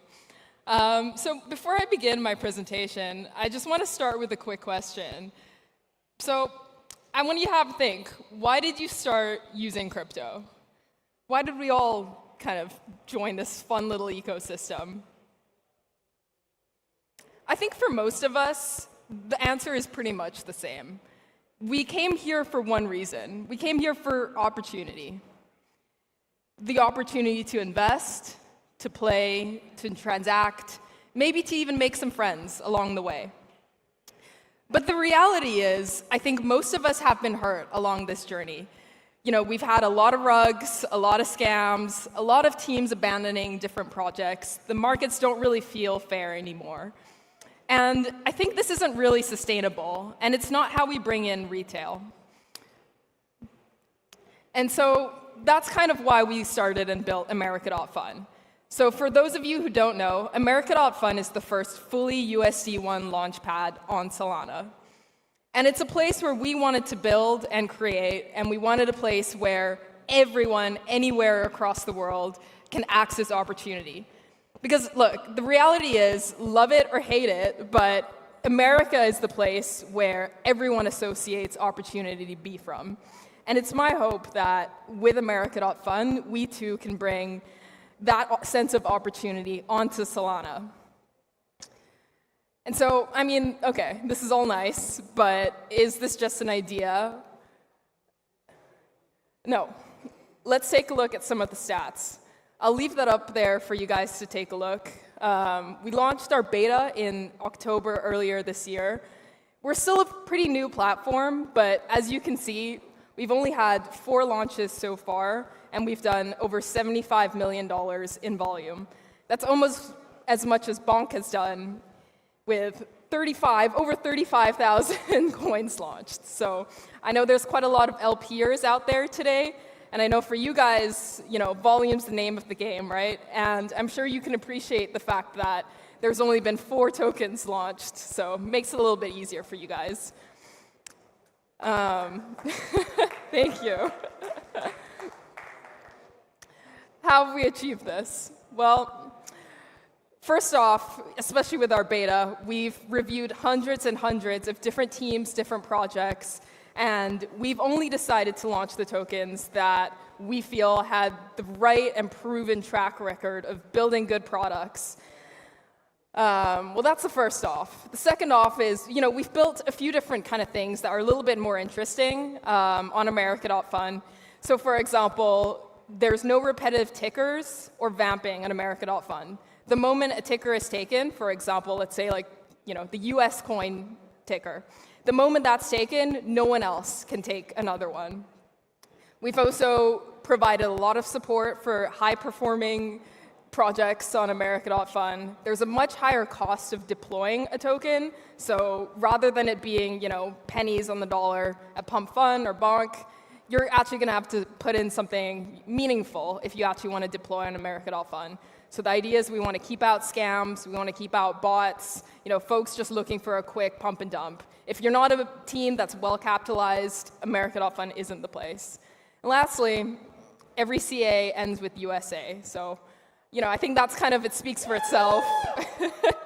It's pretty fun. And also it makes it easier for folks to spot when a token's launched by us. Well, so I think,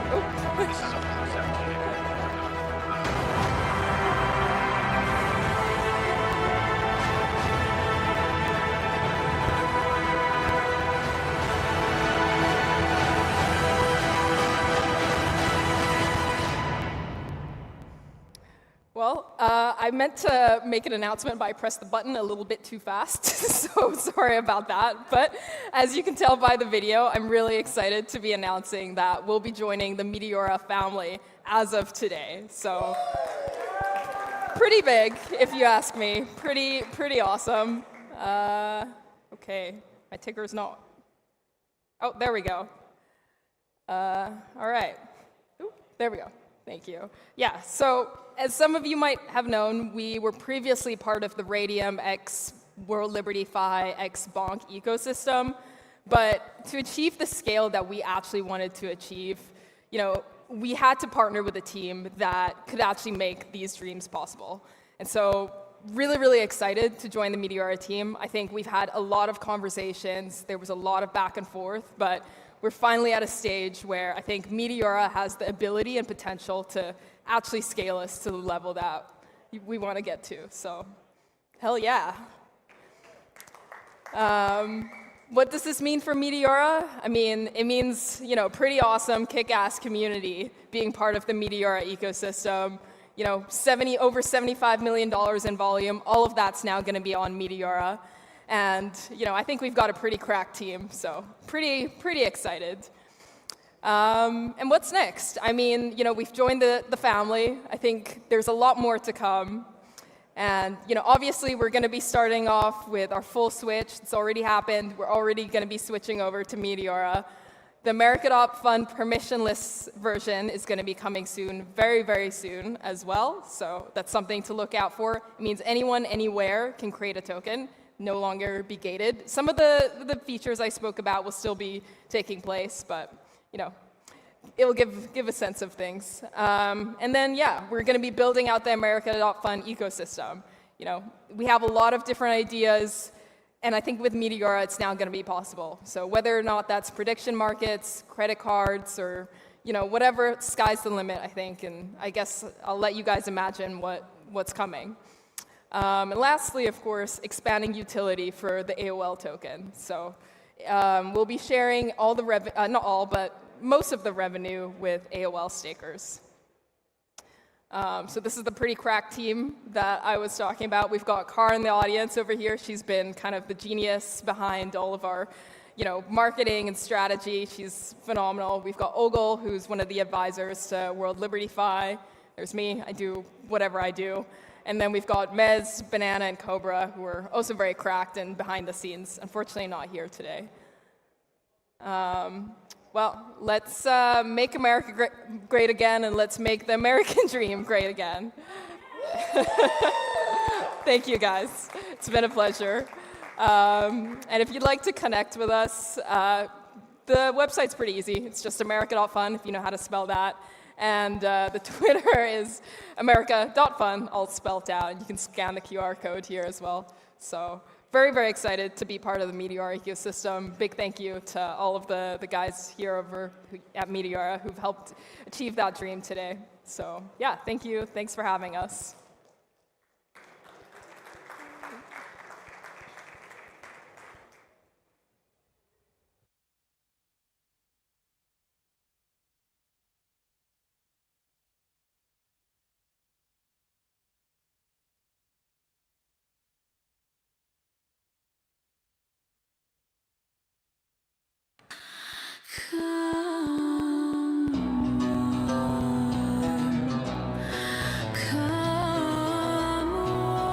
Before it has been founders and multiple products showing so much confidence for the Meteora platform. And we're deep into the afternoon. I think it's a little time to spice things up with debates. Some tick-tockable moments, some off-the-cuff thoughts, some hot takes. And the best people to facilitate that are going to be the guys from the MCG podcast. They're only the hottest ICM show on X, YouTube, TikTok. They got it even on Spotify thus far. I personally am impressed that they provide a Mandarin version of their podcast. I mean, that taps straight into the largest language population in the world. And you're going to be here to drive one of two debates over the course of the next hour or so. So give it up for the folks from the MCG podcast, Dinero, Dom, and Josh. Let's go, everyone. Let's go. Get some energy. Get some energy. All right, why don't, Dom, you go in the middle here. Yes, sir. All right, guys, my name's Josh, and this is my co-host, Dom, Dinero Dom on X. We host the MCG podcast. It's actually an MCG live show, and we started this because we wanted to talk about stuff other than meme coins. And RWAs, ICM, and ownership tokens have kind of come forward. These are like the most exciting last 3 months of crypto, and I've been in this industry for a decade. I've never been more excited to see real, tradable, investable products on chain. And so we have Tessera coming up, and yeah, let's do get it. into it. Yeah, a little round of applause. Let's go. Thank you, everyone. And a couple of our co-panelists may have gotten lost out in the conversation, so we got a short panel. Let's go middle. Let's go right in the middle. Okay. Yeah, TBPN style, so you can sit in the middle right here. For now. Chan, thanks for joining us. Thank Chan's you. representing Tessera here, and we're going to have him give a little elevator pitch on what they're building. But at the higher level here, this is just bringing RWA to Solana, powered by Meteora, and we're honored to have these guys up here. So maybe we'll start. Oh, look at this. We've been joined. Our co-host, awesome. We have full How's house it going? now. We have full house. Let's start with a high level, just elevator pitch here, and we'll go from left to right, or right to left, excuse me, and then we can get into it. For sure, yeah, thank you. Very good to be here, and thanks for having us. So I'm Darian, the founder, CEO of Synthesis. Synthesis is a tokenized securities brokerage. We distribute a large variety of supply tokenized funds across global distribution channels. Globally, we have about 50 distribution channels distributing for some of the largest asset managers, including Franklin Templeton and Fidelity, Hanwha, so on and so forth. So yeah, that's where we are. Sweet. Jan? Okay. Hi, everyone. Very happy to be here with MCG. MCG. You guys keep changing names. At MCG Live. MCG guys here. My name is Chan An, and I'm the founder and the CEO at Tessera. We tokenize private assets with the first launch of tokenizing private companies. For example, SpaceX on Solana with Meteora as our key partner very soon. So I'll be very much looking forward to seeing everyone on our launch. Thank you. Sweet. Hello. My name is Riot. I've been here in the ecosystem for 3+ something years. We are building something called Citadel. You can consider us as a corporate bond model on Solana and then also on-chain venture debt on Solana. So basically, we help founders to stop selling their token with a 50% discount. Instead, they can borrow money against their own token. That's what we do. Yeah. Glad to be here. Sweet. Thanks, guys. So the conversation here is RWA on Meteora, and I think we have to start with the high-level thoughts on what is RWA to you guys, and what does DeFi enable that maybe traditional markets don't? And how does your product work in that context?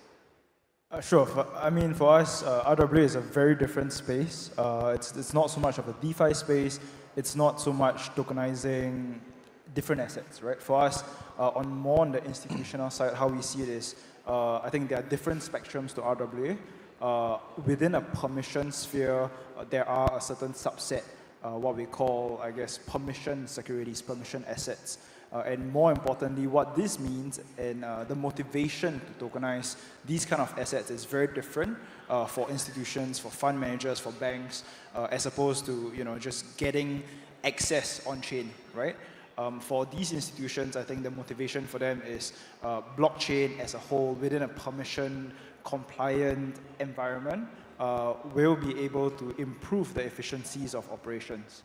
Whereas tokenizing other assets on DeFi, that sort of gives accessibility, gives the everyday investor the ability to access institutional products that they couldn't 2-3 years ago.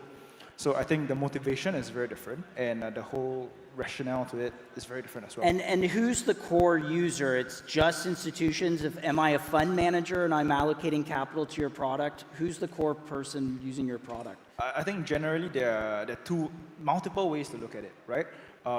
The motivation is one. The motivation to tokenize a product is typically top-down, right? So from the institutional point of view.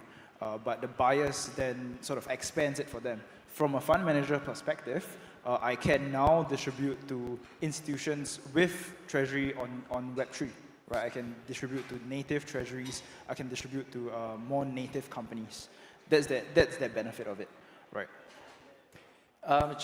Maybe to start with RWA, I actually don't like this term RWA at all, real world asset. Is it overdone? Yeah, it's a real world. That implies that there's something that is non-real and or fake even, and then real. Magic internet money was a thing for a while. So. No, but the fact is we are the real world and we are the future. So we should be the real world asset, in fact. So what's the right word? On-chain liquid markets? Well, the opposite of it. So to me, the RWA is anything that is non-native crypto. So all the TradFi assets, that's what it is. Now, the reason why we want to bring RWA on-chain, now we tokenize private assets. And we talked about this before, but how many of us in this room actually traded or even held companies like SpaceX? SpaceX has done 800 billion valuation round just a few days ago, and now they're talking about going IPO sometime in the future at 1.5 trillion and more. And how many in this room will be able to take advantage of that? That's because they exist in the real world, private asset and the public asset. So you're giving the little guy the opportunity to access SpaceX earlier before it goes public at 1.5 trillion. Is that correct? Exactly. And how do you do that? The reason why we can do that is precisely because we have the crypto, but more precisely because we have the blockchain. Now, the reason why we have the private asset and the public asset, getting rid of all the complexity is because there's something called credit risk or counterparty risk. If I want to exchange something of a value with you in the real world, we cannot do it atomically. I have to trust you to a certain degree, and you have to trust me. On blockchain, there is something called atomicity. So I don't need to know you, you don't need to know me, but we can still transact. That allows the throughput of transactions that you can put through a lot higher. So I'm at a party, I'm telling my friends I'm an investor in SpaceX. They're like, dude, that's so cool, you must be really rich. Or do I just say, oh no, but I trade on Tessera, right? Yeah, of course. Yeah. The fact is, it's no-brainer. And what do you own? So if I own a piece of Tessera, is there a piece of paper somewhere that says I'm on the cap table? Like, how does it relate back to the actual company? The cap table is an interesting thing. You see, people talk about cap table. I want to have my name in the share registry. Put me on the registry with Elon. Come on. For what? You're in the same level as Elon Musk. It doesn't matter. What is important is... This is important though, because I think it determines the risk that you have to take, which is where the institutions are coming from. Because when I buy into an asset, especially if it's on-chain, I don't want to take counterparty risk, thinking that if something happens, something goes wrong, I don't have a direct claim of the company, of the shares. So that is a big pain point, and that's a big risk point as well. Do you think the biggest risk point right now, or when people think about RWAs, do you think the biggest barrier here is holder protection, right? Do they feel like there's no protection there, they're maybe not safe, or there's not one-to-one collateral with their assets?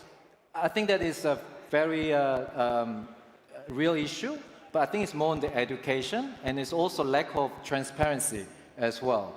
The fact is, even the public stocks, actually, to many people's surprise, is very, very complicated. And everything Web2 is very complex. And same with the private equity, it's just that we are less familiar. So I think the important thing is making sure you have the right setup in place to give the trust and build the transparency around it so that people feel comfortable with what they're doing. I think that's what is important. So I seem to hijack the... Yeah, let's pull Citadel in here. Yeah, so the product that we are building is actually on the contrary side, because what we are trying to do is to bring the TradFi's what is it called? A TradFi system that has been there for decades back to on-chain. Because on-chain at the moment in the internet, a corporate bond world is pretty inefficient. So as a capital efficiency-wise, it doesn't really make sense to sell your own token with a 50% discount just because you need to do the financing. What do you do in the real world? You do the debt. You go for the bank and then put your equity on the bank and then get the money out. That's what we do. So one thing that I'm super hesitant to even jump in there, because we are very permission-based. So we want to become a permissionless, yes. But if we do the permissionless of this system, in that case of scenario, we're just making another pumped up fund. So definitely don't want to go to that route. But yeah, at the moment... There's a difference between permission and then curation. So you're also curating product for people to feel safe and that this is actually investable, right? Someone's doing due diligence. So it doesn't have to be an argument of, oh, it's permissionless versus permission. It's no, we've done great due diligence. We think this is the right product. The thing is, I really, if as a user of on-chain for past 5-something years, I definitely believe in the easiness of being permissionless, that I don't need to believe in the counterparty, right? But if you don't do any underwrite for the collaterals that is generating another flywheel here, just like us, then it is just an irresponsible, protocol. So that's why we're... Right, because it's on your platform. Yeah, pretty much. No, it's a believable, confidential, but still very believable counterparty. But to me, actually, the issue of being able to offer permissionless or not, I think is very, very important. No offense to what you do, and I think I think it's a difficult issue because oftentimes RWA tends to be security, and then what happens is when you tokenize what is security, a simple answer is, well, the token that is tokenizing the asset should also be security, and therefore it requires KYC and things like that, i.e. making it permissionless. But the problem is, we talked about the reason why we want to bring RWA to on-chain. That's because we have the blockchain and we have atomicity.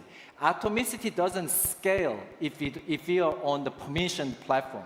It flowers only if we are on the permissionless market. So from the product manufacturer's perspective, and I'm biased here because we do offer permissionless version of the RWA, I think it's very, very important to have that, not only because that will cover from the retail to institutions, all the target audience, the biggest market you can cover, but that allows you to integrate with all the DeFis that you want. And unless you can do that, I think it's very, if you think about all the RWA projects, they have raised well, they have lots of money and so on, how many of them actually have users? Do they have traction? This is the number one thing with RWAs that I can't wrap my head around. It's Launchpad's found PMF, ICM has somewhat found PMF, ownership tokens have found PMF, but RWAs kind of haven't, what are your thoughts on, have you found product market fit for RWAs? I'll step in here, right? I think the agenda, the benefit, and the motivation for RWAs is very different, right? Especially if you're talking about permission first, right? Institutional RWAs. The concept is, it's a very broad topic, RWA as a whole. We cannot generalize, and we cannot just look at it as, and track it, right, as a singular metric, right? So how much is being adopted, how much traction it has, will be very different from how we have tracked other protocols in the past, right? What I mean by that is there is true adoption when we look at the institutional side. Is there volume on permissionless on DeFi? Not yet, but there will be, right? Permission assets for the time being serves the purpose that it was made for, right? But not the permissionless metric that we are very used to. That will happen. It just needs time, right? So, but how long? As we get permissionless traction, we are seeing permission traction, right? So obviously, not everything. And the very important timeline thing here is that we have to go by, because these are institutional products, we have to then obviously go by TradFi timelines, right? And that's very important. And because I know from the space, TradFi timeline in this case is moving in a very, very fast speed, very fast direction, and that's obviously being accelerated by people in crypto. I agree with that. I mean, I think institutions will definitely come because of the benefits the blockchains offer, the efficiency gain you can get by removing the counterparty and the credit risk. I absolutely agree. But the problem is in my space, private asset, for example, why would institutions, even family office, want to trade on Solana when they already have access to the same trading off-chain? You know what I mean? So what I'm saying is the hurdle they need to clear for them to move to on-chain is just much, much harder. And they are not on-chain users. 99% of the crypto users are the retail. So any RWA project that is focusing on institutions, and I'm very happy with them, and I want to be part of them, I don't know how long it's going to take. So today is really the retail. Unless you can capture the retail demands for the RWA, we won't be able to survive unless you have 100 million. Maybe you do, but I don't. No, for sure. I mean, when I talk about the demand, I'm talking about demand from the sell side, right?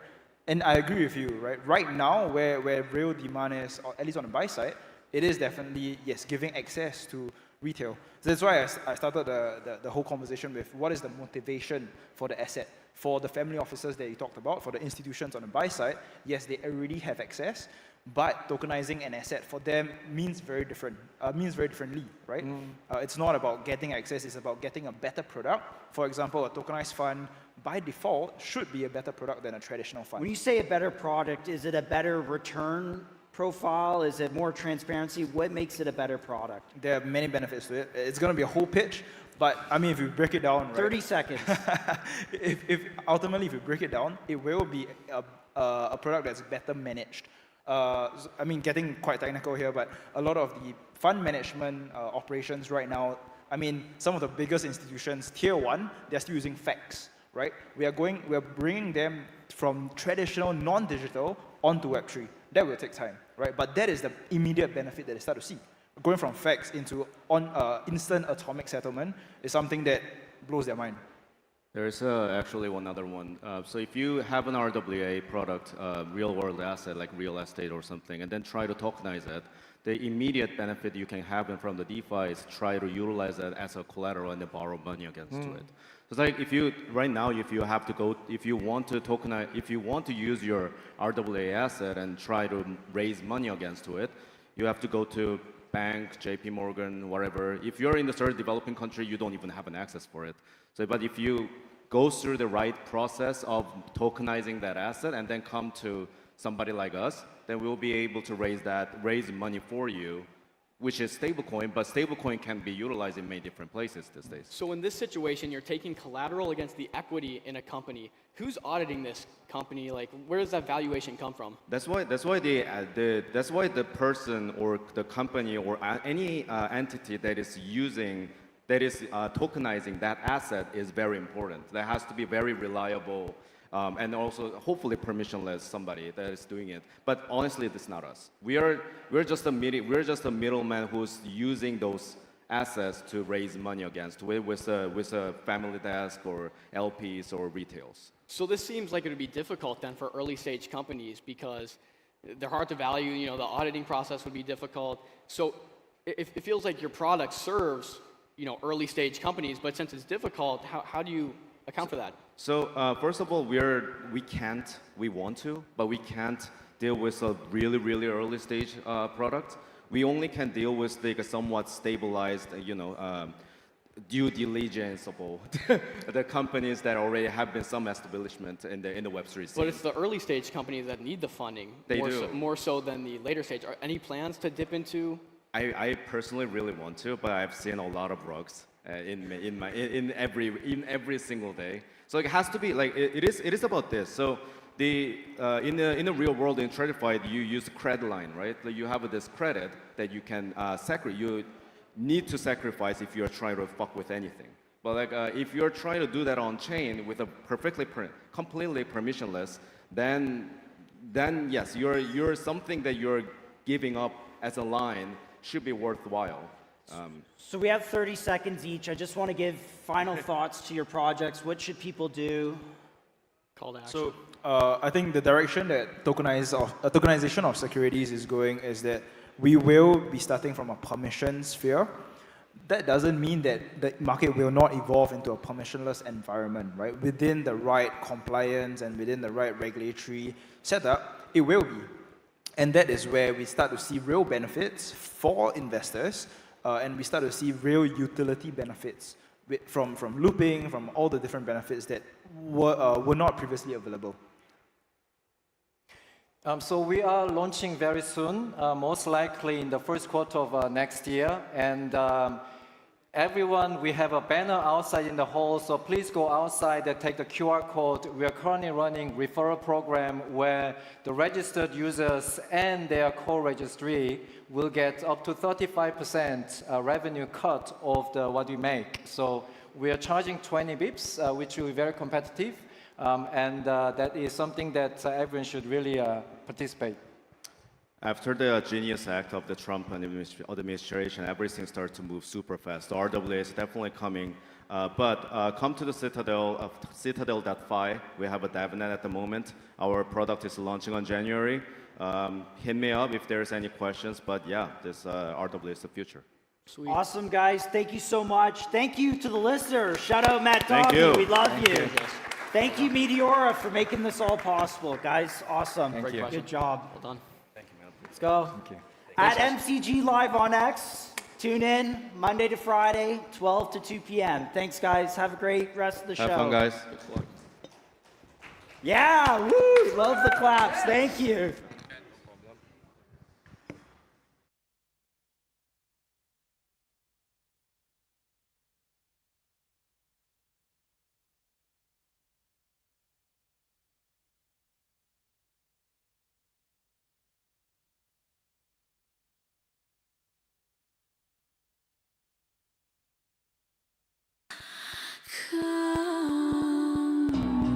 Excellent. That was one of two debates that we'll have today.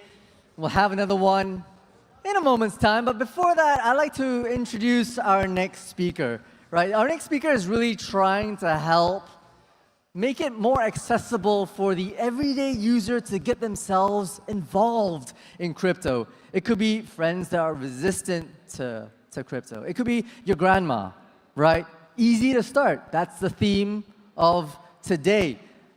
Your friends, your grandma, they might view this as a complete wild, wild west without any appreciation of the benefits that crypto can bring.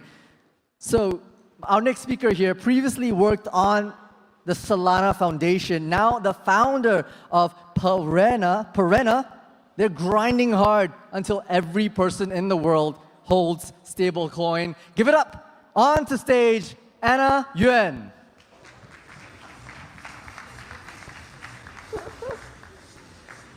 Hi, everyone. I think my team changed the slide last minute.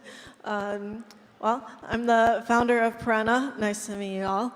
I really believe in the power of stablecoins, and my goal is to convince everybody and give them a good enough reason to move their money to stablecoins. So that's us. We crossed 30 million in TVL recently by working with various partners, including our amazing partner Meteora, and we helped them put on the show at Dhabi. All the designs you see out there and the merch that you got, including this one, were made by us. So I hope you like it. Let's see. Oh yeah, intern made this joke, truth or false. I was actually bald at some point in my life, not right now. Okay, so this is what I want to talk to you guys about, a serious topic. When alternatives go mainstream. We are considered a stablecoin company, but we're not building in payments. So a lot of people ask me, like, what are you doing? What do you mean by a stablecoin company?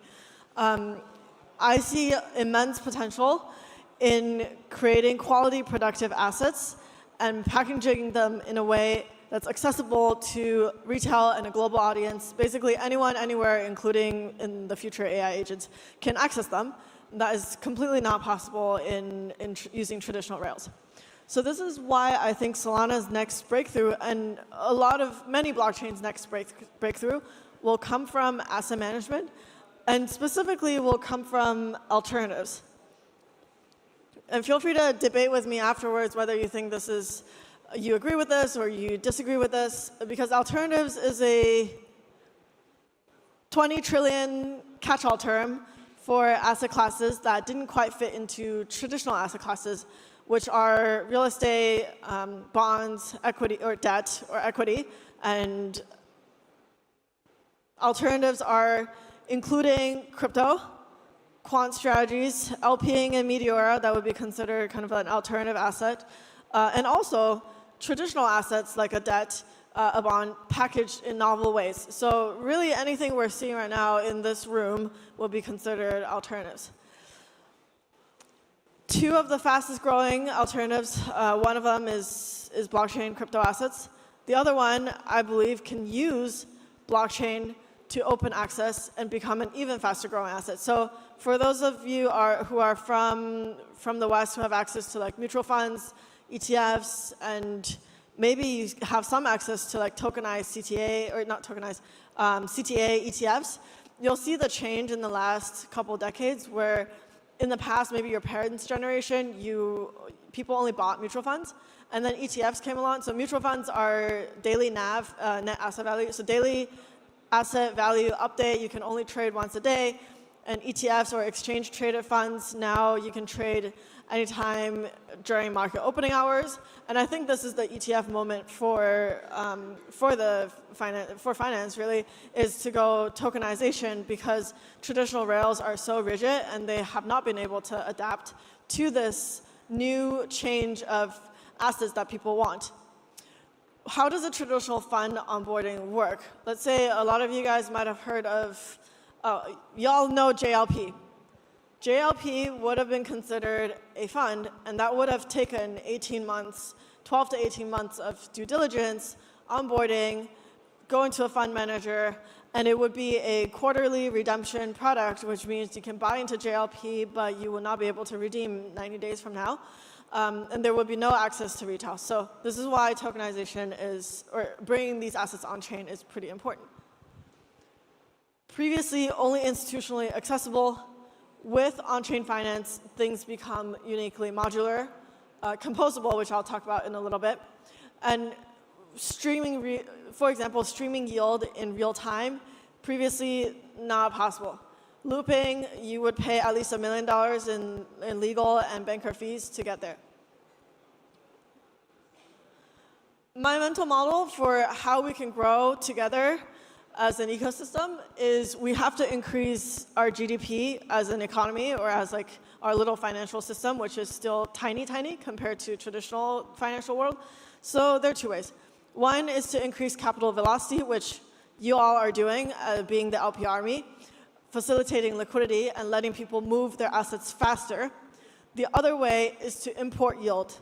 We import yield, as the previous panel said, oftentimes through RWA, but we can also import yield through really other chains, anywhere you can get productive assets, because higher yields translates to stickier capital, translates to more capital on chain, which translates to higher capital velocity.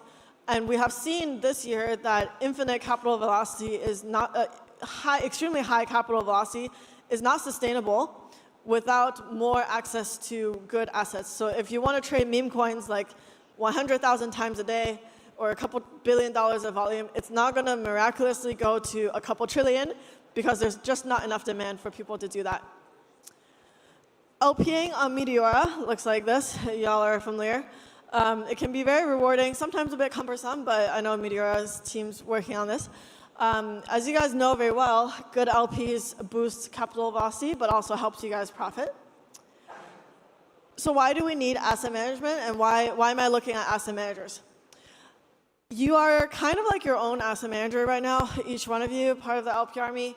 But what if you could access top 1% of the LP armies, trading across different DEXs, different sexes, even assets beyond crypto? That's kind of what quant funds do, and that's the fastest growing type of fund in the last 20-ish years. Similar to LPing in Meteora, you can LP into Perenna USD Star, which is what we're building.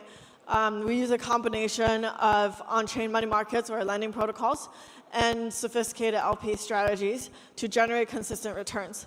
It's like packaging an elite LP army into a single token. So one day I wish to see Meteora here soon. If someone's working on making Meteora LPing packaged more diversified, more sustainable, please come talk to me after this.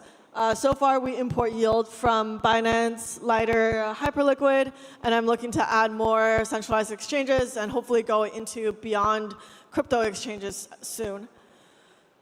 Now that blockchains gave us the freedom to imagine, I think there will be a ton more tokens similar to USD Star getting created, and we're just seeing the first, let's say, 20 to 50 in the last year. So my latest mental model is we need to import yield. Some people export yield. Meteora would be considered like a yield manufacturer because you take assets in and you generate capital velocity. And we are kind of sitting between the yield import and the yield processing. So we take some of the yield that's already on Solana, repackage that, give it to users in a way that's easier to access. Sometimes we partner with neobanks that repackage USD Star so that people who are not familiar with DeFi at all can access USD Star yield and therefore Solana yield and therefore all the other crypto yield right now. But we don't need to stop at crypto. Really, any high-quality cash flow generating business can all be packaged into this new on-chain token structure. Think like GPU, renewable energy, solar panels, frontier tech, you want to go to space. There's a ton of businesses that banks and traditional financial institutions have no idea how to underwrite, that crypto, using new models and using new wrappers, we can better underwrite and we can better sell and give users this yield. So why did I talk about the asset management part? Because on-chain asset management creates new yield primitives that feed back into DeFi. So most of you guys who are LPing on Meteora right now probably use USDC or Sol. I know there's been a push to use LST Sol, such as Jito Sol, and Sanctum's also working on something cool there. A lot of guys are trying on the Sol side because Sol has native yield. With dollars, I think it's something similar, where USD Star is pretty early right now, but you can see, I hope that people will go use USD Star and other similar assets to pair against other assets so that both assets are more productive. As in, if you have the base being a productive asset, let's say USD Star against Jito Sol, even if nobody's swapping, the USD Star and the Jito Sol are both earning yield, so your baseline yield is going to be much higher. And that's why I hope for every asset on Solana can become. And that's why I think you guys, people should try to fight the liquidity moat of USDC and Sol and get into more productive assets. And I can talk about why/how we can do that in a much longer conversation. But the velocity compounds if we do that together. By the end of the year, we would have distributed $500,000 of yield imported to the Solana ecosystem, and this is just the beginning. We've been live for a short few months. So please find us at Breakpoint's only flower cart and put your stables to work. Thank you.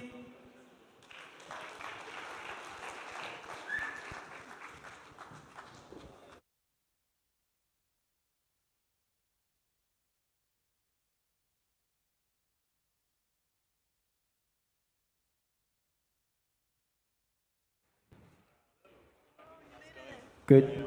All right. So MCG did such a great job that they asked us to come back on stage. We have a productive asset talk here, a little bit of a debate like last time, and we're just going to stand too as well. So. You guys just heard from Anna. And Anna, when we were having this conversation, just getting some notes for the show notes, I said, I mentioned yield quite a bit, and you said, well, we're actually a productive asset rather than yield. What's the reason for the differentiation?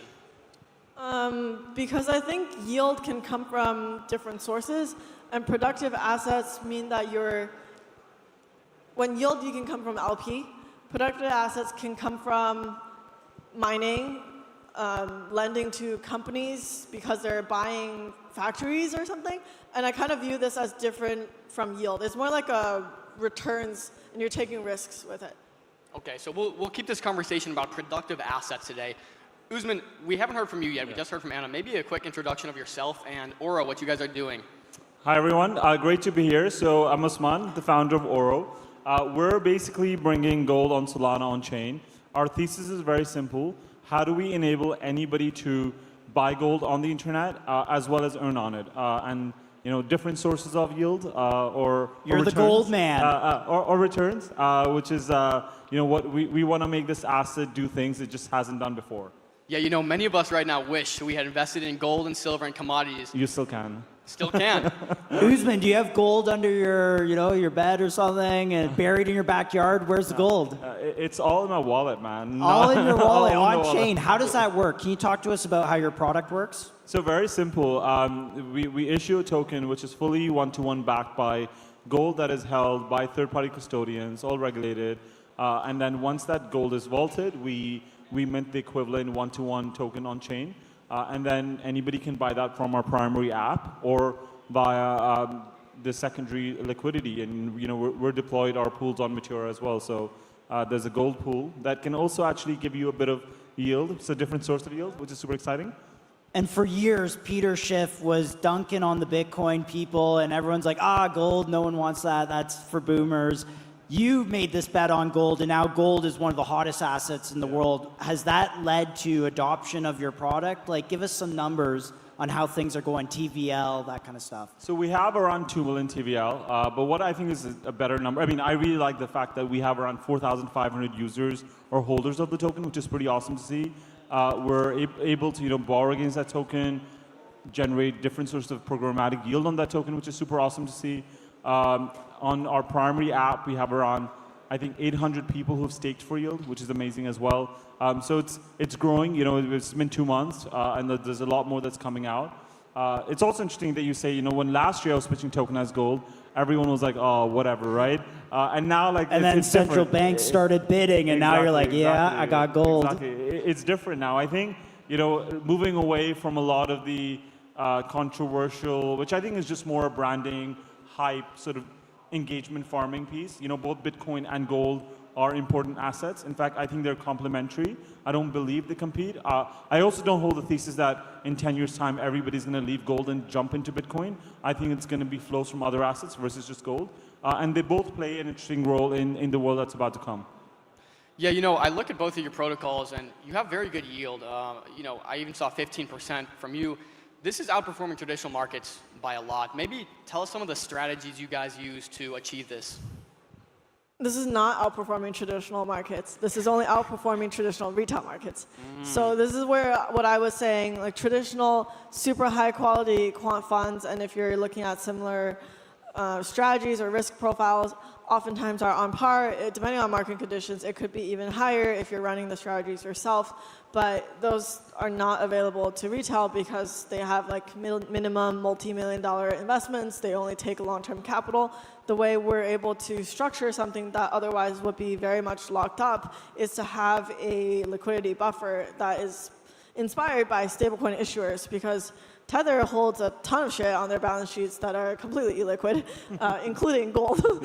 And they have just enough size to process up to, let's say, 5 to 10% of their balance sheet redemption because of the people that are coming in and out, and they created this like open-ended fund of sorts for money. And in doing this kind of stablecoin-fying things, we're able to structurally make a better product than using traditional rails. And you have other products that are using your product. I saw Surf Cash, who's doing a raise with Startup Fund. Shout out, Adam. Can you just talk how like neobanks like that are using your protocol? Yeah, sure. So we have an SDK. We'll be open sourcing our repo. And right now, people can build on top of us. They can plug USD Star. They don't even really need to use our SDK. If they want to just have a UI that lets users buy USD Star via soon Jupiter next week, via Jupiter or via us, users can buy it and they can just see USD Star. It's the same as if you have a brokerage account and you wanted to buy a stock and that stock happens to be listed or included on the brokerage. That's how it works, but it's even better because the same neobank can buy USD Star, but they can also buy like Oral's gold. They can buy really anything all in one go, thanks to being on chain. Yeah, let's talk about the user real quick. So a traditional bank now, you deposit funds, you might get a 2% return on that. Maybe they invest in treasuries. High yield savings accounts. In large parts of the world, your currency is probably inflating faster than that return that you're getting.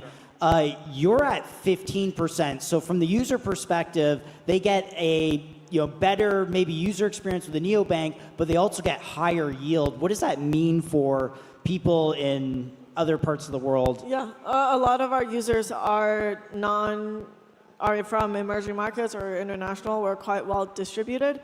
I think it's great that they're able to hedge their currency inflation and also get way above market returns. Obviously, it comes with lesser known access. How I like to think about it is majority of the people, say in like Brazil is a pretty big market.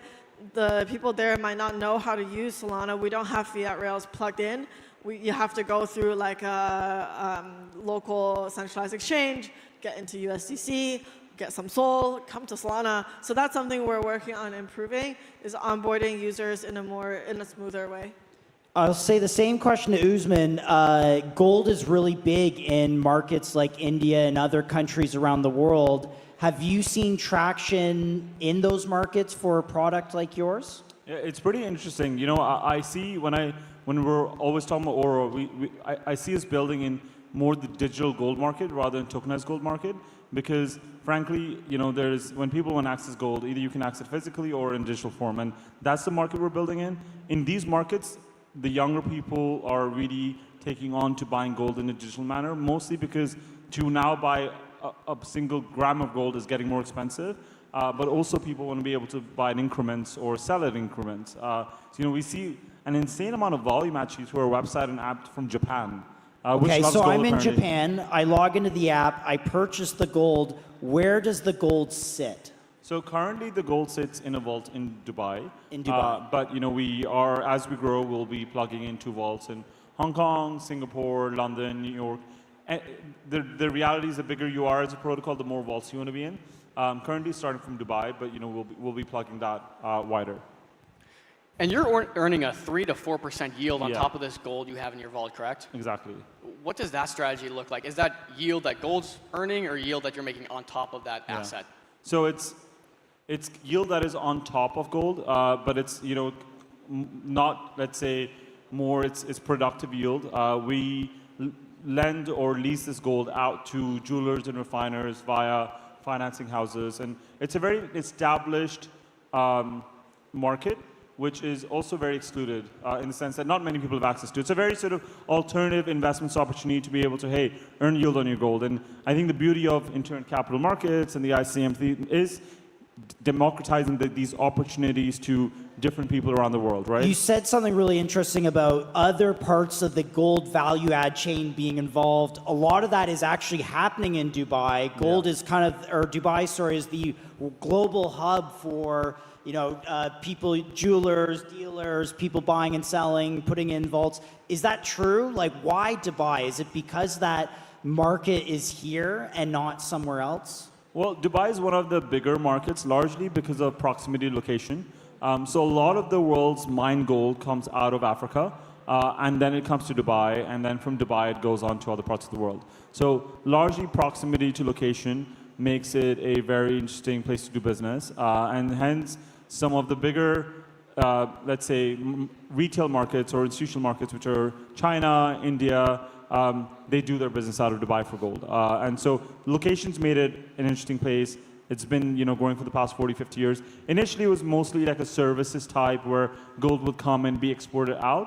But what's happened in the past 20 years is that refineries have been set up. So now it's kind of like, actually, why should gold come to Dubai just for the purpose of being refined in Switzerland, right? That just defeats the point, because if the market is anyway in the east, why is it going west and then coming out east, right?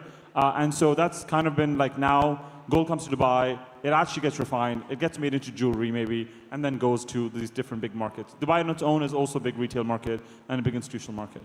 Is this replicatable to other commodities? We see silver just hit all-time highs. I'd love to earn some sort of passive income on that. Is it something you guys are interested in? There is a silver leasing market actually, because obviously silver is also an asset that is used in machinery, it's used in a bunch of industries. I get asked this question a lot. You know, I've been having conversations with quite a few people at Silver. The reality is that the gold industry is $25 trillion, right? It's very easy for us to get distracted amongst other asset classes as well. But, you know, we want to focus on gold largely because it's got this timeless value that it's not about, it's like you're interested in silver right now, right? But maybe in 6 months' time you might not be. De Niro is a huge silver bull. I mean, moon math, Dom, where is silver headed?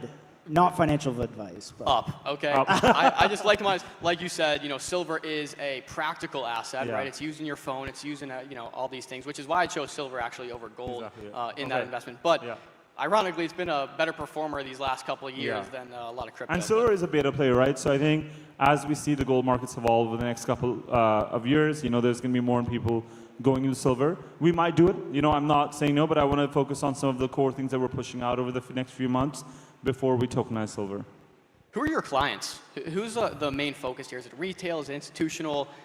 Yeah. So currently, as we were building out our, let's say, foundational infra, their smart contracts, the UI, it was very much a crypto native approach.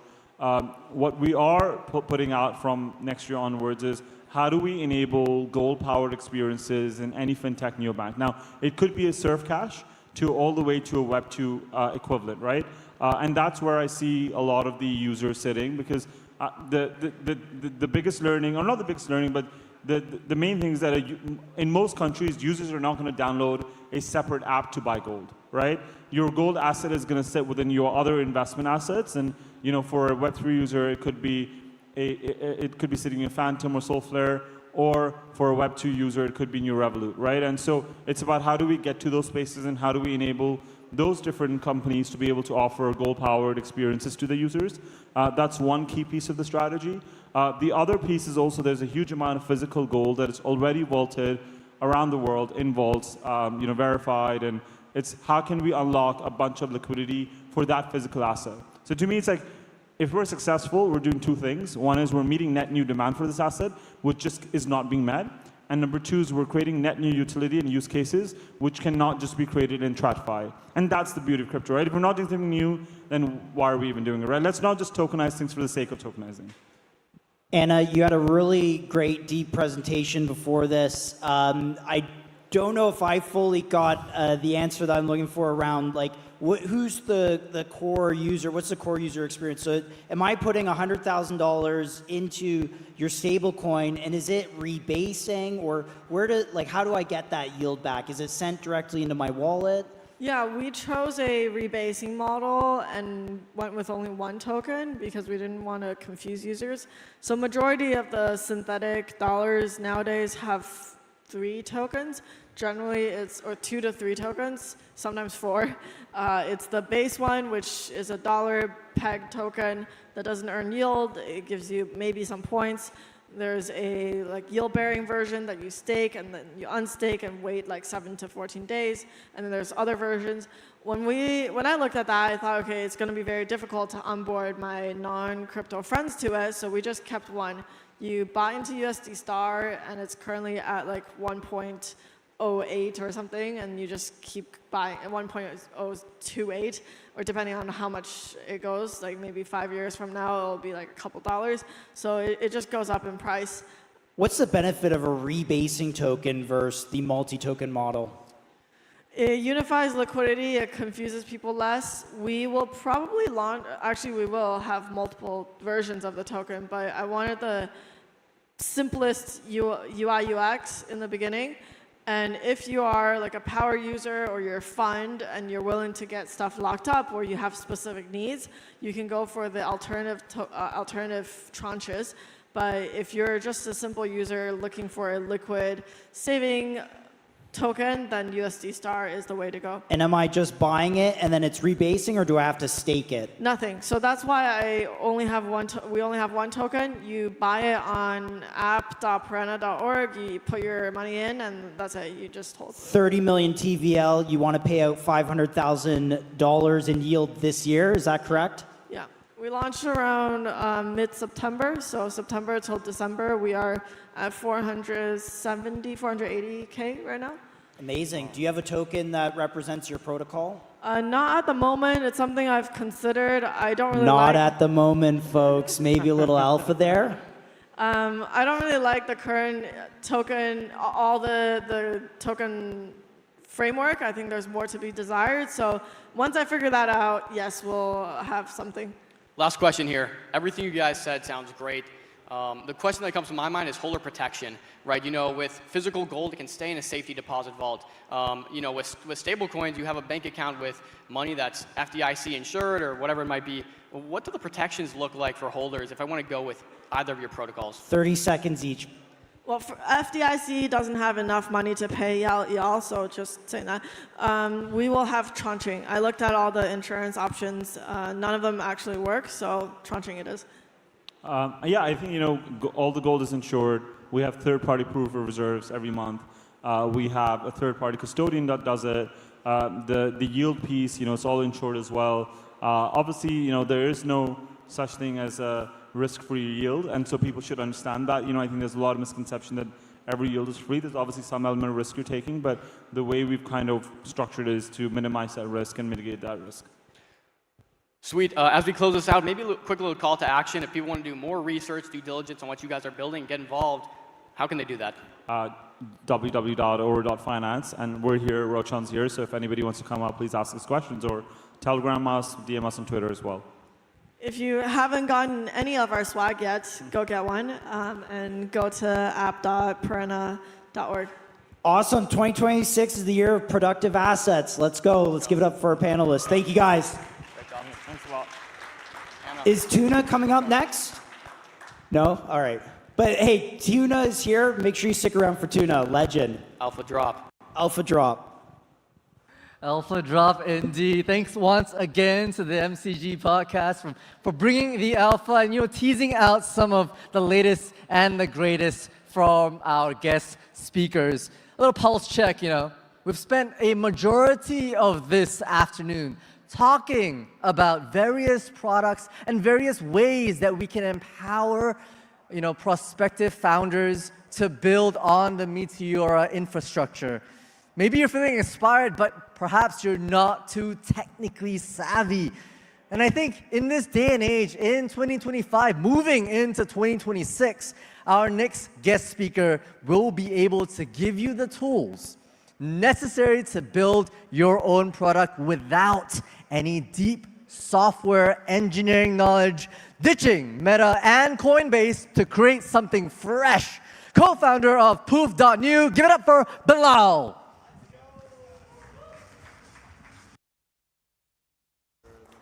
How's it going, everybody? So today I'm going to be talking about building Solana apps at lightning speed. It's a new way to go to mainnet. Quick little intro about myself. I'm a software engineer. I used to work at Facebook in a previous life, got the crypto bug, and built a dApp development shop with my now co-founder. This got acquired by Dapper Labs, and then I spent some time at Coinbase working as a software engineer. So I'd spent a lot of time building apps. We all love Solana. We wouldn't be here if you didn't love Solana. It's the best tech in the industry, in my opinion. However, there's an accessibility issue with Solana. It is still too difficult to build on Solana unless you're like a smart contract expert. So if we take a step back and look at the history of Web 2, when Web 2 was first blowing up and all this cool infrastructure was being innovated on, it was only really a few cracked engineers that could access this tech until we saw businesses like Stripe and Firebase kind of come about, which made it so your average product and UI developer could build businesses from the comfort of their own room that reach millions of users all around the world. The problem is something like this doesn't exist for Solana. So that's what led us and my team and I to build Poof Cloud. And you can kind of think of Poof Cloud as Firebase meets Stripe on top of Solana. So if you're comparing writing raw Anchor code compared with Poof Cloud, there's a couple of key differences. One of the big differences, instead of writing Rust, you actually write your smart contracts in a custom language that's very akin to like a Firebase policy and like TypeScript. And we compile this language down to executable bytecode on-chain, and we interpret this in real time. What does that mean? That basically means it is exponentially more cheaper for you to deploy smart contracts on Solana. And it's easier to change your logic, your application's business logic, and maintain your smart contract. Also, you can kind of focus on your application's security, because security is obviously a thing that a lot of app developers think about, instead of worrying about sophisticated attack vectors like reentrancy attacks and replay attacks that are common in the smart contract world. You can't talk about anything today without talking about AI. AI is kind of taking over the world, and it's writing 50% of the code in Microsoft's code repositories. It actually turns out LLMs are not great at generating Rust code compared to other programming languages like TypeScript, Python, Swift, and even Java. And I'm not even talking about the Solana-specific Rust. So we were building this cool technology to empower humans to build Solana dApps in a much more easier way. And what we figured was this could also work for AIs, and in particular LLMs. So we tested this thesis, and the results were pretty great. The LLM was able to generate end-to-end working smart contracts quite reliably. So we decided to build a product around that called Poof.new. Poof.new is a website where you come in, you describe what you want, and the AI, using Poof Cloud, builds an end-to-end working dApp for you, and then you can kind of go into the website and continue to enhance your application. It uses the Poof Cloud SDK to generate your Solana dApps. We launched a V1 a few months ago, and we wanted to just see if there was an appetite for something like this in the market, and there was. It was just my co-founder and I at the time, and the AI system was quite simple, but for the users that were able to kind of grind through the Poof Cloud system, we saw some success. We landed over 100K real mainnet transactions, so 100K vibe-coded transactions landed on Solana mainnet, basically. And we even saw one app do over 100K in volume. So now we're going all in, and we've been working on V2 of the product, which is going to meet the users where they are so they don't have to grind through and really learn how the system works. We're introducing more on-chain integrations, like on-chain verifiable randomness, and even integrations with Meteora. The AI is exponentially more smarter than it was in V1. It's more agentic. It can self-correct. It can self-test. It can simulate transactions on the network. It's like an engineer is sitting right next to you in the room. We're also introducing a bunch of other new features like templates. Templates are basically common patterns and common types of apps we've seen that users want to build. You can think of build me an app for my token holders. Poofnet is another thing we are releasing, which is just like a custom test bed. And basically what it means is the Poof AI will be able to more accurately generate apps before you go to mainnet. And it doesn't have to deal with the complexity of DevNet or even test with real funds on mainnet. So I ran this prompt across some of the top vibe coding tools, build me a token launchpad on Meteora. And what we found, here are the results.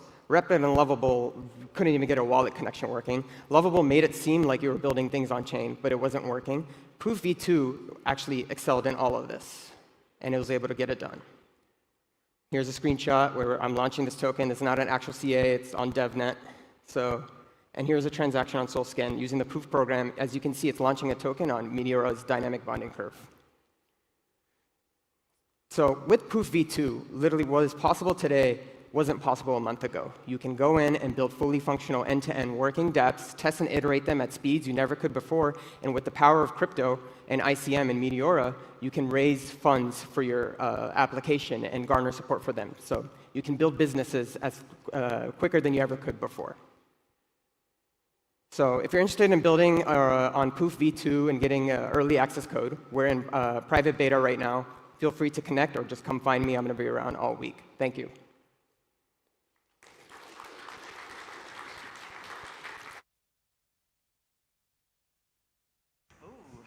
Thank you, Bilal. Thank you, Poof. I will be thinking about our next speaker for a while. I mean, we already know it is Tuna. Tuna is interested in financialized entertainment. We're talking about taking Web3 gaming to truly new heights and unexplored territory. As co-founder of Pandemic Labs, it might possibly be the most controversial startup in crypto, bringing to you games such as Infected as well as Addicted. And we're waiting for their newest upcoming game release. Give it up for the orange jumpsuit, Tuna. Let's go! What's up, guys? Hey. Okay. First question. Have you guys wanted to sell drugs on chain? Me too. I wanted to sell drugs. But if you do it, you go straight to jail. That's why we built Addicted. You might saw on timeline, we did 50 mil trading volume right after the launch, became one of the biggest viral games this year. And today, I'm going to explain how we made virality in 3 steps. Pretty easy. First, we have to understand that we live in like crazy attention economy. Everyone's brain's fucking fried with the short form content. So you have to get people's attention in 1 second. How? Punchline. Our first game is called Infected. It's a pandemic simulation game. And without spending a cent on marketing budget, we took over CT. And here's the punchline we use. Spread AIDS on chain. Yeah, it's pretty bad, it's pretty controversial, but people laugh at it and went extreme viral. My point is, your product's one-liner is like YouTube thumbnail. You have to think about title that captures people's attention like immediately. Second point. Okay, you got great one-liner. Now what? If you build just product and launch, like drop launch announcement, you can't go viral. You have to use that one-liner to build pre-hype before launching the game. For example, before launching Addicted, we got about 200,000 signups. How? We used waitlist, but it was not like a simple waitlist. It was a waitlist where people can post, like upload their profile picture that turn into their stone face with a joint. And people laugh at it, went viral everywhere. That's how we succeed Addicted without, again, spending marketing budget. Third point, okay, after enough build-up, you have to explore the launch, right? And in my opinion, the best way is launch video. You know, like Cluely, Roy from Cluely, he went from nobody to the center of Twitter just by cracking this code. Today, like people are spending hundreds of thousands of dollars on launch video because it works. Like I'm telling you, the results for us, we launched Addicted launch video. We got 2 million views within 24 hours. We got 50 mil trading volume, and we made about $4 million revenue in 2 days. So I'm telling you, launch video matters, okay? So now you know exactly how to go anything viral. And I have another great news for you all. We are launching our third game. And it's gonna be 10x bigger, better, and crazier than Addicted. And you guys right here sitting now will receive a special gift. But before talking about that, let's watch trailer. Oh, fuck. Fucking hell. Okay. Oh, thank you.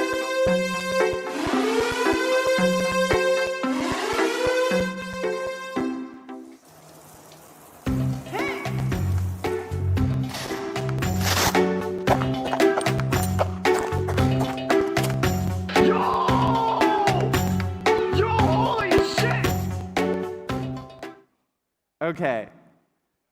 So our third game, it's called Jailed. It's a prison life simulator. And the concept is simple.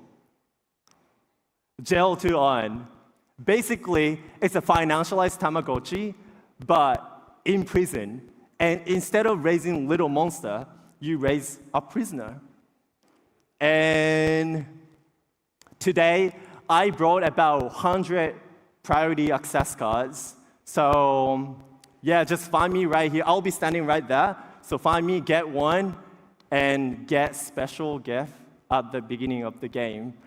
Yeah, let's make crypto fun. Thanks for listening. Let's go. Unbelievable, unbelievable. Jailed.fun, make crypto fun again. Get your, oh, I see people very, very excited, forming already a queue to get their Premier Pass. Yep, let's just make sure our sound folks aren't overwhelmed. That is amazing. To join in on the hype, I'm excited about our next speaker as well. Just imagine this, an everyday afternoon, you're on X or Twitter, and you're doom scrolling your way through, and suddenly you see everyone on the same hype train, excited about that one new thing. The next Meteora-based product is super unique because it allows you, as the user, to buy straight into the hype, straight into the narrative. So let the next speaker bring more alpha as CEO and founder of Avo. Give it up for Paperhead. All right. Hey, everyone. So very exciting. I don't know how I'm going to up that, but today we're going to talk about picking narratives over tokens because it's easier for you to establish a belief in a narrative than it is to pick a specific token and say that that token will do well. So, people price stories over what the actual utility model of the token might be. And, initially you thought you might be trading tokens, but really you're sensing a shift in the narrative, you're picking a meta, or you're looking at, which communities you want to join. And as humans, we suck at timing, and we suck at being disciplined in terms of sizing and rebalancing and knowing when to exit and when to go in. And for that, I want to put Avo in a place where you think about it as a new asset class, because narratives are the asset class of the future. And we use tickers and tokens just as a wrapper.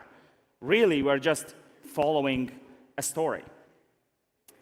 And for that, we have been working hard at building the infrastructure necessary to make narrative-based portfolios possible.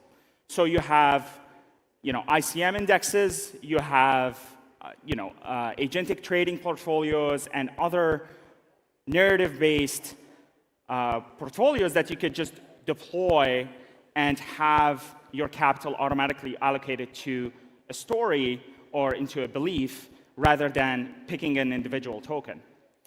So I want you to leave today thinking that you don't want to speculate, but you want to actually be a real trader. You want to be able to automate following the narratives rather than being able to invest in a random token. What you want is you want to put your money towards what the next vision and the next version of the world that it's going to look like. And for that, and for this special day, we wanted to launch the magnificent Meteora Index, which is a list of the top ICM projects, all picked by Meteora. And we made it super, super simple to deposit and be able to invest in this index. You literally just connect, send your SOL, and it's automatically managed for you. So we suck at being disciplined when it comes to trading. So let the machines do it. Pick narratives and don't pick tickers. This is really what I wanted to primarily talk about. If you are a developer or if you are just interested in Avo, that's my X. You can DM me, and I'm happy to tell you about Avo and what we're building next. This is it.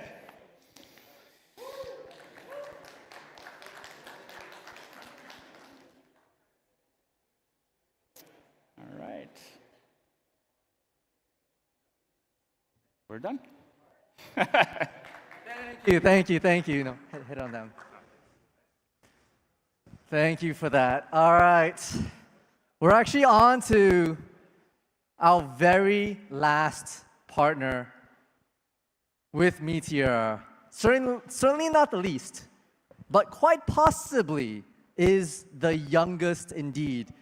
Right? Our next speaker is truly an extremely talented AI engineer and is very excited to bring AI on chain. Founder of Swarm's Launchpad, please warmly welcome onto stage Kai.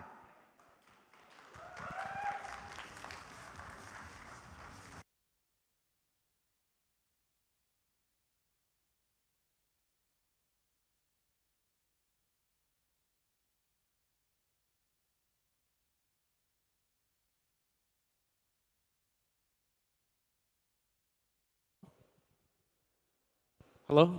Oh, nice. All right, hello everyone. Welcome to Dhabi. Hope you're having fun. Today, I'd like to introduce you to one of our most important announcements ever. We're going to be introducing the Swarm's Launchpad today, so get ready. Our mission at Swarms is to ultimately build the infrastructure for the agent economy. You might have heard about us in the beginning of the year, and in December when Swarms token launched, we were one of the biggest AI agent projects on Solana. We built the world's first multi-agent framework in Python, and throughout the year, we've now expanded into Rust, TypeScript, and more.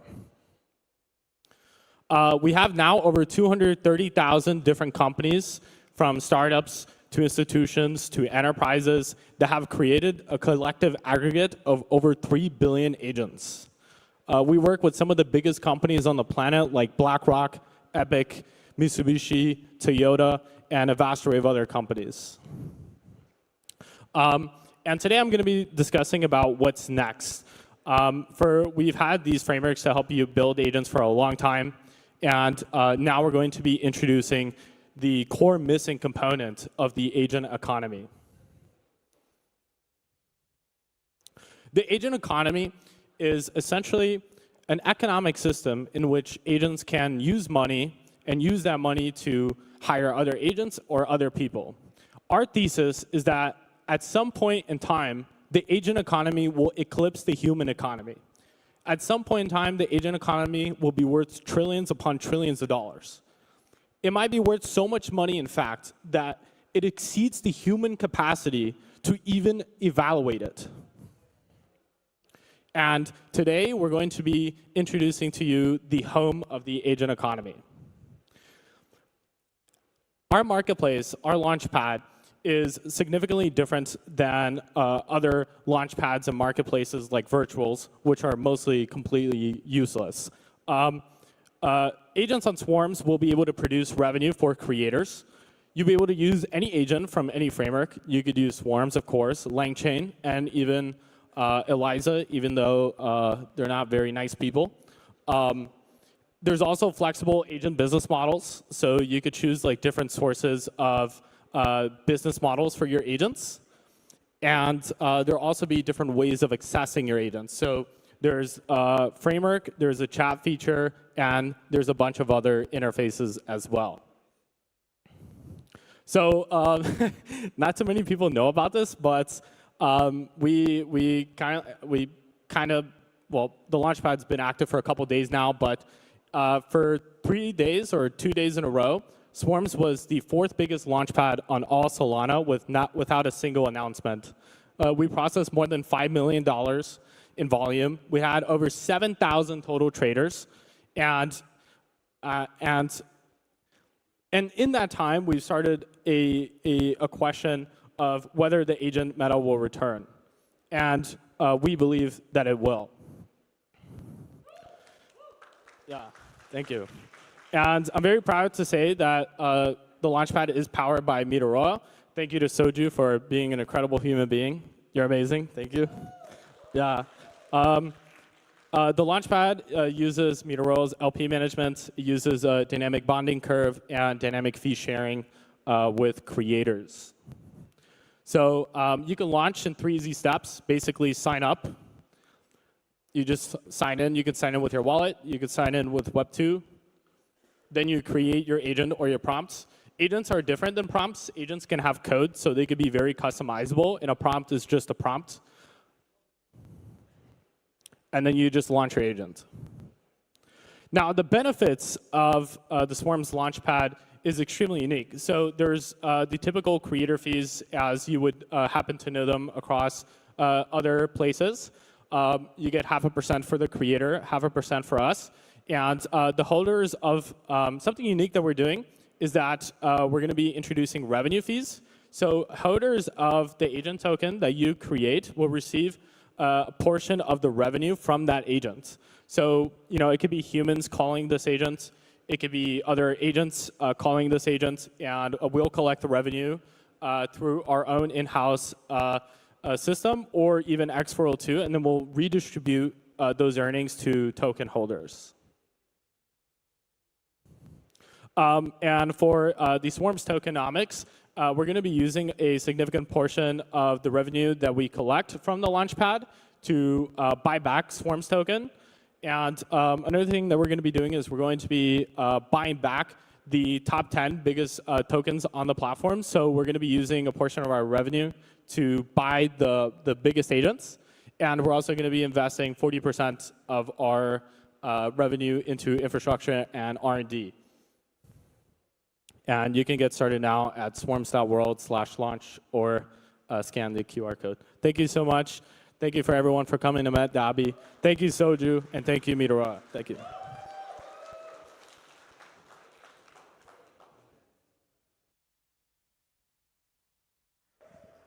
All right. We've actually concluded the partners section of it, and we're going to spend the last hour or so ending on an absolute high, right? This is where, once again, the tone and the topics shift back to the Meteora team. So, for the folks out there, I know you can hear me. The next 2 topics are the ones that you definitely want to hear about. And this first topic will be Meteora by the numbers. It's going to be a breakdown of Meteora's kind of revenue numbers, the way we're growing, the business understandings from launch to today. And together with Soju, we'll also have one of the new kids on the block join us, Pranav. Now, Pranav only joined 2 weeks before TGE, right? But absolutely hit the ground running just to work investor relations and talk to the funds. Pranav has been absolutely terrific with the numbers, instrumental for the MET token TGE. So without further ado, put your hands together to welcome Pranav and Soju. Well, GMAT everybody. So we have 2 talks about Meteora, about MET, and this is the first of the 2. This talk is about numbers. It's about for everyone to understand Meteora by the numbers of which Meteora which you can understand everything. And something that's very important to me is that I'm actually here to seek alignment with the numbers, because I believe that if we understand the numbers, we are aligned. So, a quick recap. MET is only 48 days old. It was only 48 days ago when we launched the MET token. We did it with a large-scale TGE with circulating supply of 48%. This is a lot of tokens out on day one, and we managed to do this because we didn't need to run a pre-sale, which will add additional supply onto the market. And we were lucky to do that because we had the revenues in the treasury to fund the team, develop the product, keep growing as we have. And the nice thing about having a large TGE like this is that we no longer have investors who are waiting for the tokens to dump on you. The only ones now who are locked up is me and my team. One thing I want to say is that crypto is actually nascent. We are very early here in crypto, and we want to do things that open us up for the long run. Sometimes it's difficult to think in years or decades, but a way I like to do so is to do what's simple and you know will work. So what actually will work over 10 years? We know that if we increase our revenues, it'll be good. It's a good thing. We know that if we reduce our expenses or optimize our business and spend less money while making the same amount of revenues, there'll be more left over after money has come in and money has gone out. And we know that if we invest in the long term, because crypto is a long-term game, we know that it will be important and successful for many years to come. And lastly, we actually know that if we reduce the circulating supply of MET, there will be more value split across less holders and less tokens. So, we want a holder base who understands our numbers, which is why this is very important. And I'm very proud to bring on a good friend of mine, Pranav, who joined us because I brought him out to a sushi lunch even in Singapore one day. And today, he runs investor relations and token operations at Meteora. Pranav, please.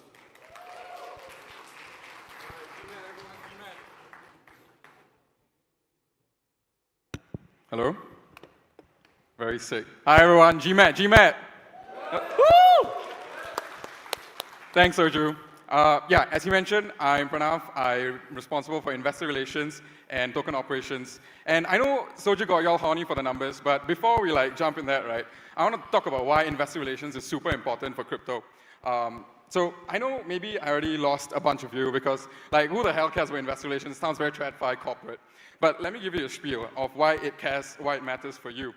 Because when you can easily understand Meteora as a business, the decision to allocate capital, even if you're a fund, a long-term holder, a short-term trader, when you understand Meteora as a business, then it becomes an easier decision for you to allocate your capital.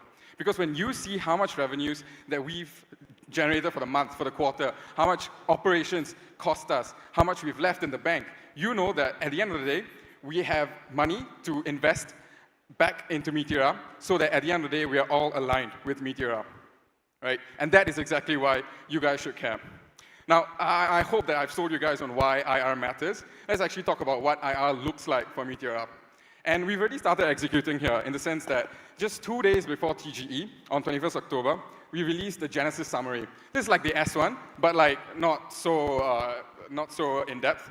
But this was actually the encyclopedia of Meteora, from how it began, its corporate structure, its tokenomics, the wallets that contain the different token allocations, all the way down to the business fundamentals. Everything was in this 20-page report, right? And at the end of every month, we also release State of Meteora, which is a monthly recap that talks about Meteora's business fundamentals, revenues, fees, volumes. And in the latest issue, on November, we also released a quick deep dive on dynamic fees from DLMM. I know you guys love DLMM because that's the fee printer, right? So we did a quick deep dive on it, and then on average, we multiply your earnings by 1.4x, for example. That's something I thought everyone should know. So there's really no trust me bro energy here, because all of this information is all sourced from Blockworks. So it's not internal data sets, it's all information by a trusted third party, a leading truth, on-chain source of truth right now, right? And there's so much more left, because in January or February next year, we'll be releasing our inaugural Q4 token holder report, which will basically break down everything about Meteora, from revenues, costs, operations, and at the end of the day, you'll also know how tokens have been used and what are the plans to use these tokens for. And as Soju mentioned, we have a Twitter just for that. Because Meteora AG, right now, on Twitter, does insanely good communications for the product. And we want to replicate that and do that level of good communications for our financials. So please, guys, can we take a quick minute to just like follow us here? Because this is exactly where you want to find out all the information that you need if you care about Meteora's business. But we also post it at the end, so I'm going to skip ahead here. Okay, so enough about all the IR and all that jazz. So we're going to actually look at Meteora's numbers, and let's do this a bit differently because I'm going to give you a story of January to November for this year. So I want to quickly set the stage here, right? So this is the end of 2024. Bitcoin just hit 6 figures. Solana is at $250, right? And everyone is super, super bullish. DATs are going crazy. DLMM, everyone loves it, all right? And we just switched on monetization for that in December. And then, on 17 January, the Fire Nation attacked. Basically, the most important meme coin ever launched completely permissionlessly on our DLMM pools. And this was obviously Trump, right? Everyone realizes how important Trump was. And you know, the rest is actually history. Because from then on, our TVL skyrocketed to $1.68 billion. That month alone, we did 24.6 million in revenues. And for that quarter, we did 36.4 million in revenues. So can I just get a show of hands? How many of you guys were here for Trump? Yeah, right? Okay. Thank God. I thought everyone would be a bit more normie, but everyone was here for Trump, right? So you know how crazy that was for on-chain. So how could we ever beat that, right? Thing is, we actually almost did, because right in May, we saw a huge spike up again. And before I tell you why, this actually showed us that Meteora was entering a whole new era. It showed that Meteora was way more important than just a tool set for liquidity providers. It actually showed that Meteora was at the heart of a new movement, and that is ICM, right? So fueled by DBC and DAM V2 pools, which were just launched exactly maybe like 3 or 4 days before Believe launched their launchpad and kickstarted off ICM. And there were so many other partners that came after that, like Bags, Time.Fun, Moonshot, right? And this essentially helped us catalyze so much of that movement from then on. And all of this is completely powered by Meteora. So going forward, right, we actually continue doing pretty well, because after that we had some notable events like being the home for Monad, Zcash, and Hype native tokens on Solana. And of course, we had our TG in around 23rd October this year. But from then on, we actually averaged around 8.8 million in revenues. And you'll notice that when activity spikes up, our revenues really do well. But when everything dies down, narratives there are not a lot of interesting narratives, on-chain kind of dies up, we still end up chugging along, making pretty good revenues, right? 8 million per month. So let's put all of that together. We've got $177 billion in volumes from January to November this year. $1.29 billion in fees that we generated, of which 90% went back to you guys, to our users that essentially power this, right? And finally, $118 million in revenues. Can we guys give ourselves an applause for that? Because we really, yeah. Because we couldn't have done any of this without you guys. So we want to give you guys a little snippet of the quarterly report, right? And for this part, let me bring on Soju back again because it's going to be quite cool. Ta-da! Okay. It's our cash flows, okay? It doesn't look so cool, but stick with me, right? So just for October and November 2015, we did $17 million in cash flows across Solana and USDT. This is cash in our wallet addresses, right? And in the same time period, we did $2.6 million in day-to-day expenses, $1.75 million in investments, and we had around $1.5 million in remaining reserves. And you'll see there's a huge MET over there. And for this part, I would like to get Soju to make a very important announcement. Shit. Woo! It's all on you, buddy. Yeah, so something that I've been tweeting is that, what does our revenues do? Our revenues go to pay operation expenses, it invests in the future, we store some for a rainy day, and we return the value to Matt. So we've actually bought back $10 million worth on buybacks and actually 2.3% of supply over the last 2 months since TGE. This represents 6 months of emissions. So, and this is 6 months of total emissions. We did this all publicly on-chain, and you can verify it yourself on this wallet. You can see that the MAT is there, and in addition to the MAT that we bought back, we added another $2 million into a DMM V2 pool, which provides liquidity for Meteora token. This is part of the reason why MET token is still highly liquid, despite being below the 50 cents. So, back to this slide, we bought back about 10.67 million on MET, and yeah, I think it's pretty cool, right, guys? So let me make you guys a commitment now. We commit to keep doing this, to keep building Meteora, to keep investing MET into Meteora, and also investing back into the MET token. We intend to do this consistently, clearly, and transparently for a very long period of time. This is what I mean when we are building trust and we are trying to run Meteora well. And I want to take this chance to welcome everybody to join us on this journey by following us on Meteora AG Twitter or Meteora Insight if you want to see the numbers yourself directly. Thank you so much, guys.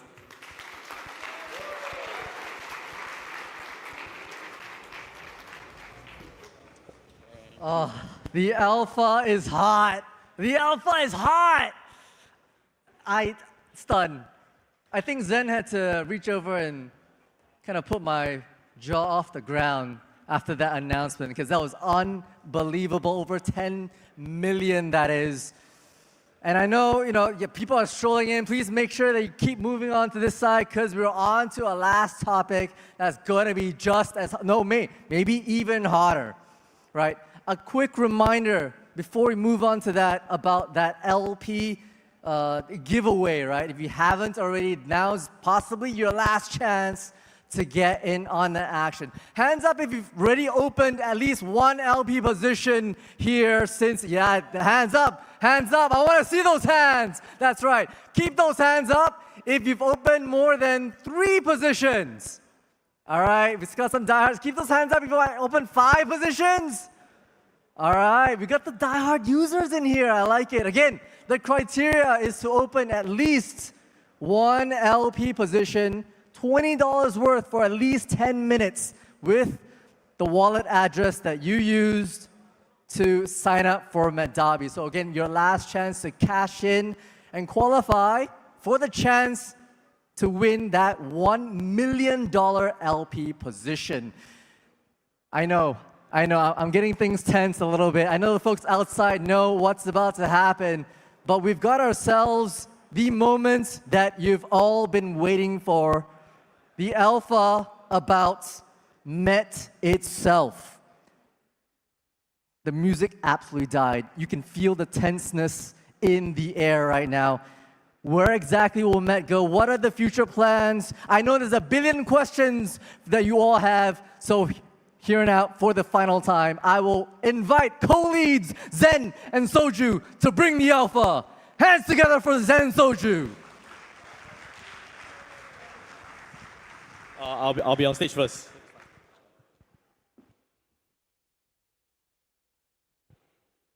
Wow, very serious, everybody. Okay, first of all, I just want to preface everything I say, right? That whatever we say here is exploratory, experiment. Okay, so I just want to preface that there's no alpha, it's not financial advice. Okay? I'm very nervous now, by the way, when I talk about MET, okay? Okay, so hopefully by now, everybody has no doubt in their mind that the MET token is important to us. We are not ignoring it, and the reason why we do a TGE is because we feel that the token has a value to the entire ecosystem. Right? We have seen what we've written in the past. We really want MET to be the heartbeat of Meteora. Right? And it drives value through Meteora to all the products that we have built. The only question is, what is the token design going to be like?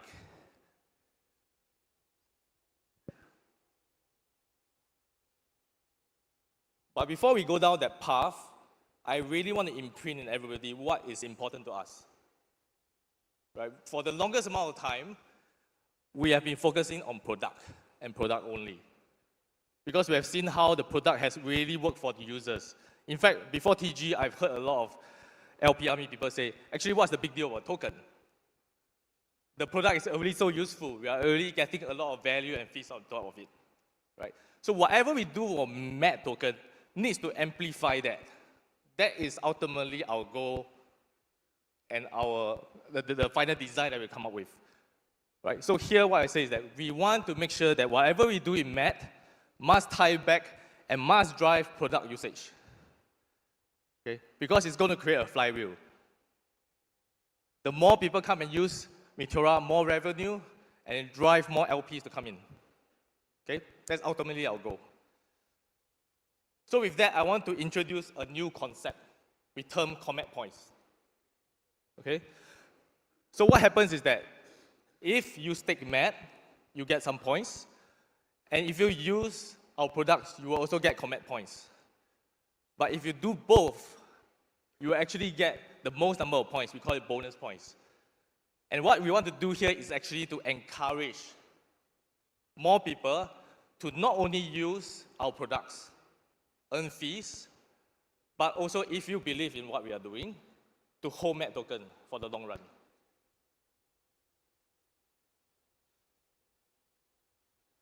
So in other words, if you stake MAT and use Meteora, you can get Comet points. Okay? But the question now is, what's next, right? We believe that with Comet points as the foundational piece and component, the possibilities are limitless. But there's no gold bullet, right? There is a huge array of possibilities that we can do with Comet points. For example, we could boost your points for airdrop. We could give you special access to pre-sale. By the way, these are just examples of things we can do, right? Please do not take it out of context and say these are things we are doing, right? But there are many things that we can do to actually boost LP power. So what I like to tell people is that MAT should be equal to LP power. It should boost your LP experience ultimately. Okay? And that's why I do not have all the answers, but what I love to do is to really continuously iterate and experiment. The goal is to really work together with the community to find the best mechanism to drive value back to MAT, LP, and Meteora ultimately. Okay, I think now Soju will come and talk a little bit more about the future. Yeah. I have this. Sorry. Yeah. Woo! Guys, let's give a big round of applause to Zen for doing this, because we were both very nervous. So thanks a lot, Zen. Woo! But yeah, the product and the token, it needs to be linked together. And thanks to Zen, we've introduced Comets, a way you can link together the usage of the product and holding the MAT token. Next is down to experimentation stage. Experimentation is very important for two reasons. One, everything that has worked in crypto has only worked in a short period of time. VE, models, token staking utility, almost everything that we've seen in crypto is transient. It works in short periods of time. And we haven't really cracked the puzzle on what actually works for a very, very long period of time. What we're trying to do with economy is give ourselves a framework which can easily allow us to experiment or to do new things when the opportunities arises. But it will be a miss of us to come here today. We do not have a single thing to show. So let me show you guys what I have planned. Some ideas that we have is that we want to help you boost your points and earn future MAT distributions. I mean, who's here is farming season 2? Woo! Season 2 will be a pretty exciting one, and we'll find a way to tie them together. Next, we also have the announcements earlier today about LP Army Academy coaching. We want to create an economy where even HMC can do a bootcamp and then be paid tips in comments for him to spend on other things. But we have many more ideas that is in this framework. One idea that we have is like giving people the ability to claim permissionless airdrops or pre-sales. One problem today about airdropping to stakers is that if you are a staker, you are immediately opted into all the airdrops, which means that the value of each airdrop is low.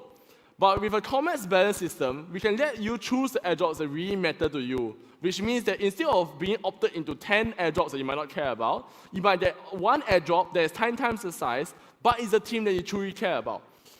We also have a lot of ideas for off-chain redemption stores.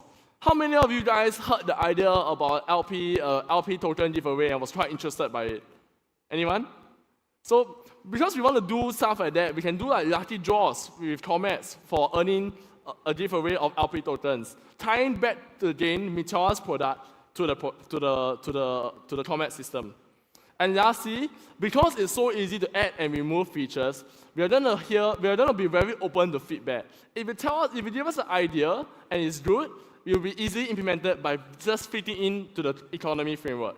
And the future of the MET token and the product is this large economy where using the product or staking MET gives you COMEX and you can use in a lot of things, which then settle back into using the product or staking MET.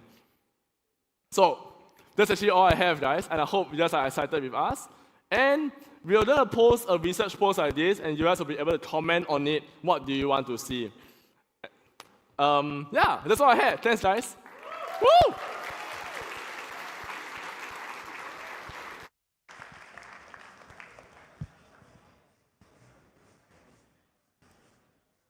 Stressful. Everybody here in the crowd hinging on every single syllable. You know what?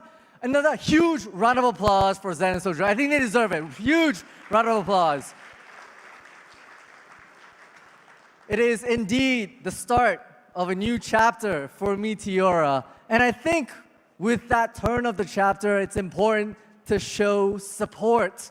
And that's why we have a totally top secret, redacted even in the official agenda from the Meteora team themselves, a top secret mission by means of an LP Army takeover, an army revolution. So I'd like to invite a member of the LP Army onto stage to work this redact.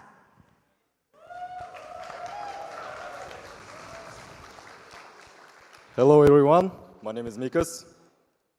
Today we gathered up on such a beautiful day in a wonderful city. And for that, I want to pay our respects. Pay respects not only for the Dhabi event, but for everything that Meteora team has done for us.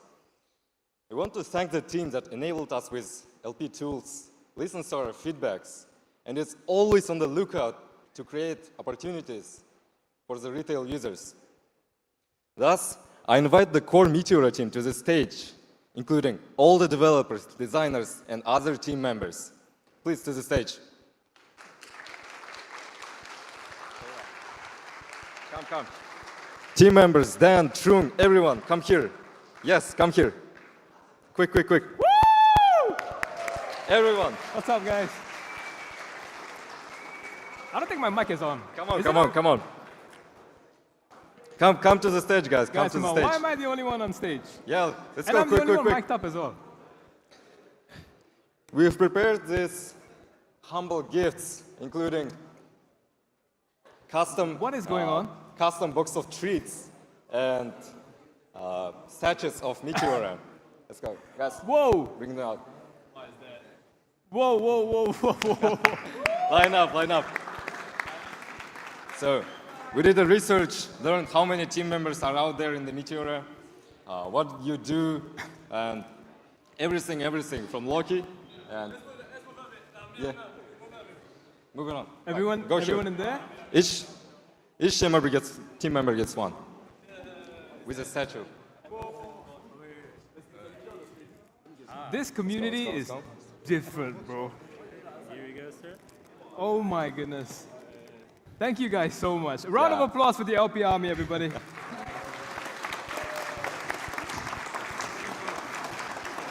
Let's go. Wow. I have no words. First of all, let me make it very clear that I have no clue what is going on. Still have no clue what's going on. But this is so beautiful, guys. Each team member gets one. Here.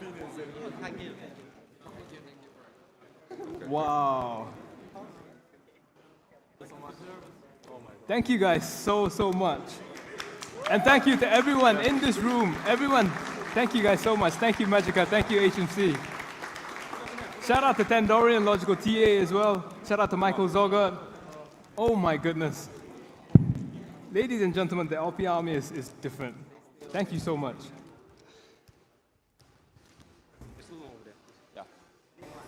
Hey guys, have you met Craigo? Make some noise for Craigo, everybody. So, did you guys have this planned all along? Yes. Can you hold it? Yes. Let me open it. Okay. Careful. So, these statues for our team to always remember, it reads from best community to the best team. LP Army is the best community, Wow. and Meteora has the best team, always shipping and helping us to make more money. Of course, of course. Thank you so much. Come in, come in. One Come in, good guys, come in, picture, come in. and then move on. Like, sit up, guys. Maybe slightly mix up so that. I should kneel. Yeah, you're not that short, man. You're quite short. I'm gonna stand up there. Look at that beautiful sight. All glees, Guys, okay. a beautiful Side. reward for all the hard work that was done in 2025. Wait.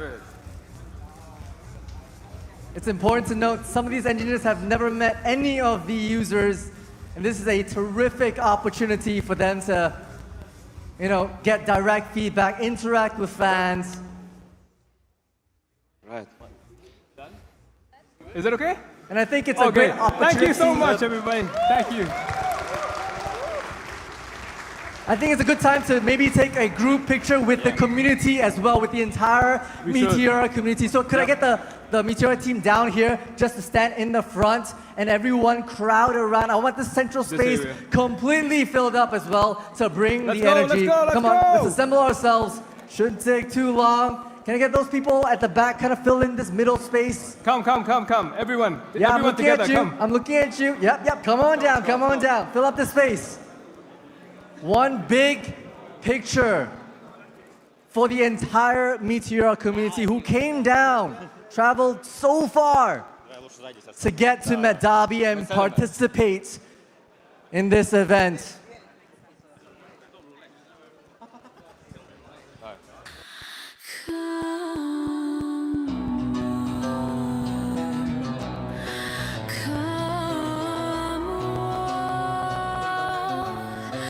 From the desert sands, hear the call.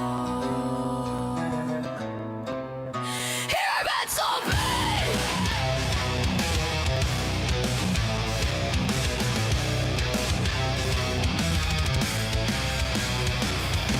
From afar we gather, LP Army come together, united at last we are, shining among the stars.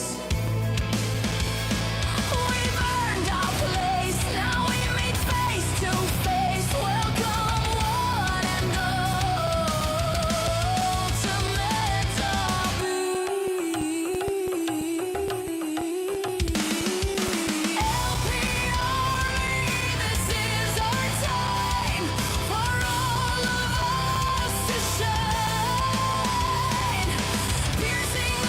And of course, we want to give back to all the users as well. So I'd like to invite Mir onto stage to close out the prize giving ceremony of $1 million LP position. Mir, where are you?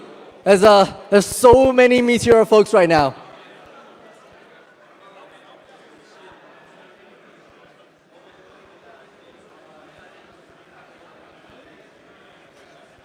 Just note that you were here. You were there at the historic Dhabi event, the first standalone IRL Meteora event, and you were here for it all. There's photographic evidence.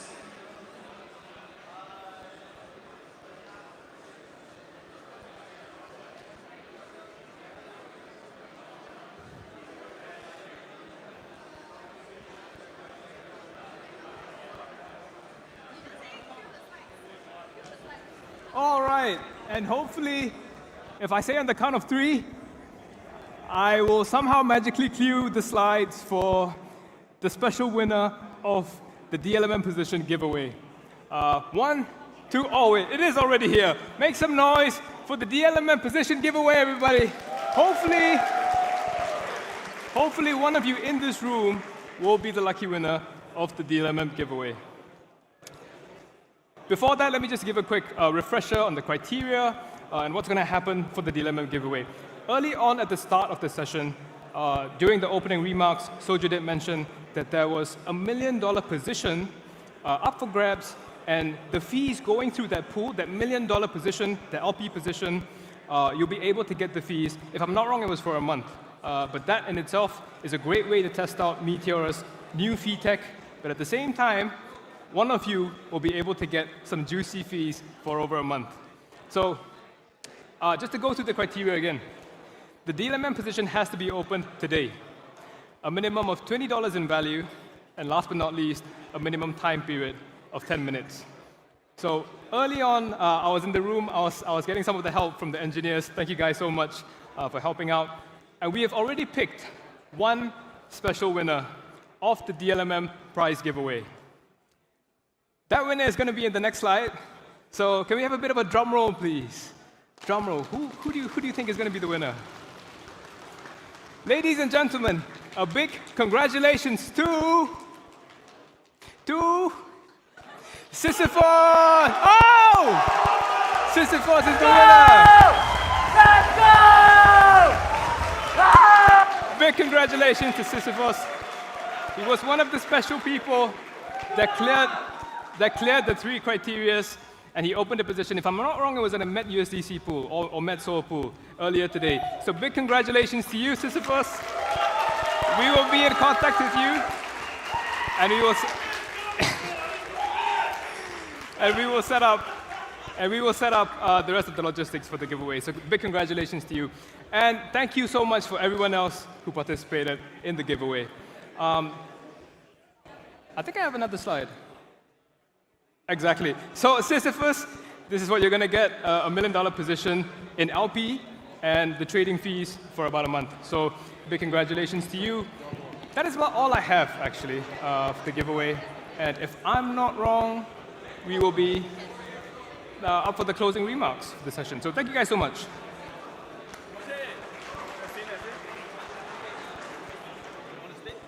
Oh, oh, am I going to stay? Okay. Okay. Hello, testing. Yeah, it works, I think.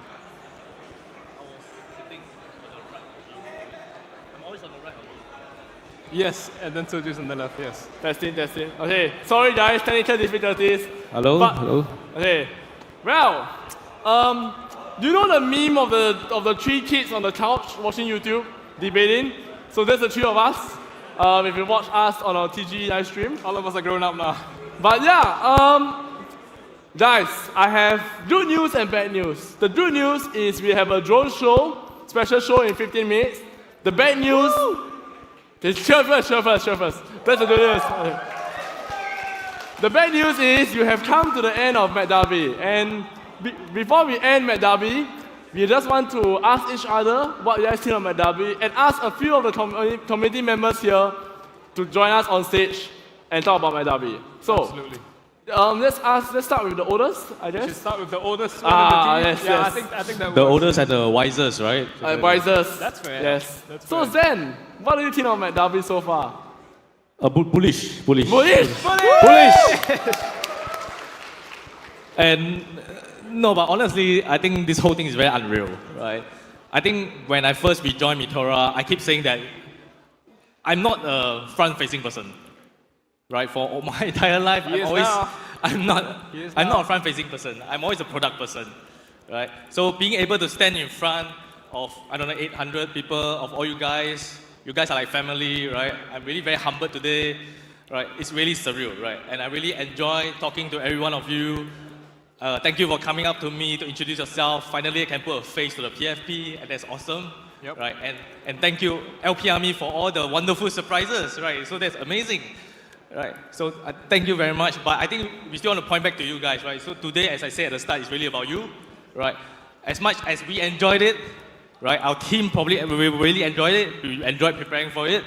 But we hope that you also enjoy it and you really like what you hear today. Continue to work with us, right? Argue with us, push back, and help us to make things better. Yeah. So I think that's all this old man is going to say. We leave it to the youngsters. Yeah. Okay. Mia, what do you think of Met Dhabi? Woo! Thank you very much. I think the person who said it perfectly was Mikas. Mikas, when you pushed out that award, then you said best community and team, that is exactly how I personally feel. Like, because the team has put in so much effort into shipping. You guys saw, like, literally we were quick fire just pushing out all of the updates. Bang, bang, bang, bang. The team has been putting in so much effort to ship all of the latest updates, the ones that you saw earlier today, and the LP Army as well. And this was something that I said earlier as well. I've been raving about it for the past few months, for the past few weeks, my apologies. There's people from Indonesia, there's people from Brazil, people from like so many different countries, all coming together in one space. And it's such a privilege for me to be able to shake hands with every single one of you. These are the people that I've been LPing with. I mean, at least I've been like connecting with for the past few months, right? For the past year that I've been here, and you know, it's always been like an online thing. I've just been connecting with you guys online. Today was the day that everyone came together under one roof, inside one room, shaking hands with each other, and just having a great time. So genuinely, from the bottom of my heart, thank you so much for this experience. Thank you, guys.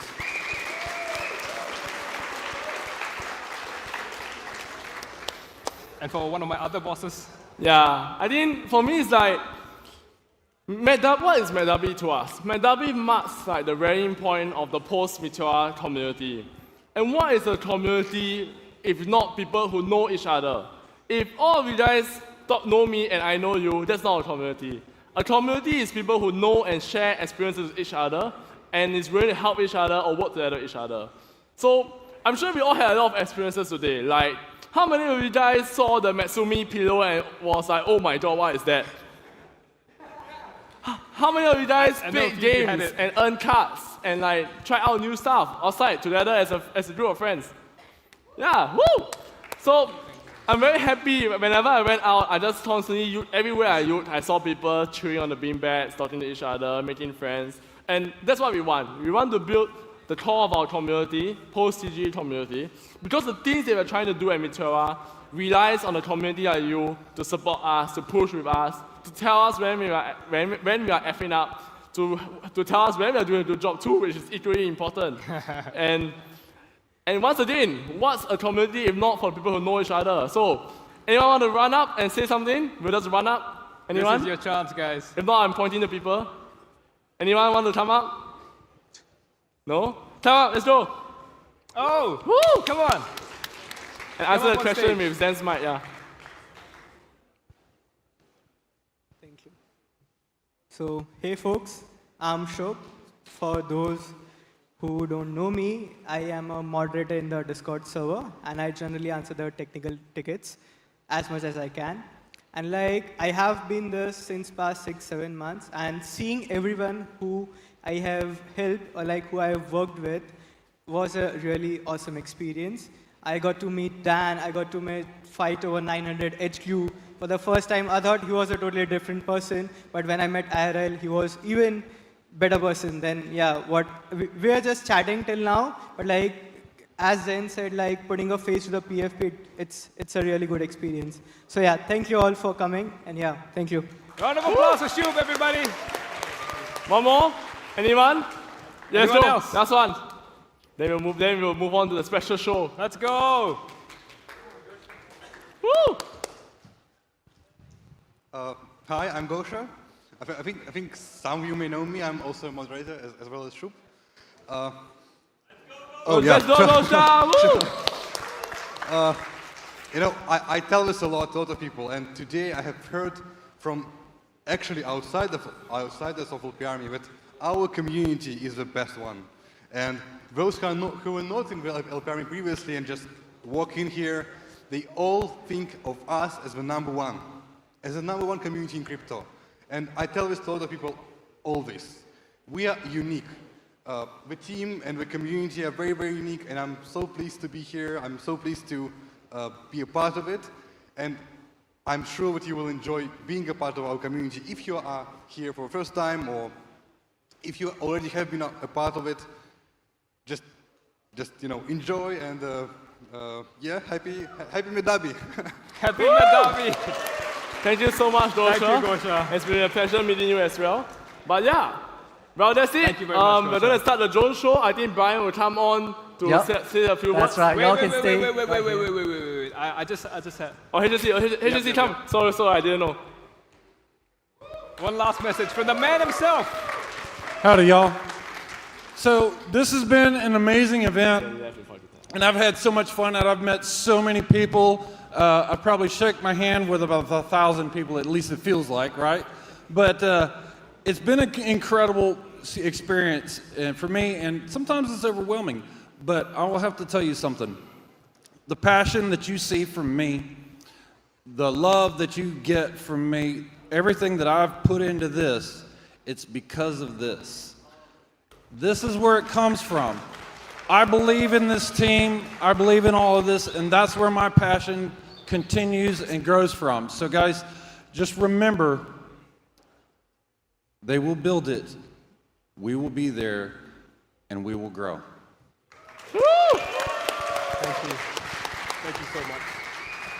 Perfect. Y'all stay on stage. Everyone can stay on stage. I think it's a great time to be grateful, right? Huge thanks to obviously the devs at the Meteora team for all your hard work, converting this dream here into an actual IRL event. As you can tell, I've been so stoked this entire event, my voice is starting to give. A special thanks to the Perena, who helped with the overall design and creative collaterals. Thank you, SDC, at the back, the events production company, and all the associated staff here at Fairmont. And of course, last but certainly not the least, thank you, Meteora community. Thank you, LP Army, right? Investor, partner, creators, because we do this all for you. Thank you for your support, project after project, alpha after alpha. In 15 minutes time, the drone show will start on the outside. There are refreshments right now with I think beers, as I'm aware. So, please feel free to get into position. I also want to thank one last person. She ran out of the hall right when I was about to do this, so she knows I'm going to thank her. But everybody, if you see Xian, the girl who did Istanbul, and the girl who actually put my Dhabi together after our team bet her out of retirement to run this conference for us, please tell her thank you very much. Big shout out to Xian, everybody. I'm sure all of you here have interacted with her somehow, and she's really amazing. So thanks a lot to her. Yeah, go on. Perfect. Yes, thank you, Xian, as well. Again, drone show will start in 15 minutes time. Be sure to get some refreshments, head out afterwards. Use this space, continue to engage, find your people. My name has been Multitudes. You all have been great. Stay sexy, stay humble, stay hydrated, and thank you and good night.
sky so wide, a million voices side by side, dust in the air, but fire in the heart, scattered souls now, a work of art. We build, we break, we rise, we fall, one by one, we're entering the cold echoes of Meteora. We gather, we climb from every corner, crossing time,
that hum with fire, feet from every land inspire.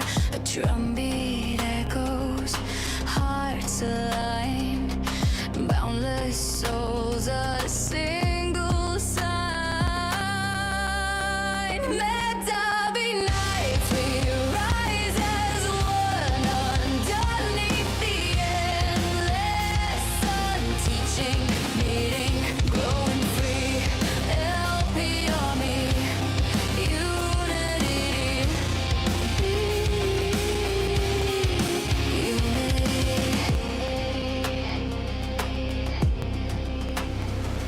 flags unfurl, a world in bloom.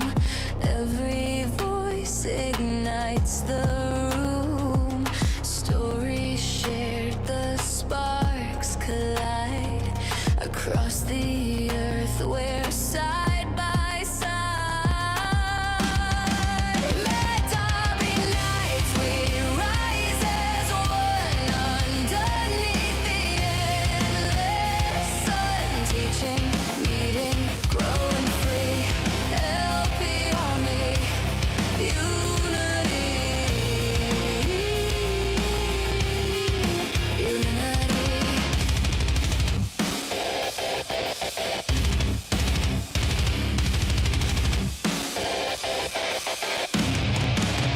we're the roots, the storm, the flame.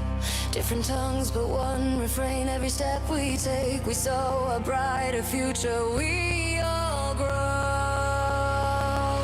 Let there be nights we rise as one underneath the endless sun, teaching, meeting, growing free. LP Army, unity, unity.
footsteps echo from distant lands. Shadows meet where the skyline bends. Voices carried from the mountain tops. Every heartbeat says it never stops. One spark, one flame, a name we all claim.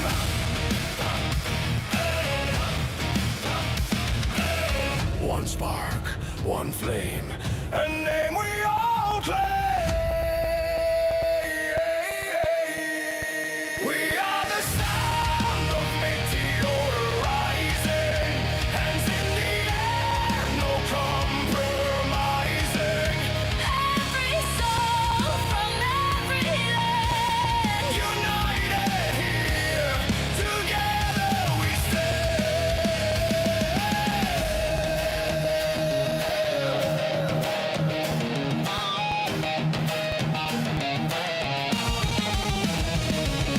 flags unfurl in the global wind. Stories told of where we've been. The echoes of chords that shape the air. A bond that no storm could tear. One spark, one flame, a name we all claim.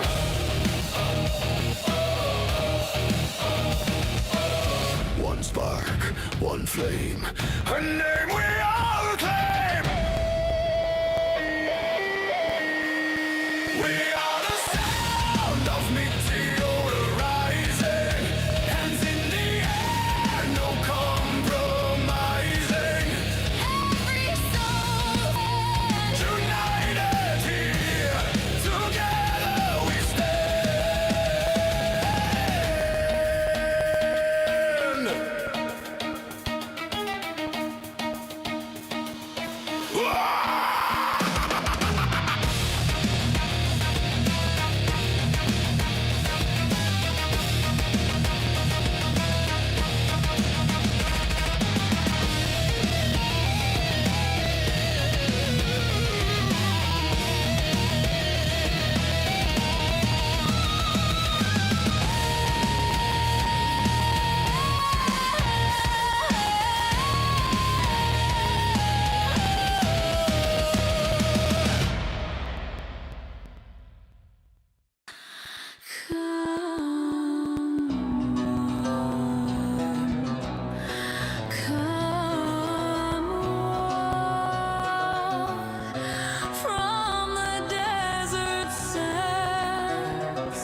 Beneath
the desert sky so wide, a million voices side by side, dust in the air but fire in the heart, scattered souls now a work of art. We build, we break, we rise, we fall, one by one we're entering the cold. Echoes of Meteora, we gather, we climb from every corner, crossing time, strategy shared, lessons unfold, together unbroken, strong and bold.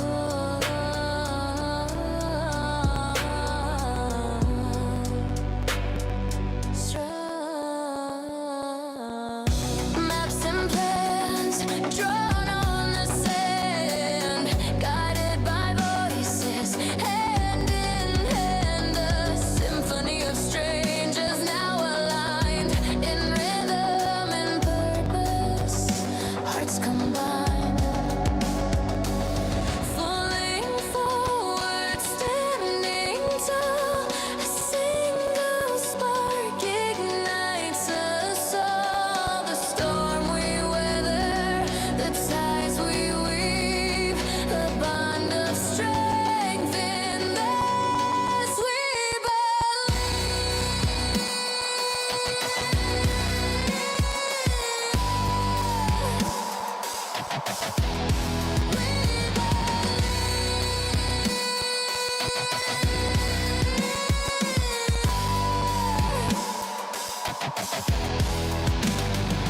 Echoes of Meteora, we gather, we climb from every corner, crossing time, strategy shared, lessons unfold, together unbroken, strong and bold.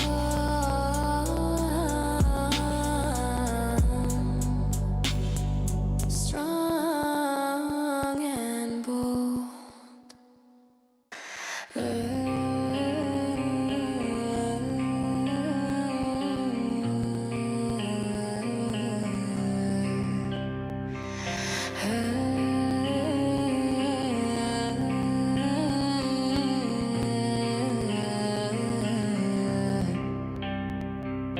Under skies that hum with fire, feet from every land inspire.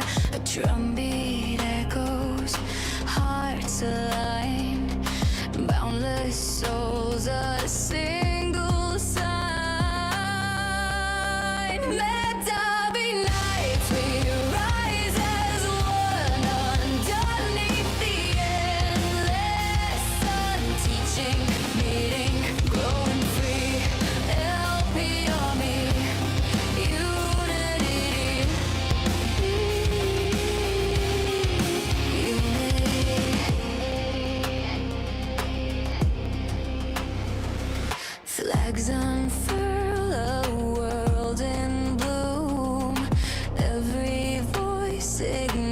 splits the room.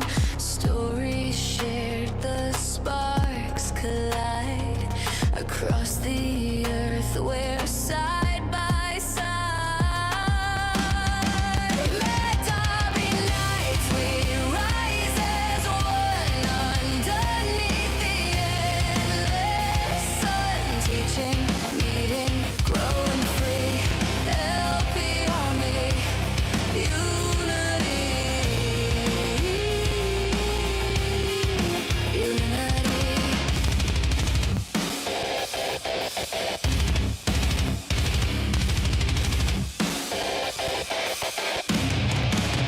We're the roots that storm the flame. Different tongues, but one refrain. Every step we take, we sow a brighter future. We all grow. Let Dhabi nights we rise as one underneath the endless sun. Teaching, meeting, growing free. LP Army, unity. Unity.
voices echo from distant lands.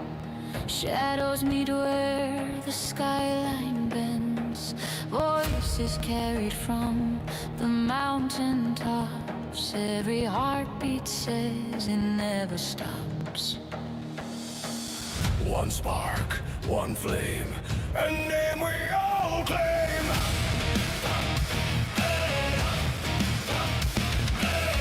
One spark, one flame, a name we all claim. We are the sound of Meteora rising, hands in the air, no compromising. Every soul from every land, United here, together we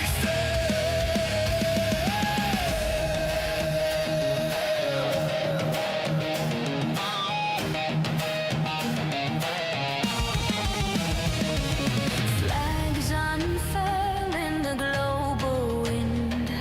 Stories told of where we've been. The echoes of chords that shape the air. A bond that no storm could tear. One spark, one flame, a name we all claim.